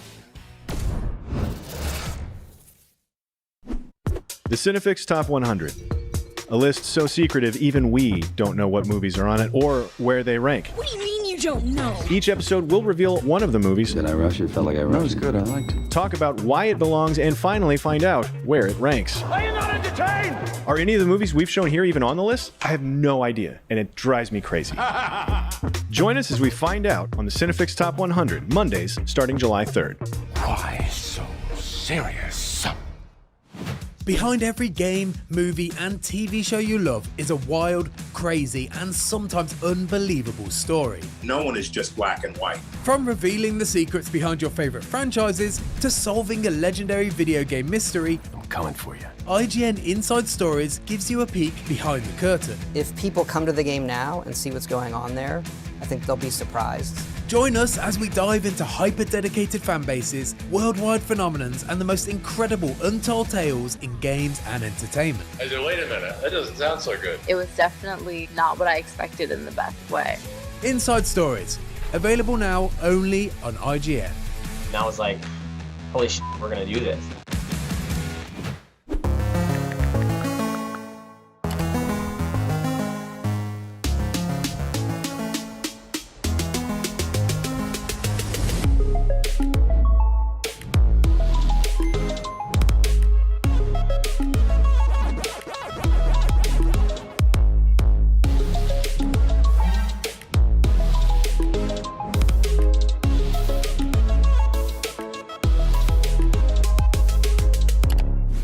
Have you been stuck on the same quest for just way too long? I just want answers! IGN's strategy guides and interactive maps are here to help. Every guide is tested and verified for you by experts. Just search for IGN.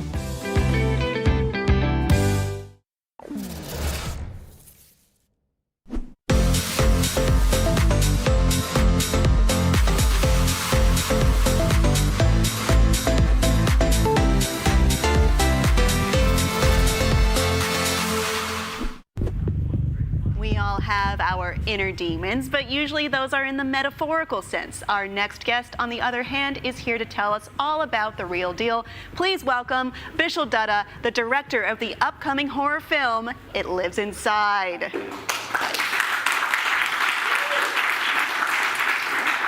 Thank you, Kim. Thanks for joining me. I got to see this before it came out. I feel very special for that. And I found a lot of things to relate to in it.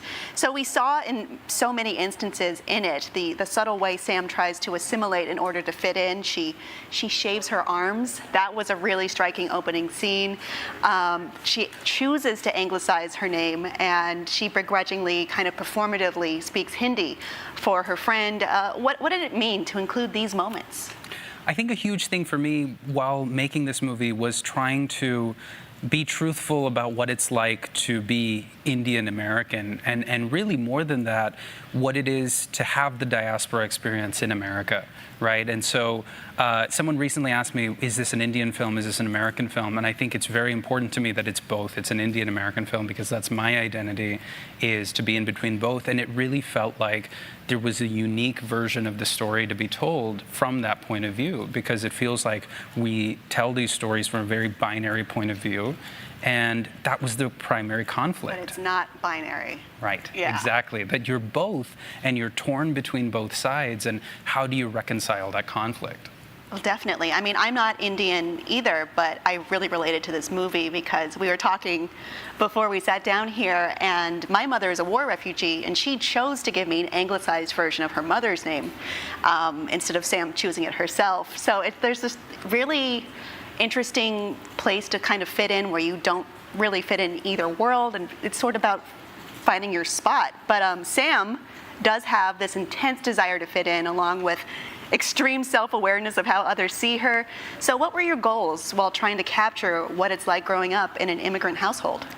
I think that for me, I was thinking about the horror films that I love, right? The horror films that really got me excited about making horror films in the first place, whether it's Insidious or The Conjuring or Nightmare on Elm Street or Poltergeist. I could go on, but I was watching those films as a kid and learning to be American through them. Mm-hmm. But then I started to think, well, what did it look like? What would it look like if it was my family in that kind of story? And so these characters, I'm really trying to kind of bring my own family and friends and cousins and real people from my life into this story, because as you said, I think that the point is for everyone to relate. It's not just about Indian Americans or people who are going through the exact experience as me. It's about connecting to everybody that has lived through this. And I think the incredible partners that I've had at QC Entertainment and Neon, I think that's their goal as well. And together it was this joint goal to make a very universally affecting film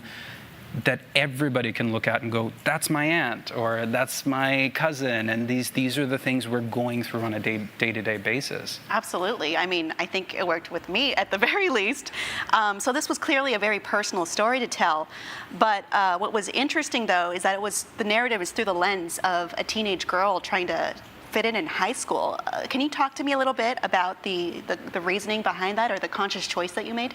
Certainly. I knew that I wanted it to be a high school movie because I think that that's the time when that sort of cultural identity is the least formed and you're trying to figure it all out.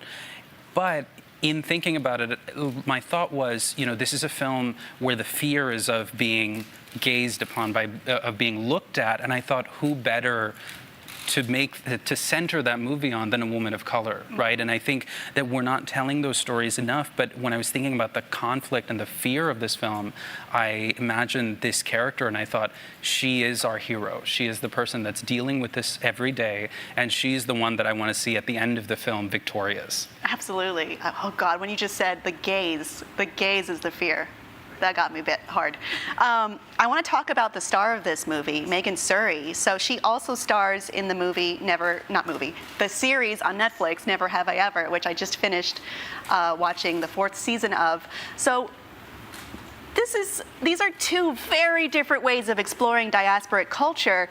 What made you choose horror as the way to go through this? Because Never Have I Ever is very light, very rom-com-y. This is not that. Right. I love that show, and I think it's just so fun, and I've watched all of it, and I love it. With this film, and when I met Megan, she'd been in that show, and she'd been in a wonderful film called The Miseducation of Bindu, and she had done these kinds of roles. But one of the things I remember seeing in Megan, and it was this kind of instant feeling of she's the right person for this role. I obviously saw her as the very likable teenage character at the beginning of the film, but I could also see her as kind of Ripley at the end of Alien, the action hero. And I think that I try to look at both sides of that character arc, and the reasoning ultimately for making it a horror film, I think of horror as really the most expressive of genres. And I think that the emotions that this film is about, I think if you make it as a straight drama, the audience is outside of it looking in, whereas this was an opportunity to take these very real feelings. And as a teenager, it does feel like the end of the world. It does feel like you're living... All those emotions. Yes, you do feel like you're living in a horror film. And so the thought was, okay, this feels like the most authentic and truthful way to convey these emotions that this character is going through. I mean, I was watching this, and I was thinking about other teen horror movies that I've seen, but there was a stark difference here because we've seen, let's say, in Carrie, there's characters who are unbelievably cruel and just so not redeemable at all, just awful people. But when Sam, does something a little mean in this, she seems to feel immediately regretful. Is that something you thought about? Do you think maybe this generation is a little bit different, or what was your reasoning going into that? I certainly think that empathy is what I want out of characters. Mm-hmm. It's what I look for, and I'm not looking for characters that are perfect. And as I and the co-story writer, Ashish Mehta, and as we were coming up with the story, that was important, that this character was understandable, that though she did something wrong, we understood where she was coming from. And I feel this way about all the characters. I think there was an opportunity for some of the supporting characters to have become malicious or cruel, but that just didn't feel interesting to me as much as this is what's the horror of this film is coming from inside this character. I didn't necessarily want to do the shower scene in Carrie, and as you can tell, I'm sure there's a callback. Our sequence is happening in the shower, the locker room as well. But I think it was more important that in this film, the horror is coming from within the characters. Oh, it does live inside, doesn't it? It Lives Inside will be possessing theaters stateside on September 22nd, so keep a lookout. And if the jar seems sketchy, definitely don't break it. You'll know what I mean when you watch the movie. The Expanse is one of the deepest and most awe-inspiring sci-fi series ever, and now it's also a brand new video game from some of the best storytellers in the gaming industry, Telltale Games. Let's take a look at The Expanse, a Telltale series DLC trailer.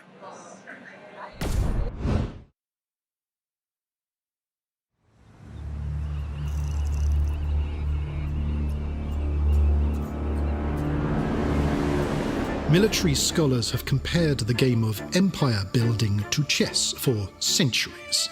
Sacrifice and adaptation are part of the game.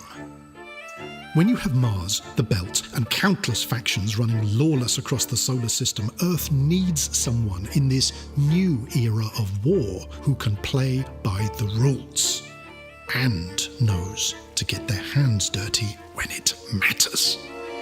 But now, with UNN leadership off-planet, you're telling me she is the most powerful woman on Earth. God help us all. If only everything was as straightforward as chess.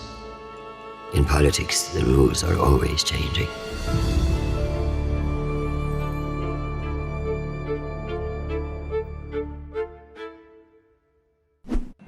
And we're back. I'm joined here today by Deck 9 game director Frost and cinematic director Alistair Erbinger. Welcome to our humble little balcony. There's nothing humble about this. This is nice. This is awesome. It's nice to be above the hustle and bustle up here. Yeah, I love it. Let's talk The Expanse. First of all, why make a game set in the Expanse universe? What was the attraction there? Well, The Expanse is one of the best sci-fi properties that's out there. I think when we watched the show, we were all big fans of it, and we've read the books. So when we had this opportunity that kind of popped up in front of us from Telltale coming to talk to us about making a game within this universe, we absolutely had to jump on it.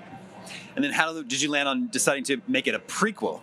Yeah, so there's a lot of characters in The Expanse, and most of them have these fleshed out huge backstories. And the drummer that we sort of were exploring, or the character that we were exploring, who's named Drummer, right? Who is named Drummer, yeah, Kamina Drummer. She didn't have a backstory that was fleshed out in books or in the show. So we saw an opportunity here to not only bring in new fans for The Expanse, but also tell a story that people hadn't really heard yet. It's so the show is based on a book series. That's right. Are you based on the show or the series or both? Yes. Okay. No, it's mostly about the show. Okay. However, we definitely took some inspiration from reading the books as well. Interesting. Tell us about the that collaboration with Telltale. How did that come about? Yeah, so we basically make Life is Strange games normally, and we had this opportunity to work within the narrative space. Telltale had been introduced to us. We had talked with them about the opportunity to work with them, and eventually we got The Expanse brought from them to kind of say, like, would this interest you? And there was a bunch of people on the dev team that were like, yes, do that. So we just started working with them. Yeah, really excited. A lot of the members in the team are just so excited to actually have worked on this, and we're fans of the IP beforehand, and everyone's just poured their heart and souls into this project. Yeah. What's that collaboration like on a day-to-day basis? Are you checking in with them day to day or like week to week?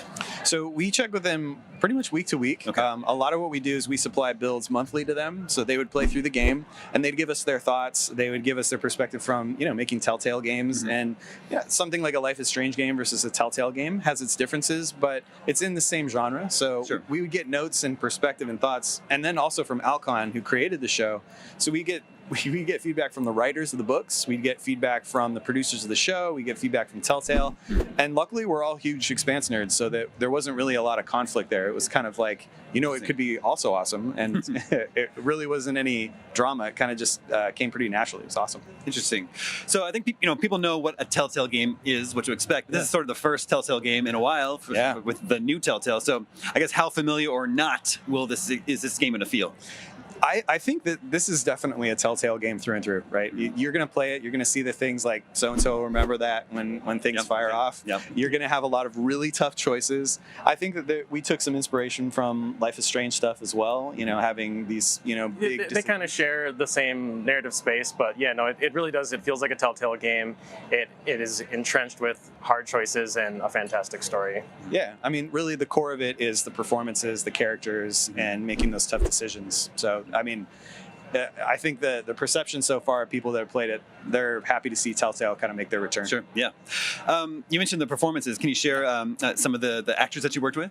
Yeah, so we got to work with Carrot G, who plays drummer in the show. She's an exceptional actress, and takes her work very seriously, but is also hilarious and funny, and was awesome to work with. And we also got to work with the great Shory Agashlu, who plays Ava Sarala in the show, and both of those characters are some of my favorite characters. So getting to work with them was just a dream come true. Yeah. The Expanse is filled with really strong, powerful women, and it's just nice to work on games with strong, powerful women. I think the industry needs more of that. And then, Alistair, as the cinematic director, where did you land on your art style? Are you trying to balance between realism and sort of video game? I don't want to say cartoonish, but stylized. Yeah, stylized. Yeah. Yeah, I mean, it's a bit stylized. It feels similar to, I think, what a Telltale title would feel like, but it's a little bit edged more, I'd say slightly more towards realism. Yeah. Yeah, I mean, the characters, they all feel super, super good and similar to what you'd expect from those games. Yeah, I think character focus really meant that when we were doing expressions on players' faces, or players, on characters' faces, really what we're looking for is to have responses where you don't need to give a verbal cue to understand how the character is feeling. So to do that, we needed to make sure that we had characters that had a realistic sort of a look to them, but also had the stylized sort of thing that you would expect from something like a Telltale game or a Life is Strange game or something like that. Yeah. Were there any new game mechanics that you added that would be a little bit different from a Telltale game? Yeah, absolutely. We have a 0G system in the game, so you're a scavenger out in deep space near Jupiter.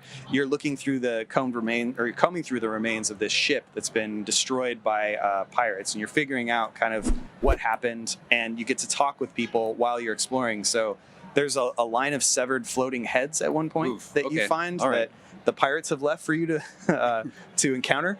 And when you do that, you can explore, check it out, and then get contacts from the crew, and you can get their perspective. So you continue to play on the sticks, as we call it, story on the sticks.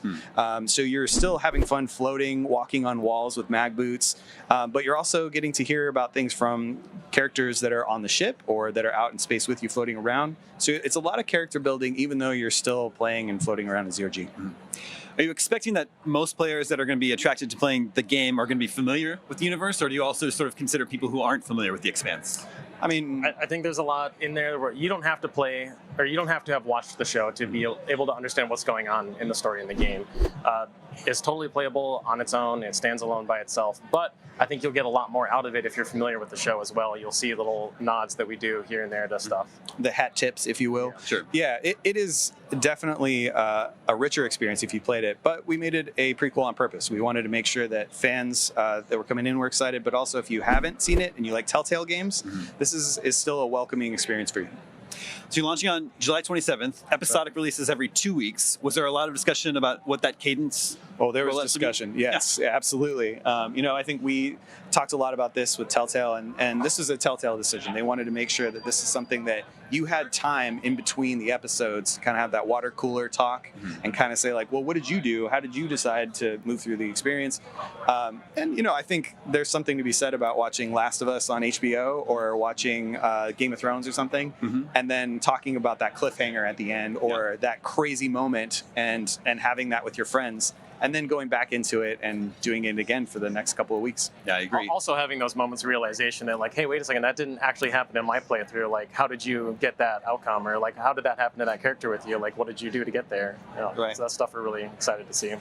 Very cool. You've got 5 episodes, and then there'll be some DLC coming after that. Any sort of hint you can give us as to what to expect with the DLC? Okay, so we don't want to give away spoilers, but I will say this. This is a very important day in Christian Abasoral's life. She's one of the characters on the show.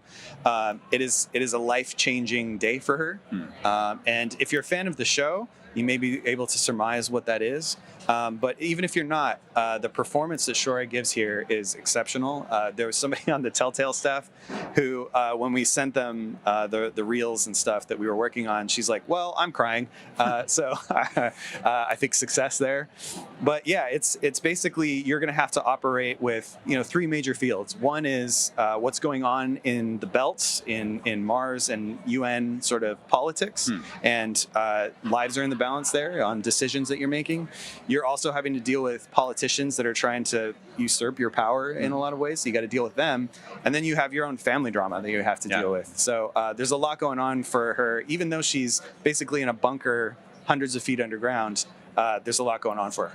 Very cool. Well, we're all excited to check out The Expanse. Thank you so much for coming by the IGN balcony out here. Of course. Thank you. Thank you. That's it for us. But episode 1 of The Expanse, a Telltale series, will be launching on July 27th on Epic Game Store, PlayStation, and Xbox. All the DLC will be dropping this fall.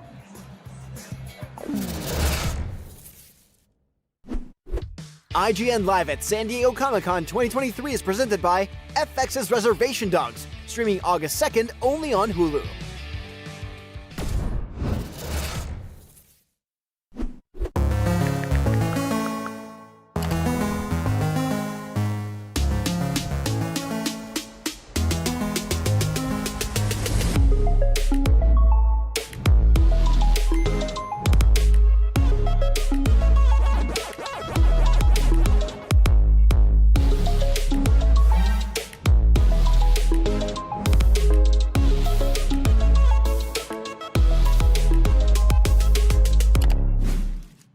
The Cinefix Top 100. A list so secretive even we don't know what movies are on it or where they rank. What do you mean you don't know? Each episode will reveal one of the movies. Did I rush it? Felt like I rushed it. That was good. I liked it. Talk about why it belongs and finally find out where it ranks. Are you not entertained? Are any of the movies we've shown here even on the list? I have no idea, and it drives me crazy. Join us as we find out on the Cinefix Top 100, Mondays starting July 3rd. Why so serious? Welcome to Super Debatable. When you got big takes on superheroes as hot as ours, well, you need a place to vent them. And that's exactly what we'll be doing week after week on Super Debatable, arguing over the most divisive topics facing fans. The MCU, that multiversal mess peaked years ago. It's all downhill from here. James Gunn and Peter Safran should absolutely nuke the Snyderverse. We could argue about this all day. And we will. Join us on Super Debatable Fridays on IGN. Want the ultimate IGN experience? Check out IGN Plus. Members get exclusive deals and giveaways, ad-free browsing, unlimited tracking on IGN Maps, discounts at the IGN store and with IGN partners, and best of all, free games. Get 30 days of IGN Plus for just $1. Head to plus.ign.com.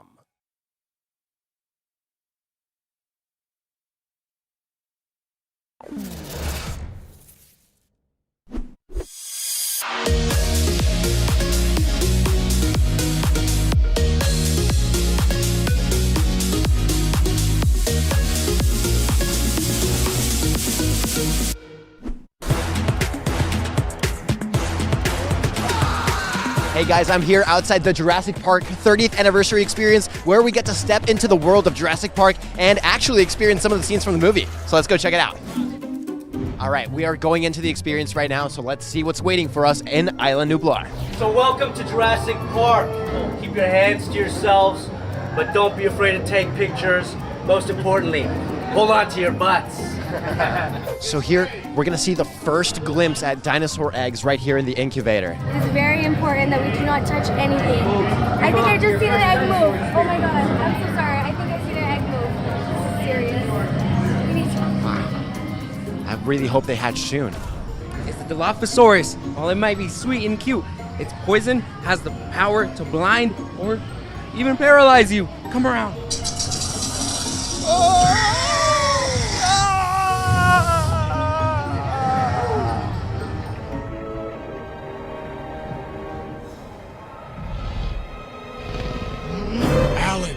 So we're approaching the Velociraptor enclosure right here at Jurassic Park 30th anniversary experience, and it looks like there's some sounds over here, so I want to go check out what's going on. Come on, right this way.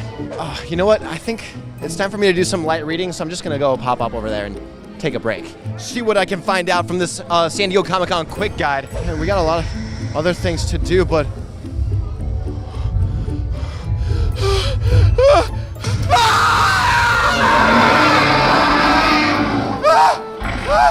Well, I definitely don't. I think it's occupied. Oh, the raptors have escaped. They have escaped. Okay. I don't know what to do. What do I do? Okay, calm down. Calm down. Help me. Calm down. Help me. I'm freaking out. Okay. What we have here is a situation of a raptor who has let itself inside. I don't know how, because raptors don't know how to open doors. They must be very clever. No, I did see this one solve a Rubik's Cube, and it was ridiculous. Wait, really? That's crazy. That's really cool. Yeah, I can't even do that. Do you feel scared? Yes, very much so. I'm very scared. I'm very startled. Why would you do that? Who did that? Why would you do that? Oh my god. Okay, I think it's right behind me, isn't it? We're just gonna inch our way. Come on, let's go. Let's try not to be seen. I'm not doing that. Follow me. Do I have to roll? Yes. Okay. I will distract. I'm gonna try. Oh, you feel good? It's looking good. I think we survived. Why did we come to Costa Rica? I don't know. We need your help. What do I press? Just try anything. I don't know what buttons to press. There's enough. They're all lit up. They're not clicking off. I don't know which one it is. Is it this one? This one. This one. Visitor Center? Carnivore? Velociraptor pet fence? Maybe. That was it, I think. It didn't work? No! Guys, I don't know how I survived that. That was too close for comfort. Are those chicken nuggets? All right, so we got the full Jurassic Park branded theme meal. Guys, can I sit here? Beat it, Alan. I'm gonna sit anyway. So, we have the Jurassic Park chicken nuggets, which, by the way, look incredible. And how are they tasting? Beat it, Alan. Okay. So he's being mean to me, but that's all right because, hey, that's my food. Hey, hands off. Ooh, I got some nice sauce here, and dude, come on. It's being so mean. Really good, by the way.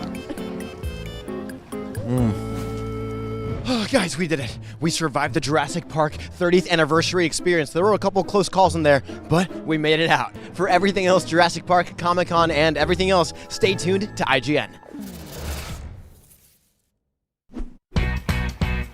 Our next guest should be instantly recognizable to any fans of the Marvel Universe or the Soviet space program, I guess. Cosmo, the space dog. Please, don't clap. You're scaring the dog.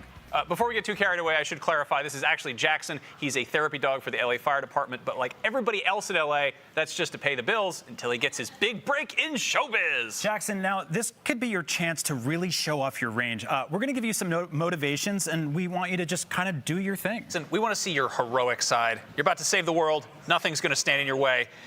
And action. Yeah, that is perfect. Okay, so things have gotten worse. There's a comet about to strike the Earth. Everyone is doomed, and there's no hope. Action. Okay,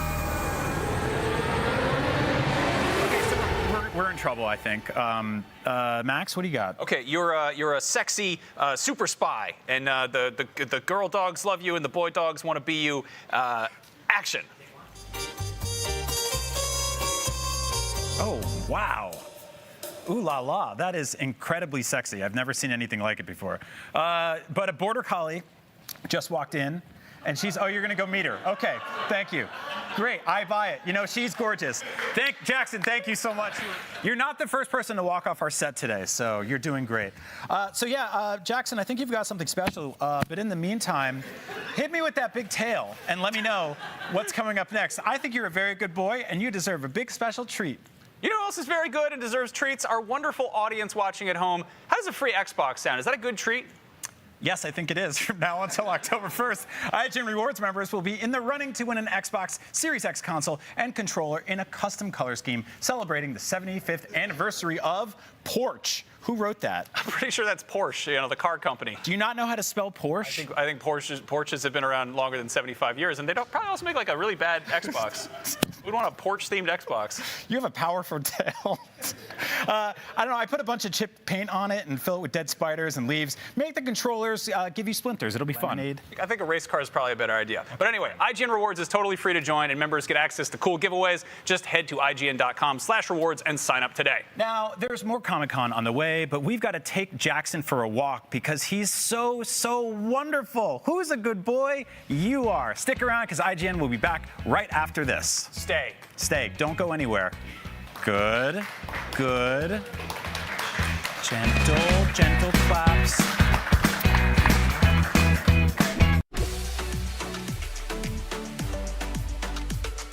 Hey, what's going on, everyone? Akeem here with IGN, and we are at the Sonic the Hedgehog Speed Cafe, and we're about to check out what they have on this menu. It's exclusive items based on the Sonic the Hedgehog universe. Now, we got to go fast and check out what they got because, as you can see, there was a long line. We do not want them to sell out, so let's go. All right, so here we are at the Sonic Speed Cafe. Look, first off, one of the things that you really got to notice, and one of the things that you will notice once you show up here, is all the different murals that they have here. Of course, this right here says Sonic the Hedgehog Speed Cafe. Gotta go fast food. Right over here, we have like a really nice picture of Sonic. I believe that's Sonic from, like, I would say Sonic Adventure for sure. That's the Sonic Adventure Sonic right there. Hey, what's up, Tails? Sorry, I didn't even see you, buddy. How you doing? It's giving me the silent treatment right now. Place is extremely crowded. Right here, we got even more signage. Just beautiful signage right here. And of course, Sonic, my man Sonic right here. Now, again, I said this earlier, but Sonic is actually here. We haven't seen him yet, but we have these cutouts. We got Amy right here. Amy doing what she does best, looking cool, holding her hammer. Right, and so here we are at the counter. As you can see, we got the menu right there, everything that you can possibly get. So the menu, of course, you got the hot dogs. They got various different types of hot dogs, too. They got the Sonic Classic Chili Dog, all types of different hot dogs. Y'all already know that's one of Sonic's favorite foods. So, of course, they got to have various variations of it. We got sandwiches, knuckle sandwich, the evil genius, egg salad, all the sides you can dream of. And, of course, for those that are more so looking for some merchandise, you know, maybe you don't only want to know what it's like to taste the Sonic. You want to know what it's like to feel like Sonic. Right, so right over here is the Chow Black Market. So all the different items that you want to get, you got your hats, you got your t-shirts, you got your hoodies. We got the exclusive t-shirt that's only available here, the Gotta Go Fast bundle. So that's if you buy the meal, you get that t-shirt. So over here we have the game area where you can play on the PS5, the Sonic Anniversary Edition. Right now we have Sonic CD. This is the opening sequence of Sonic CD. Fans really know what this is all about. The animation's just freaking beautiful and stunning. One of my favorites, of course. It's probably one of yours too, if you're a Sonic fan. People are just loving the food. They're loving the food. They're loving the content. They're loving everything that they're able to experience here. And you can too, if you decide, come check out the Sonic Cafe. Right, so we have quite the spread of the food you can get here at the cafe. Right here, we got Sonic's classic chili dog with all the fixings on it. You see, you got some cheese on there, you got some onions, got some mustard. It's everything on there. We also have the Knuckles sandwich. Look at this. Made out of chicken, though. It's a chicken. It's a crispy fried chicken sandwich, which is really delicious. We also have the Blue Blur slushy, which is honestly one of my favorites if we're talking about liquids that you can consume here. The thing is, this tastes just like Sonic. I mean, we're so used to eating his dirt, his dust. You get to taste him. What we don't have right here, we also have the Evil Genius egg salad. We also have the sides, which include golden ring onion rings right here inside of Sonic right here. Of course, Sonic survives on rings, but we only have one. All right, so we also have Team Dark Shadow, the Mocha Milkshake right here. Honestly, one of my favorites. But we also have Sweet Amy, which is just as delicious. That's good. We have one of the best items on the menu right now, which is Sonic's classic chili dog. And joining me right now to help show you to demonstrate how to eat it is IGN's very own Jeffrey Vega. You want to try this? I'd love to. Yeah, go ahead. ASMR. How is it? It's a hot dog. It's a Sonic chili dog. It's really good, actually. Yeah? You can have it. Go ahead. All right, see ya. All right. Well, I was just kidding. What? You know what? I hate to dine and dash, but you know what? There's so much more to check out here at San Diego Comic-Con. And you too can check out the Sonic the Hedgehog Speed Cafe right here in San Diego. Today's just the opening day. It's open for 30 more days. So come check it out. Yeah, baby. IGN Live at San Diego Comic-Con 2023 is presented by Immortals of Aveum.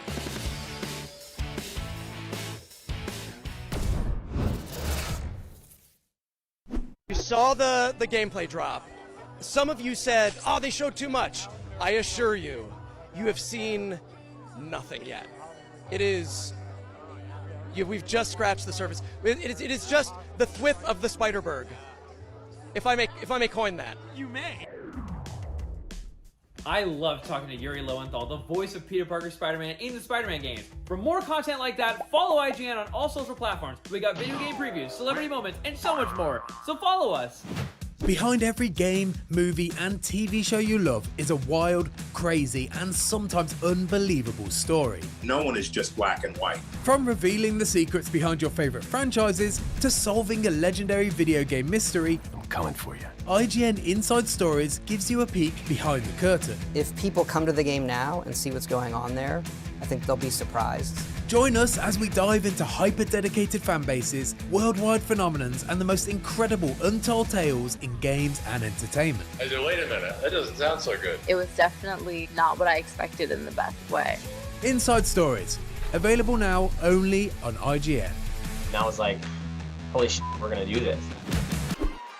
Tune into IGN 1 on your smart TVs for the latest news on your favorite releases, gameplay exclusives, and all the entertainment you can handle. Cinefix on IGN 1, your friendly Friday night home for film fanaticism. You're watching The Weekly Fix, ready to fill you in on anything you may have missed in the world of gaming and entertainment. Welcome to Should I Play This? This is what to watch here on IGN 1. Find it all in one place for free on IGN 1. They turned into a network. Who knew? Have you been stuck on the same quest for just way too long? I just want answers. IGN's strategy guides and interactive maps are here to help. Every guide is tested and verified for you by experts. Just search for IGN.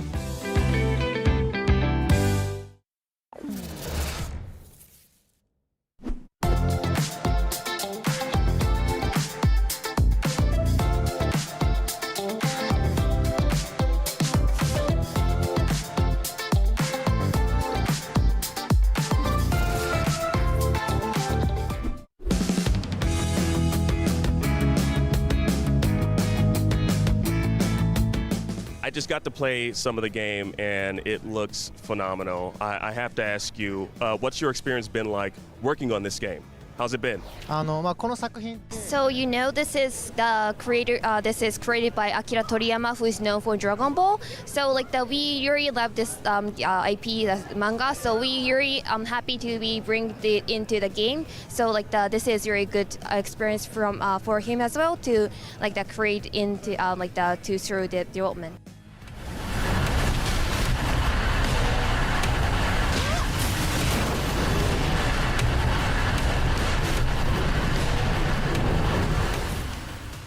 The manga isn't that long, so I'm kind of curious, how expansive is this game? Like, I'm assuming it will cover the manga, but will it, kind of like expand upon the Sandland lore? So you know, like this is very short manga, one volume manga, but we really cover the Sunland manga contents, and also we have this is game, so we have the very original experience, which cannot be really the experience through manga, but we can experience through the game. So we have add some kind of elements to expand Sun world view as a game in the game side.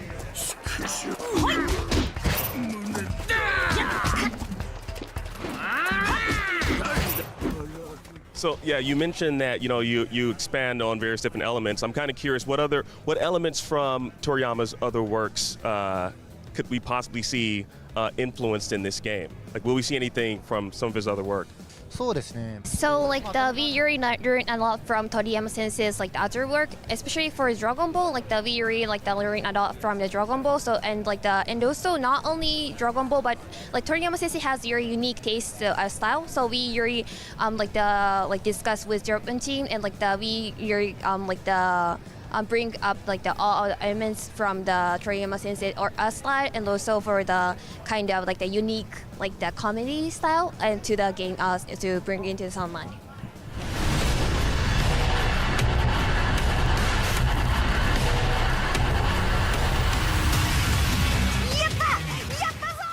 I was able to do some moves that were very reminiscent of Dragon Ball, so I'm already excited. Now, I mentioned this before we started recording. The game looks very well polished. It looks amazing. I'm already in love with it. But we saw the trailer not too long ago, so I'm kind of curious, how long has this game been in development? So we cannot tell the exact time how long we take for this development, but we really discuss, and also we really focus on the creating to the game development. So it's a really long time, and also we really discuss, and we really focus on each element in the Sunland. So I think this has been coming up in the game development, so in the demo, so you find that this is very polished. So yeah, we have a very long time to development for now.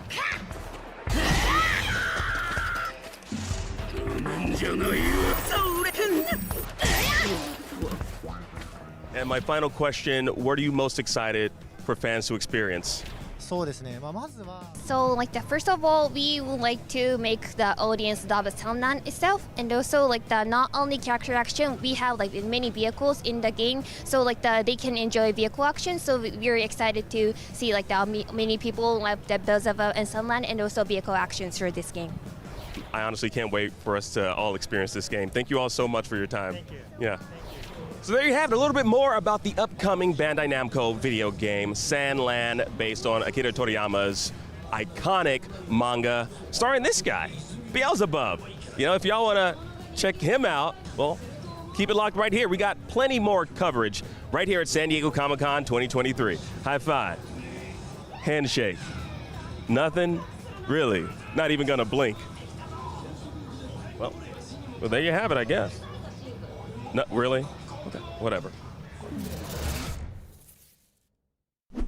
Welcome back to IGN's Comic-Con coverage. Marvel Snap not only won IGN's Best Mobile Game of 2022, but it also almost made me lose my job at IGN because I'm so hopelessly addicted to it. Here to get us caught up to speed on the fastest game in the Marvel multiverse is the Marvel Snap team of Ben Brode, Johnny Erner, and Jamaro Kindred. Welcome to the show. It's incredible to be here. No, thank you for coming. Yeah, this is awesome. As someone who grew up playing, like Yu-Gi-Oh! And Pokemon, and also reading Marvel comics all the time, Marvel Snap is just the perfect marriage of everything I love. So thank you for making this awesome game. You're welcome. Yes. We tried hard. While I have you here, I want to know, how do you make a Marvel Snap card? What's that process like? Well, it starts with figuring out what character we want to build a card around. And then we come up with cool, what is it going to do? How do we sell the fantasy of that character and bring it to life through card mechanics? Yeah, so I think Human Torch is a great example of this, and so hopefully we get to show you a really cool time lapse of one of the variants being made. But we start off with that base card, and that's something that Jamaro was able to kind of define that style, that really authentic comic book style. So the important part is like really capturing the Marvel character and making them feel dynamic. That is the most important thing. I mean, they're larger than life characters. We have to sell it. I love that. Human Torch is a larger life character. He can go supernova. I think his power matches that perfectly. We are seeing the time lapse here. This is an exclusive asset you're seeing first time on IGN. I meant to say asset, not ass. My apologies. Who's the artist behind this? This is incredible. So this is Kai Lun Q, and he's going to be on a panel with us later, and we're really excited. We got a chance to meet him at WonderCon, and now. Wow! And the final product, the card with the gold border. That looks sick. Yes. Sick. So yeah, how did you make the Human Torch? Like, how did you decide that's what he does? So yeah, he goes supernova, right? Like flame on, and I just we knew he has to do something so that at some point he says flame on. So we started with in Marvel Snap, when you move him, he doubles his power. That moment, doubling his power, is the moment where he gets we recorded, the exact voice, and we made an incredible visual effect for it. So he goes flame on every time you move him. I love that, because yeah, he really doesn't have an upper limit because when he goes supernova, so you can just get bigger and bigger and bigger, doubling and doubling and doubling. While I have you guys here, an artist, people with a great appreciation for art, I actually want to show you my personal Marvel Snap collection. Oh, please. That I've been building since launch. So actually, if you wouldn't mind, just take a look, pass it down the line, and just tell me what you think. Be honest. Be honest. When can we stop scrolling? Oh yeah, you got Jeff the Baby Land Shark. I saw the Scotty Young Doctor. Yeah, if you find a card that you want to stop and talk about, go ahead and click on that card. Oh yeah, okay. And let me know what you think. I'm loving all of the Scotty Young pieces I've been seeing. That's fantastic. Do we show it off? No, you can just look at it. Yeah. Well, let me tell you what I see so far. The art is amazing. Oh, yeah. The art is so amazing. Amazing. Oh my God. What do you see? What do you see? The Kim Jacinto Apocalypse. I love that. Yeah, click on that. Click on that bad boy. Yeah, here we go. There you go. This is one of my favorites. I use this one in my discard deck as well. I love that. Okay, cool. And yeah, so much Scotty Young and the Dan Hips. We got the Ryan Gonzalez Goose and Cosmo in here. Oh, for sure. Why do you have like 6 Galactus decks? That's my question. Why do I have 6 Galactus? He's a great card. What's happening here? He destroys 2/3 of the board. Like, how am I not going to play that? I got a deck called Welcome to Hella. Hey. The variants are great. I want to see more upgrades. He's going after my decks now. Oh, no. Don't go too far back. Keep going. This one's called President-elect. What is that? That's Dazzler in the comic books. In one future, she becomes the president. Come on. I see the pixel variants. I like the pixel variants. Yeah. I appreciate it. A lot of Dan Hip, a lot of Scotty Young, like I mentioned. You mentioned the pixel variants. Yes. Yep. You can stop appraising my collection. I don't need to be embarrassed anymore. Really well done. Thank you. No, thank you. Thank you. Pixel variants, very controversial within the community. I think it's just because there's so many of them. Almost every card has one. So people get it. Sometimes they're a little disappointed. They're maybe not a fan of it. But yeah, what was the intention behind the pixel variants? And then what was your reaction to how they were received? And also, you made a premium mystery variant that is guaranteed not to have a pixel variant. So that's a new addition, but to go back to the birth of pixel variants, we knew that it was an art style that we wanted to hit, and we were excited to be able to do it for all the characters. I will say there are staunch supporters and critics, both internally and obviously externally, but we think it's fun that you get to collect, one for every card, and to create a deck that is like a unified theme is something that we think is really exciting. And let's face it, they make great avatars. Yeah. I think some of them are incredible, and not all of all of them are. But they spark conversation. They certainly do. I love the Mysteria one. That one I split immediately. I love that one. That one's my favorite. Professor X. Professor X. Is S tier. Actually, might be one of low-key, no cap, one of the best cards. Wow. I've actually never seen this much pixel love ever. So. I'm a huge Marvel fan, and while you have a ton of characters, I love the spread of characters from niche to popular that you have in the game. I want to run my 3 favorite ones that aren't in the game by you, and just tell me what are the odds, that maybe not happening. My first one that I want to run by you is Beta Ray Bill. As everyone knows, he has essentially the power of Thor, and he's got a weird alien horse face. What are the odds of Beta Ray Bill making it into the game? Yeah, the Hammer, Stormbreaker, I'm familiar. Yeah. One of my favorite characters as well. I don't want to get fired. Why would you? What? Who would fire you? I don't know. The powers that be. I see. You don't want to say too much. I don't want to say too much. I see. Okay. All right. He is a beloved character. It sounds like the odds are good. He's a beloved character. Okay. He's a beloved character. All right. My next favorite is Wiccan. The son of Scarlet Witch. Billy Kaplan, who people maybe saw in WandaVision, and Doctor Strange in the Multiverse of Madness. So yeah, what are the odds of Wiccan joining the roster? They are just as good as better. Oh, wow. Okay. This segment's going great. Yeah. Okay. This is stunning. There are many Marvel characters, thousands of them. Yes. But we're going to make Marvel Snap for a really long time. So, okay. Well, then you might get my final favorite, this niche S-Men character who looks like Slimer from Ghostbusters, Dupe. Wow. Please tell me Dupe has a shot. That's so funny. We were just not talking about that. No, we do like to do this. We like to dig deep into the barrel, find the deep cuts, and so nothing is off the table. I love to hear that. Dupe has a chance. Yeah. Oh yes. I mean, look at him. He deserves I can show you his threat on certainly Slack. does. I can show it to you. Yeah, I have some ideas. Let's talk later on what he could do.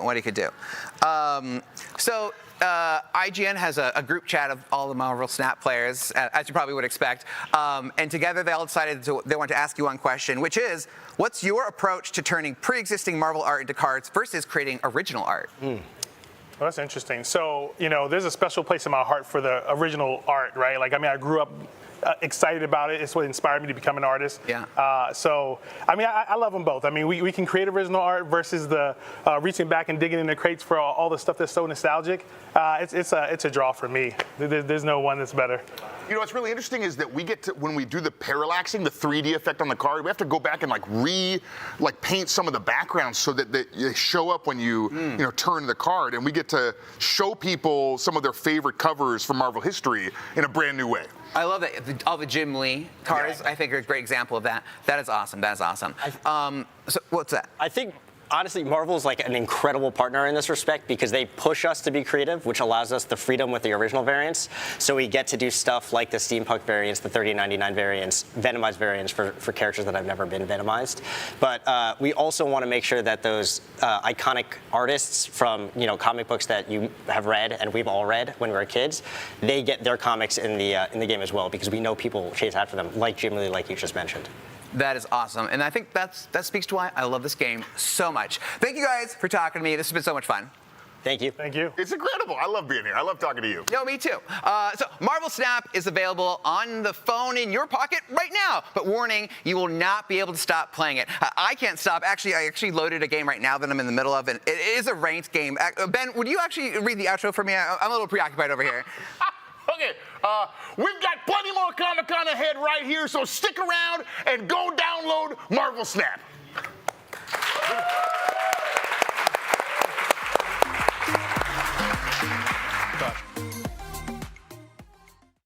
We're here at San Diego Comic-Con. Here are the biggest booths you can't miss.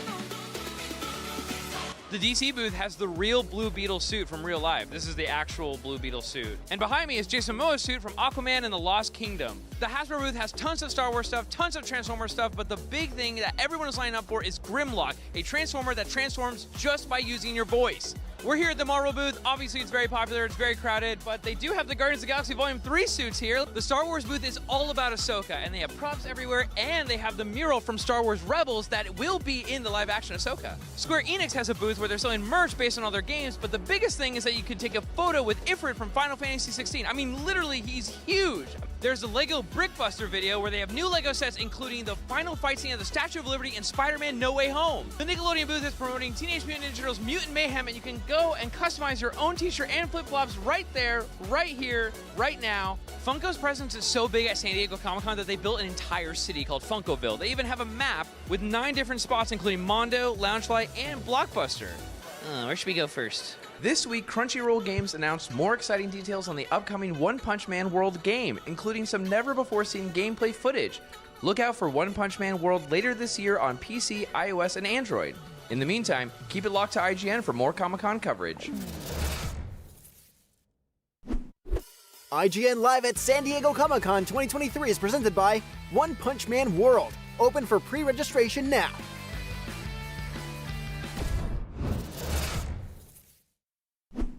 The Cinefix Top 100. A list so secretive even we don't know what movies are on it or where they rank. What do you mean you don't know? Each episode will reveal one of the movies. Did I rush it? Felt like I rushed. That was good. I liked it. Talk about why it belongs and finally find out where it ranks. Are you not entertained? Are any of the movies we've shown here even on the list? I have no idea, and it drives me crazy. Join us as we find out on the Cinefix Top 100, Mondays starting July 3rd. Why so serious? Behind every game, movie, and TV show you love is a wild, crazy, and sometimes unbelievable story. No one is just black and white. From revealing the secrets behind your favorite franchises to solving a legendary video game mystery, I'm coming for you. IGN Inside Stories gives you a peek behind the curtain. If people come to the game now and see what's going on there, I think they'll be surprised. Join us as we dive into hyper-dedicated fan bases, worldwide phenomenons, and the most incredible untold tales in games and entertainment. I said, wait a minute, that doesn't sound so good. It was definitely not what I expected in the best way. Inside Stories, available now only on IGN. And I was like, holy shit, we're gonna do this.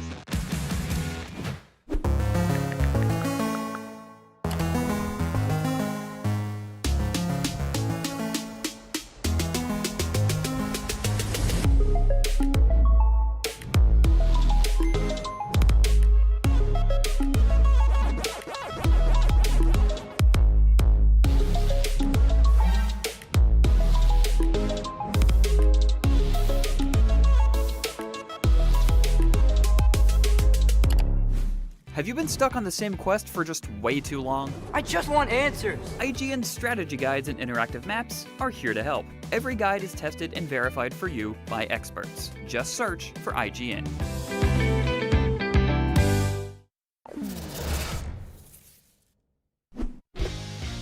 Justice League War World is the massive new animated movie starring some of the baddest and biggest superheroes in DC. And here to tell me all about it is director Jeff Wamaster and executive producer Butch Lukic. How y'all doing? All right, great. How are you? I'm doing fantastic, especially with y'all here now. So Justice League War World, clearly based or inspired by the comic book story arc, would you say, or? No. I mean, we went a different way, original approach. It's the title, the main villain.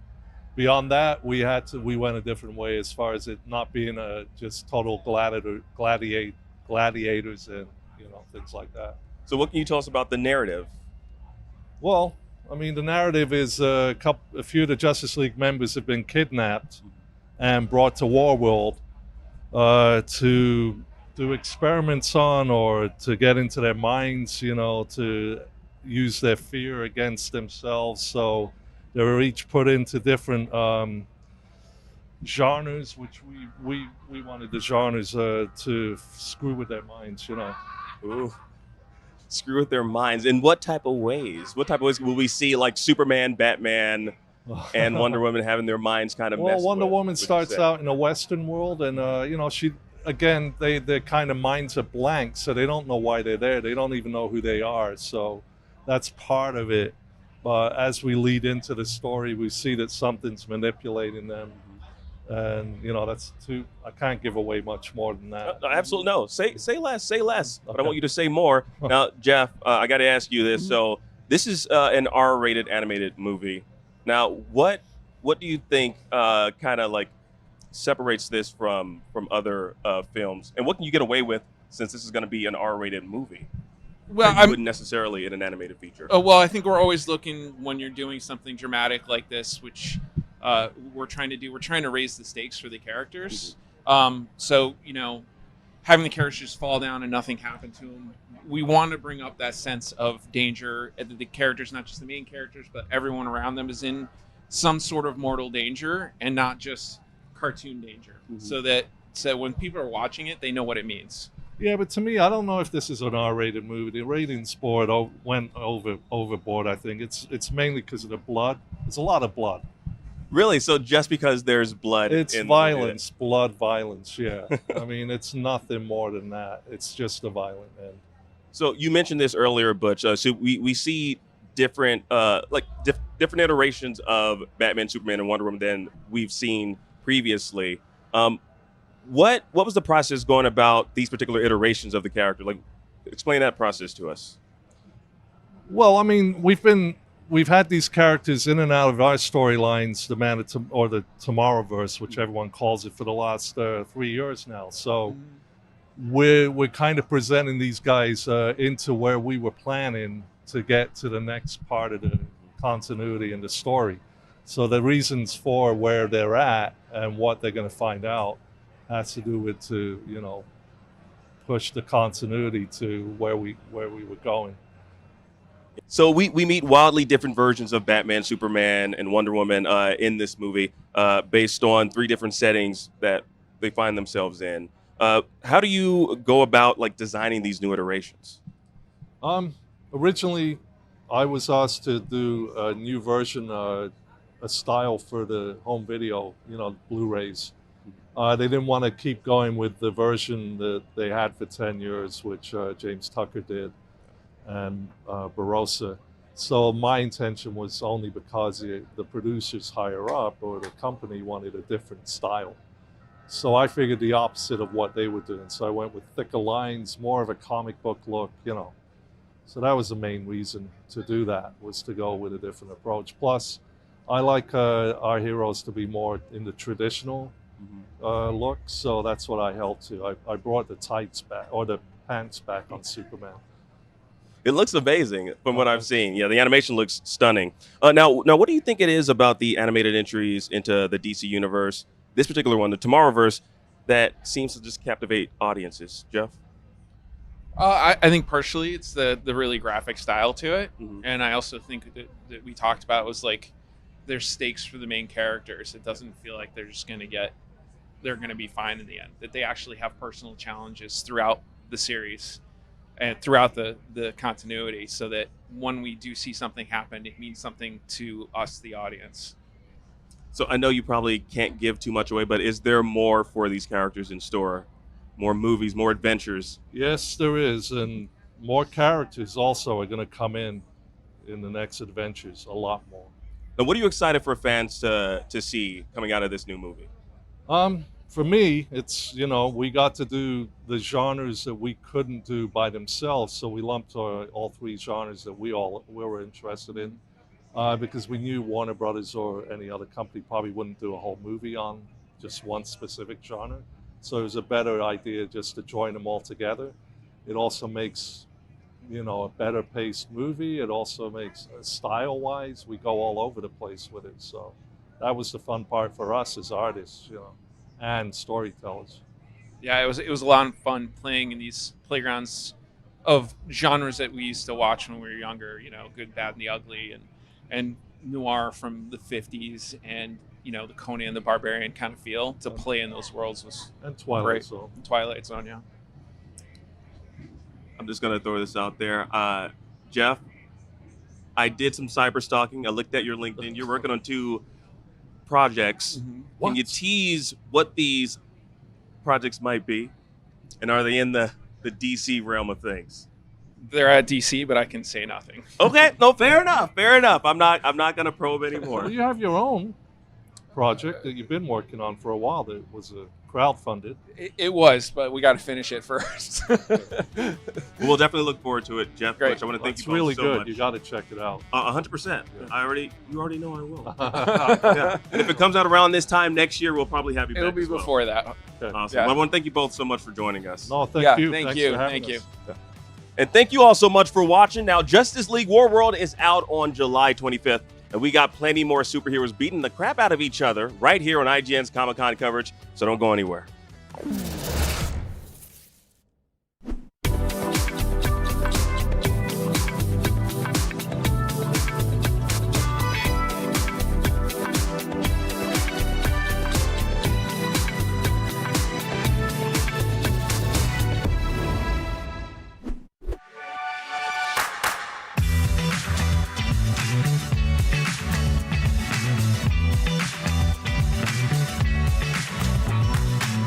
Guys, Alan Wheeler here at LM Treasures on the show floor of San Diego Comic-Con, the biggest pop culture event on the planet. So naturally, there's plenty of big things to be seen right here on the show floor. Let's check out all the biggest things at San Diego Comic-Con in the non-metaphorical way. Let's go.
And that just about wraps our coverage of the biggest things here on the show floor of San Diego Comic-Con. Thanks for watching, and remember, stay tuned to IGN. Comic-Con is jam-packed with games, comics, toys, board games, and so much more. If you'd like to get your hands on an awesome board game, IGN Rewards members have a chance to win a copy of The Witcher: The Old World from Boxcat Games. The giveaway is going on through August 5th, so head on over to IGN.com/rewards for a chance to win. Plus, IGN Rewards members get tons of exclusive content and perks all year round. IGN.com/rewards. IGN Live at San Diego Comic-Con 2023 is presented by FX's Reservation Dogs, streaming August 2nd only on Hulu. You saw the gameplay drop. Some of you said, oh, they showed too much. I assure you, you have seen nothing yet. It is, we've just scratched the surface. It is just the thwip of the Spider-Berg. If I may coin that. You may. I love talking to Yuri Lowenthal, the voice of Peter Parker Spider-Man in the Spider-Man games. For more content like that, follow IGN on all social platforms. We got video game previews, celebrity moments, and so much more. So follow us. Behind every game, movie, and TV show you love is a wild, crazy, and sometimes unbelievable story. No one is just black and white. From revealing the secrets behind your favorite franchises to solving a legendary video game mystery, I'm coming for you. IGN Inside Stories gives you a peek behind the curtain. If people come to the game now and see what's going on there, I think they'll be surprised. Join us as we dive into hyper-dedicated fan bases, worldwide phenomenons, and the most incredible untold tales in games and entertainment. I said, wait a minute, that doesn't sound so good. It was definitely not what I expected in the best way. Inside Stories, available now only on IGN. And I was like, holy shit, we're gonna do this. Tune into IGN 1 on your smart TVs for the latest news on your favorite releases, gameplay exclusives, and all the entertainment you can handle. Cinefix on IGN 1, your friendly Friday night home for film fanaticism. You're watching The Weekly Fix, ready to fill you in on anything you may have missed in the world of gaming and entertainment. Welcome to Should I Play This? This is what to watch here on IGN 1. Find it all in one place for free on IGN 1. They turned into a network. Who knew? Have you been stuck on the same quest for just way too long? I just want answers. IGN strategy guides and interactive maps are here to help. Every guide is tested and verified for you by experts. Just search for IGN.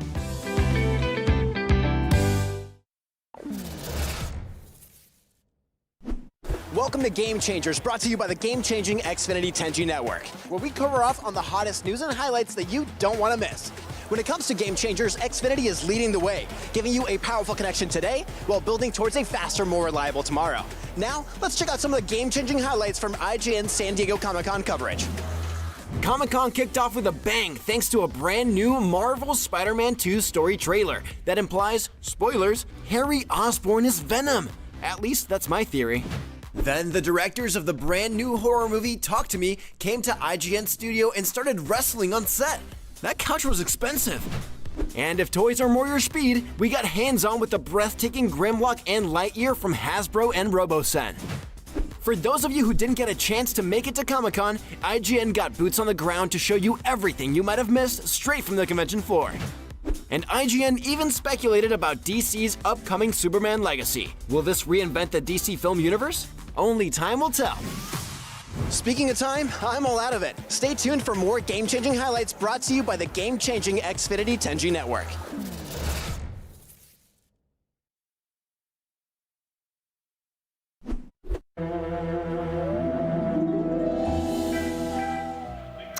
Oh, hello.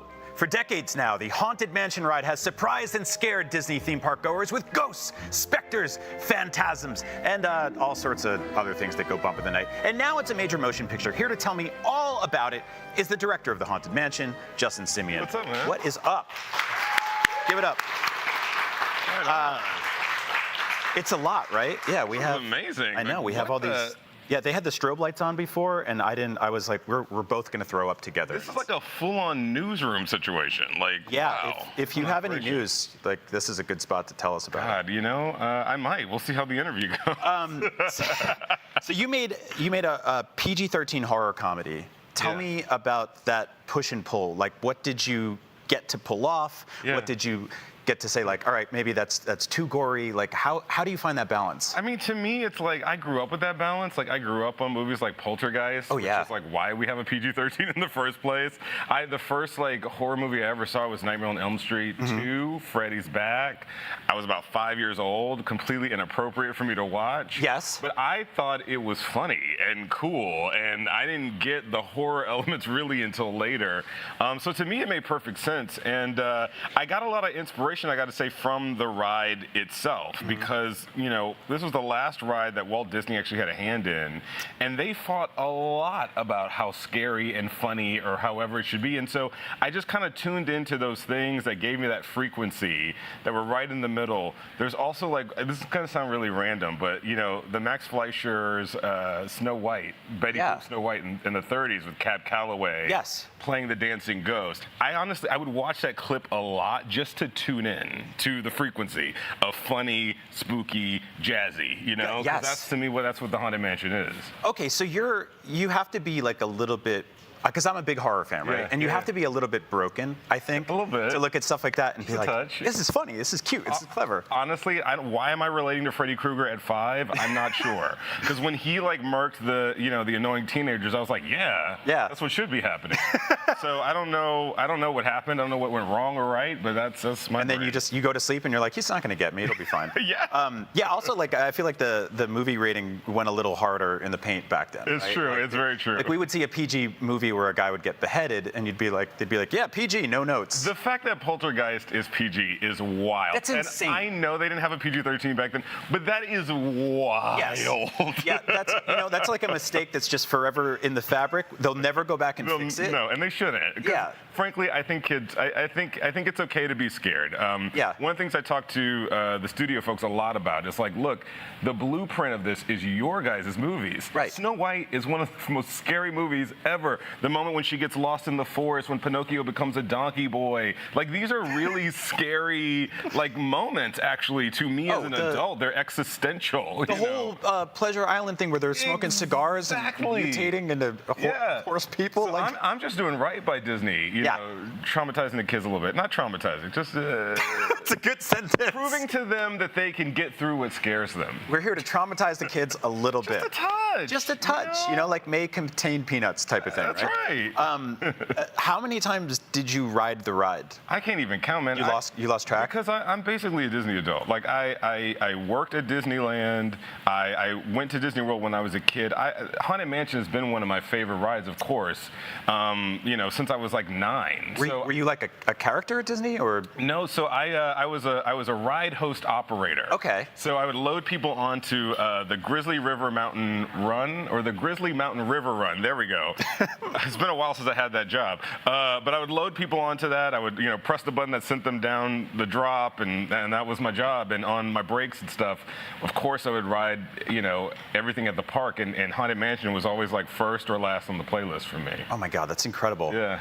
One of the coolest things about that ride is just, and always has been, like the sheer use of practical effects. Yes. In very brilliant, very clever ways. I remember like riding it for the first time as a kid and being like, did I die? Yes. I'm a ghost. Like you see the, like literal smoke and mirrors, right? Literal smoke and mirrors, Pepper's ghost effects. Yep. I was obsessed with that, and that was like kind of the main sort of pillar of my approach to the movie. It's like we have to build the house. And even when we're doing things that of course are going to require digital wizardry, and the folks at ILM especially did an amazing job with this movie, everything had to start in camera. We had to put these ghosts in actual makeup and put them in front of the actors.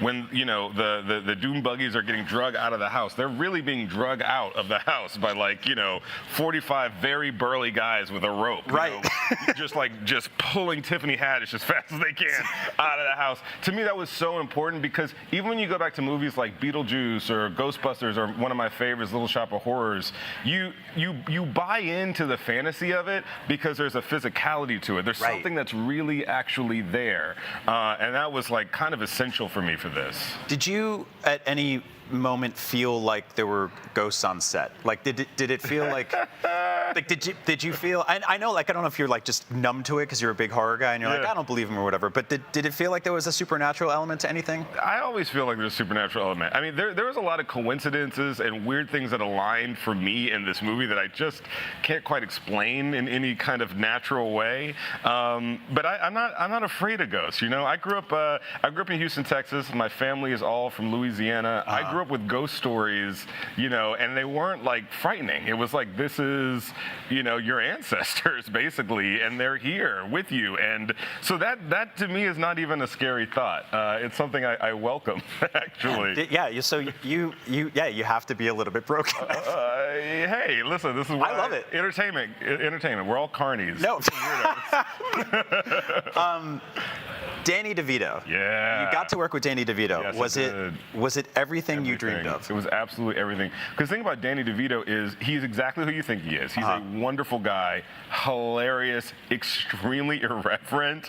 He's a troublemaker in the best way, but he's a storyteller too. He's a filmmaker. He's like a great filmmaker. Right. And one of my favorite things about Danny is we'd be done shooting, you know, his scenes or whatever, and he'd just pull up an Apple box and sit and just kind of hang out, like right next to me, right next to camera, asking questions, why, you know, sort of like encouraging, giving his thoughts.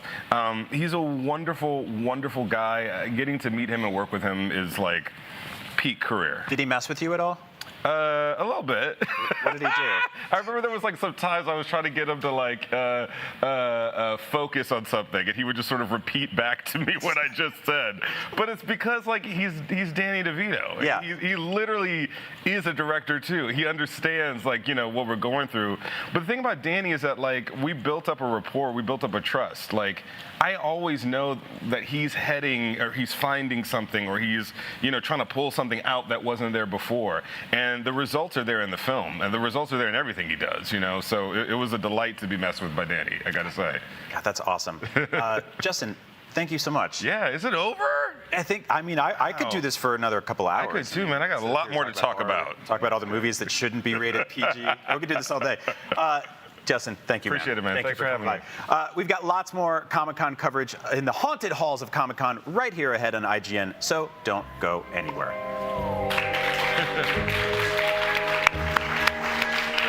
Dude, yeah, awesome.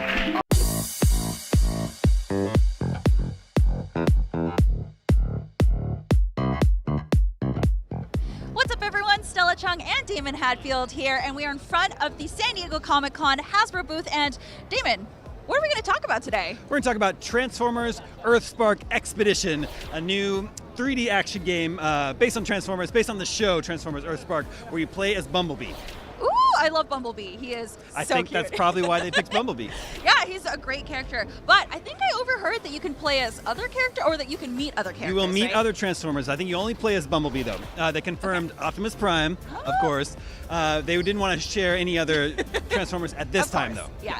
I do want to clarify, though, this game is aimed at younger gamers, for sure. Even though it's a 3D action game, the developer, Outright Games, has made games based on Peppa Pig, Baby Shark. Now this being a 3D action game, maybe it's for younger gamers that are ready to sort of move up to the next level. My son is about to turn 4. I think he would have a lot of fun maneuvering Bumblebee around, because one nice thing is you can change, you can transform at any time, car, robot, and there's no like cooldown. You can just go back and forth, all that you want. And they've made steering really easy for those younger gamers out there. So. Okay, that's actually great because I also suck at steering in games, so it works out for me too. Perfect. But yeah, so speaking of saying that your son would love this, is it co-op or is it single player? It's a single player game. Okay, cool. It is, And I noticed that you would complete some quests. So how do you progress in the story and everything? There's 3 large areas, not entirely open world game, but 3 large areas. I was just playing this desert area. Yeah. You complete missions in the area, like clear out enemy camps. There's lots of collectibles to find, like cards and glyphs, and then you're filling up a meter, and when the meter is full, you're ready to go and fight the boss of the area. Okay. You can defeat the boss, and you open up the next area, and so on. Okay, yeah, it looked really fun, and the map actually looked pretty expansive. Do you feel like there's a pretty good amount of game time in there that, you know, players could I mean, through? I think if keep our expectations in check. It's a good amount of game time for younger gamers. Okay, for sure. cool. Yeah. Bumblebee has some moves. He can punch and kick. He can launch enemies in the air. Yeah. He has a blaster that'll stun them for a second. So okay. there is a little bit of variety there. It's not just punch kick. Okay, yeah, cool. Now, Damon, do you know when this game is releasing, actually? I sure do, Stella. It's coming out October 13th. And yes, that is a Friday the 13th. Oh. So be careful when you go to the store to pick up Transformers Earthspark Expedition. Oh my god, wait, your son could totally play this game while also cosplaying as Bumblebee. Yes, that sounds like an expensive cosplay, though. I don't know if I want to do it. Or a lot of work to make. Too much work. We gotta do it, I'm just going to give him another Spider-Man costume. Yes, you're Spider-Man again this year. All right, okay.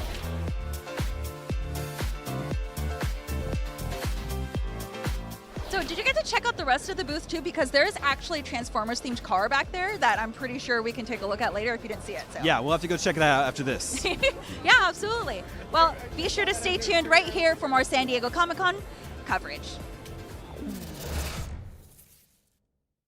We're here at the Skybound booth at San Diego Comic-Con, where we're taking you along to meet some legendary wrestling superstars, go hands-on with the new Skybound game WrestleQuest, and check out some exclusive giveaways, all presented by the game-changing Xfinity 10G network. Let the quest begin!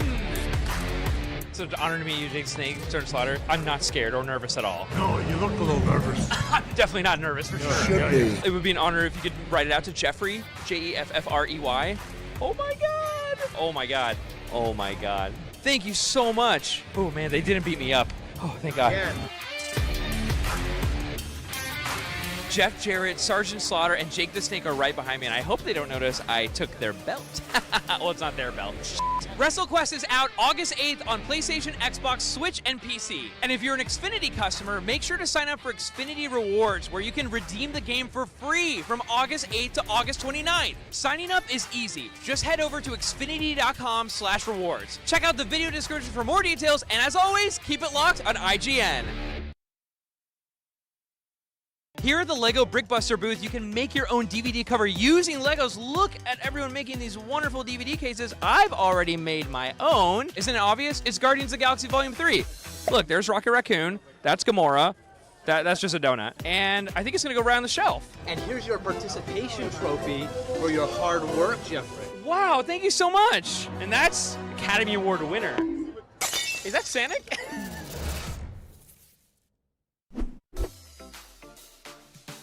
Comic-Con has always been about comics. It's in the title of the darn show, after all. But the best thing about comics is how well they work when adapted to other mediums like movies, TV shows, and even video games. Let's break down all the coolest looking comic book video games coming our way soon. Here to help me out are Kim Lewanson, Kim Horcher, and Brian Altano. Beyond, everybody. Hello. Hey. Hello there. How are you? Hello. I'm doing well. Good. Thank you. Just checking in. Let's start with the comic book game that's most immediately on the horizon, Spider-Man 2. We got a new story trailer here at the show. It's arriving for PS5 on October 20th. How are we all feeling about it? Brian and I were talking about this a little bit on the show earlier. So, Kim, did you get a chance to see the latest trailer? I haven't seen it yet. Okay, well, this is new for me. Well, we get to see a good look and a good hear of Venom in there. Yes. Kim, did you see it? It was amazing. We got a good look at Miles's new hairstyle as well. Looks like Akeem circa 2019, by the way. That was the reference. Is that a positive or a negative? That's a positive. It's a positive. Right. Obviously, right? I've changed my hair since, so it is what it is. But no, there's a lot of cool things that I noticed in this. I mean, we saw just a glimpse of Peter as a waiter. I'm not sure what's going on there. This scene that we're looking at right now, Miles said, "You don't know what you took from me," so it makes me think something might have happened, possibly. Maybe to his mom. I know in the Ultimate Spider-Man comic, his mom is killed by a Venom. Mm-hmm. Well, they confirmed that he's gonna confront Mr. Negative. Okay. About what happened with his past there. So I think that's probably what that's referring to. Okay. Yeah. And it looks like, I don't know if you saw that, Damon, but it looked like Miles is going to rescue Peter as if like he were kidnapped by Kraven, because MJ says something about like you have to save Peter. Could be reference to the symbiote suit taking over him, or it could be reference to Kraven kidnapping him. Yeah. But I'm excited. I'm all in on this game. Kim, were you already excited about this before this trailer? I am getting excited now because this is the first In time real I'm time. seeing it. I am catching stuff. Yeah, I want to explore this version of Peter and Miles because more presently I'm thinking about the Spider-Verse movies. Where the bear guy with the axe? Kraven the Hunter? That's Kraven. That was Kraven. Yeah. Okay. He was in a silly disguise, so people couldn't spot who he was. It's a different fit. I know. Yeah. I know that they say Kraven's supposed to be the catalyst for everything that happens in the game. So I don't know. I think we kind of have big pieces of the puzzle of what this story is. Kraven comes to New York wanting to hunt superheroes there. Yep. Something happens at a laboratory where the symbiote was being, I think it's going to be like a biological weapon, maybe something like that. It gets out. Peter accepts it. He gets high on that power, but also starts to make him cocky, and he starts pushing his friends away. They have to pull him back out from that darkness. He rejects the symbiote. The symbiote is angry, so it latches onto Harry, who's less powerful than Peter. He can't resist it. He becomes Venom. Yeah. They have to fight Venom. I think that's it. The credits roll. Get the platinum trophy. You did it, Damon. You beat the game. Venom said in that trailer, "We will heal the world." And Harry says that at the beginning. That's how the trailer's bookended. Yeah. So it's like. But I've never looked at Venom as a healer of the world, maybe, though. But from a certain perspective, from a certain point of view. I mean, yeah, Magneto thinks he's doing the right thing, right? Right. Like from a Clintarian perspective, yes. Okay, fair enough. I think what's most fascinating to me about this game is what we don't know yet, sort of mechanically. There was the entire concept of like the character switching stuff, right? Yeah. Like I haven't actually seen that working in the fly, like in the open world.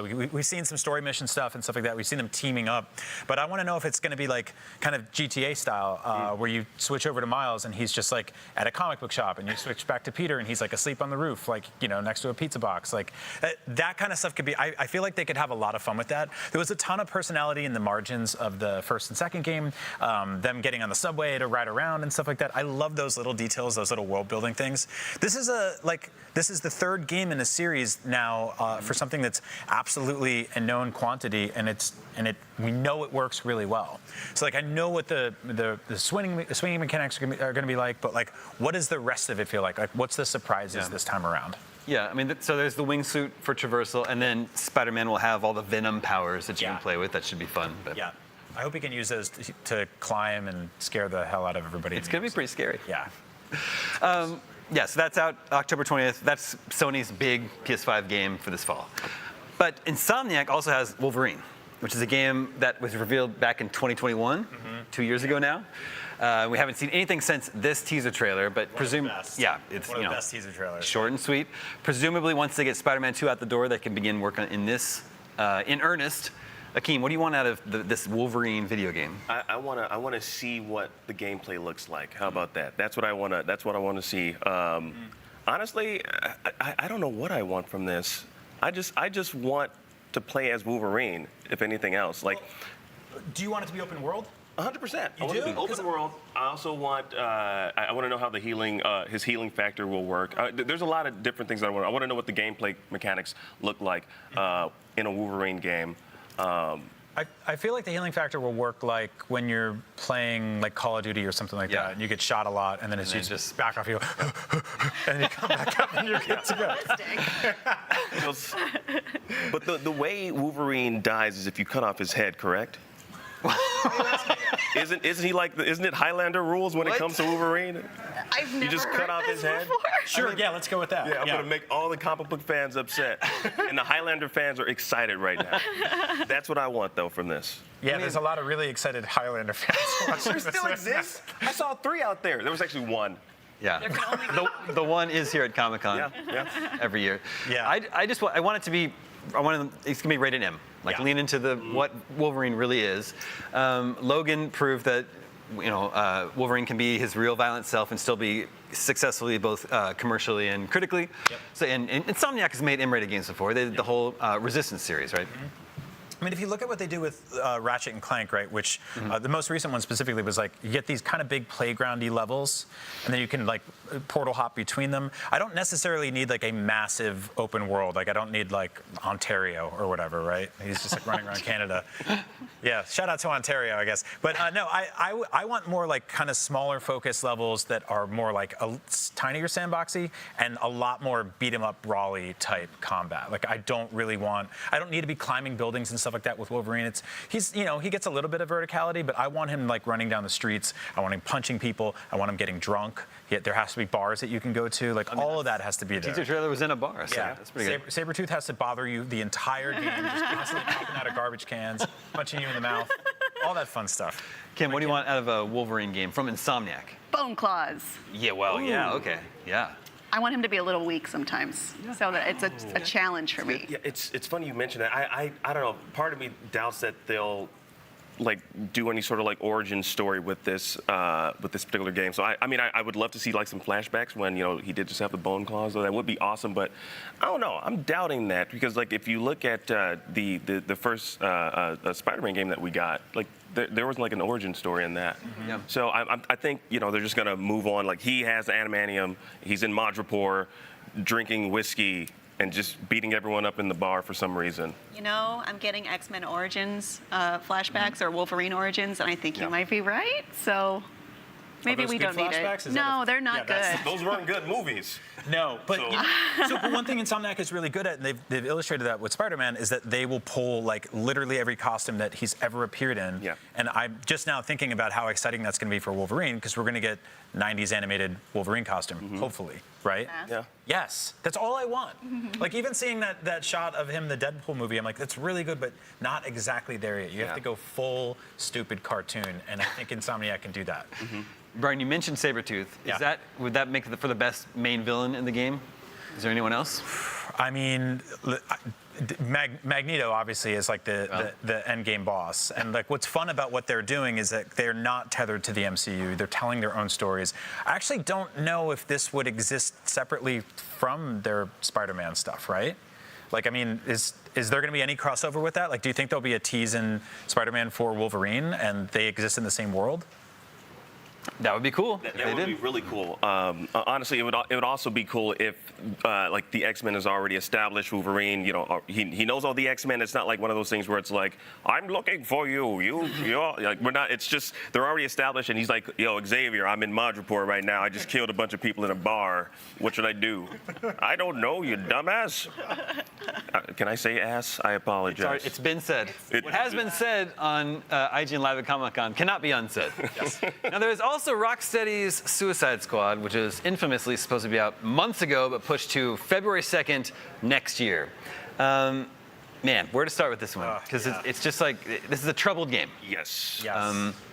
How do they get people excited for this game? It's such a weird thing because everything we've talked about so far, we've been like, I just want to see more of this, I want to see more of this, I want to see more of this. And every time I see more of Suicide Squad, the more I'm like, this is not for me. Yeah. This is not a game I'm particularly interested in. And it's a bummer too, because it's like, this is a studio that made some of the best Batman games ever made. Yes. And that character has not had his own video game in forever, and instead, like, we got Gotham Knights, which was like everything but the Batman, and Suicide Squad, which is everything but the Batman. And like, I'm like, can we just get this out of the way and get to the part where we're making Batman games again? Yeah. Yeah, it's funny because I remember when this was first announced, and I think we talked about it. Well, obviously we talked about it, but it's one of those things where I was super excited about it just because of the prospect and what it could mean. You know, like characters could die, or is it permadeath, and then you move on to the next character, and how does that so all the other actions that take place throughout the game, like, does that change certain things that might take place? There was so much I was thinking about, and then we got what we got, and I was like, I had to like dial back my expectations. Yeah. We got the boomerang man with a gun. Yeah, we got Harley Quinn swinging like Spider-Man in the sky. Like those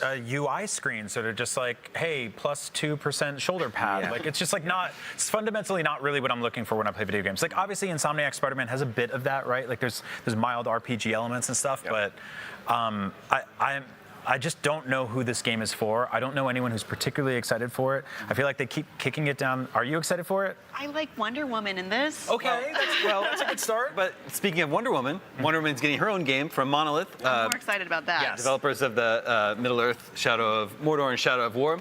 This one was revealed back in 2021. It's slated for 2024. We don't know much more about it. It's basically just this teaser little logo right now. Yeah.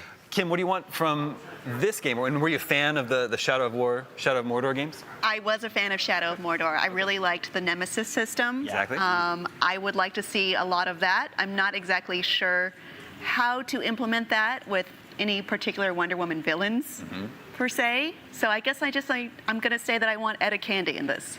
Do you want the sort of like Shadow of Mordor combat with Wonder Woman? Yeah, I mean, I think it could work with the lasso involved, for sure. What about her invisible jet? How does that work? Jet do I want? Yeah. Is she just going to be sitting there? I want to forget where I parked it. Yeah, I like that. It would be really easy. How do you find She's an invisible jet in the video? It's kind of cheap in video game form. It's just a floating body in the sky. It looks like the character just glitched out. Yeah, you just didn't draw it. Good job. Yeah. There's all these other superhero video games in development right now that they just have an announcement and a logo, and that's not much. There's the Captain America and Black Panther game from Skydance. That's from Amy Hennig from Uncharted. That's a single-player, third-person action game. It takes place in Paris and Wakanda during the height of World War II. Hydra are the bad guys. It's another single-player action-adventure game, except there's 4 characters. There's Cap and Black Panther, and then there's a member of the Howling Commandos, and then Nanali is the leader of the Wakandan spy network. Yeah. So it's like, okay, like, if it's like an Uncharted style game with these characters, that sounds like it could be really cool. And then EA Motive is also working on an Iron Man game. It's also single player, third person action adventure. It's led by one of the main guys from the Guardians of the Galaxy game, from Square Enix, so that's a good sign. It's an original narrative, and Motive just did the Dead Space remake. Yeah, that's right. And that was the one where people were just like, get the Anthem engine and then put Iron Man in it. And obviously the game development is not that easy, but that seems like a nice start. It seems like a nice start. And Cliffhanger is a new studio that also just announced their own Black Panther game. So there's a whole lot going on. I think that's what we're looking at right here. Yeah. This is just a Black Panther solo game. Getting his own game, doesn't have to share the screen with Cap. Which is, I guess, contemporary or modern or whatever, wherever that would take place and not World War II.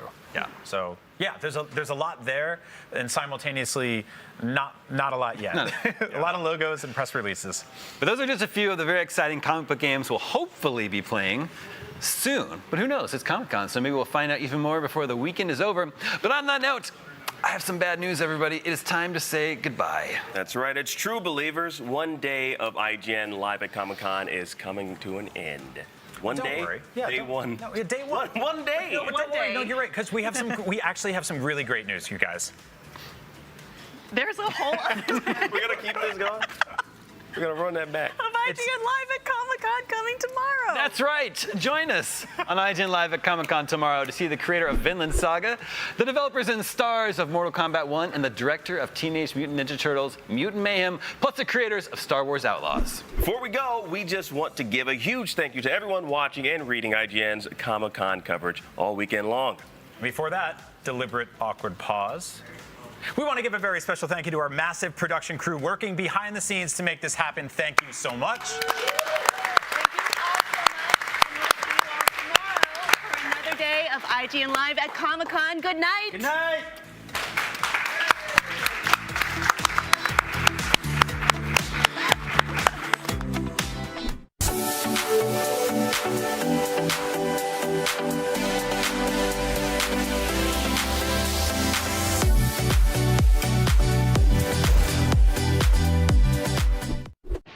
IGN Live at San Diego Comic-Con 2023 is presented by Immortals of Aveum.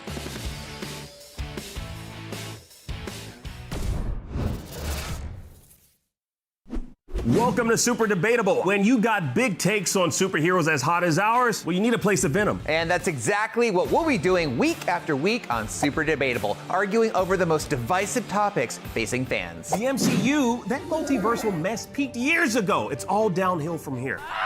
James Gunn and Peter Safran should absolutely nuke the Snyderverse. We could argue about this all day. And we will. Join us on Super Debatable Fridays on IGN.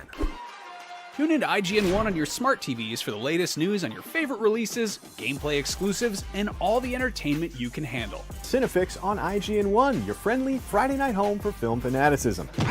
You're watching The Weekly Fix, ready to fill you in on anything you may have missed in the world of gaming and entertainment. Welcome to Should I Play This? This is what to watch here on IGN 1.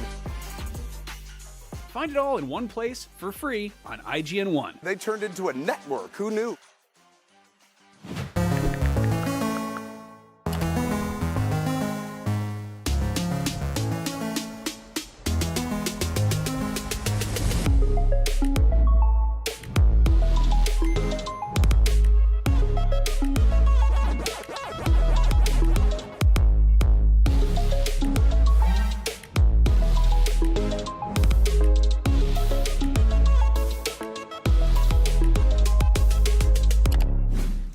The Cinefix Top 100.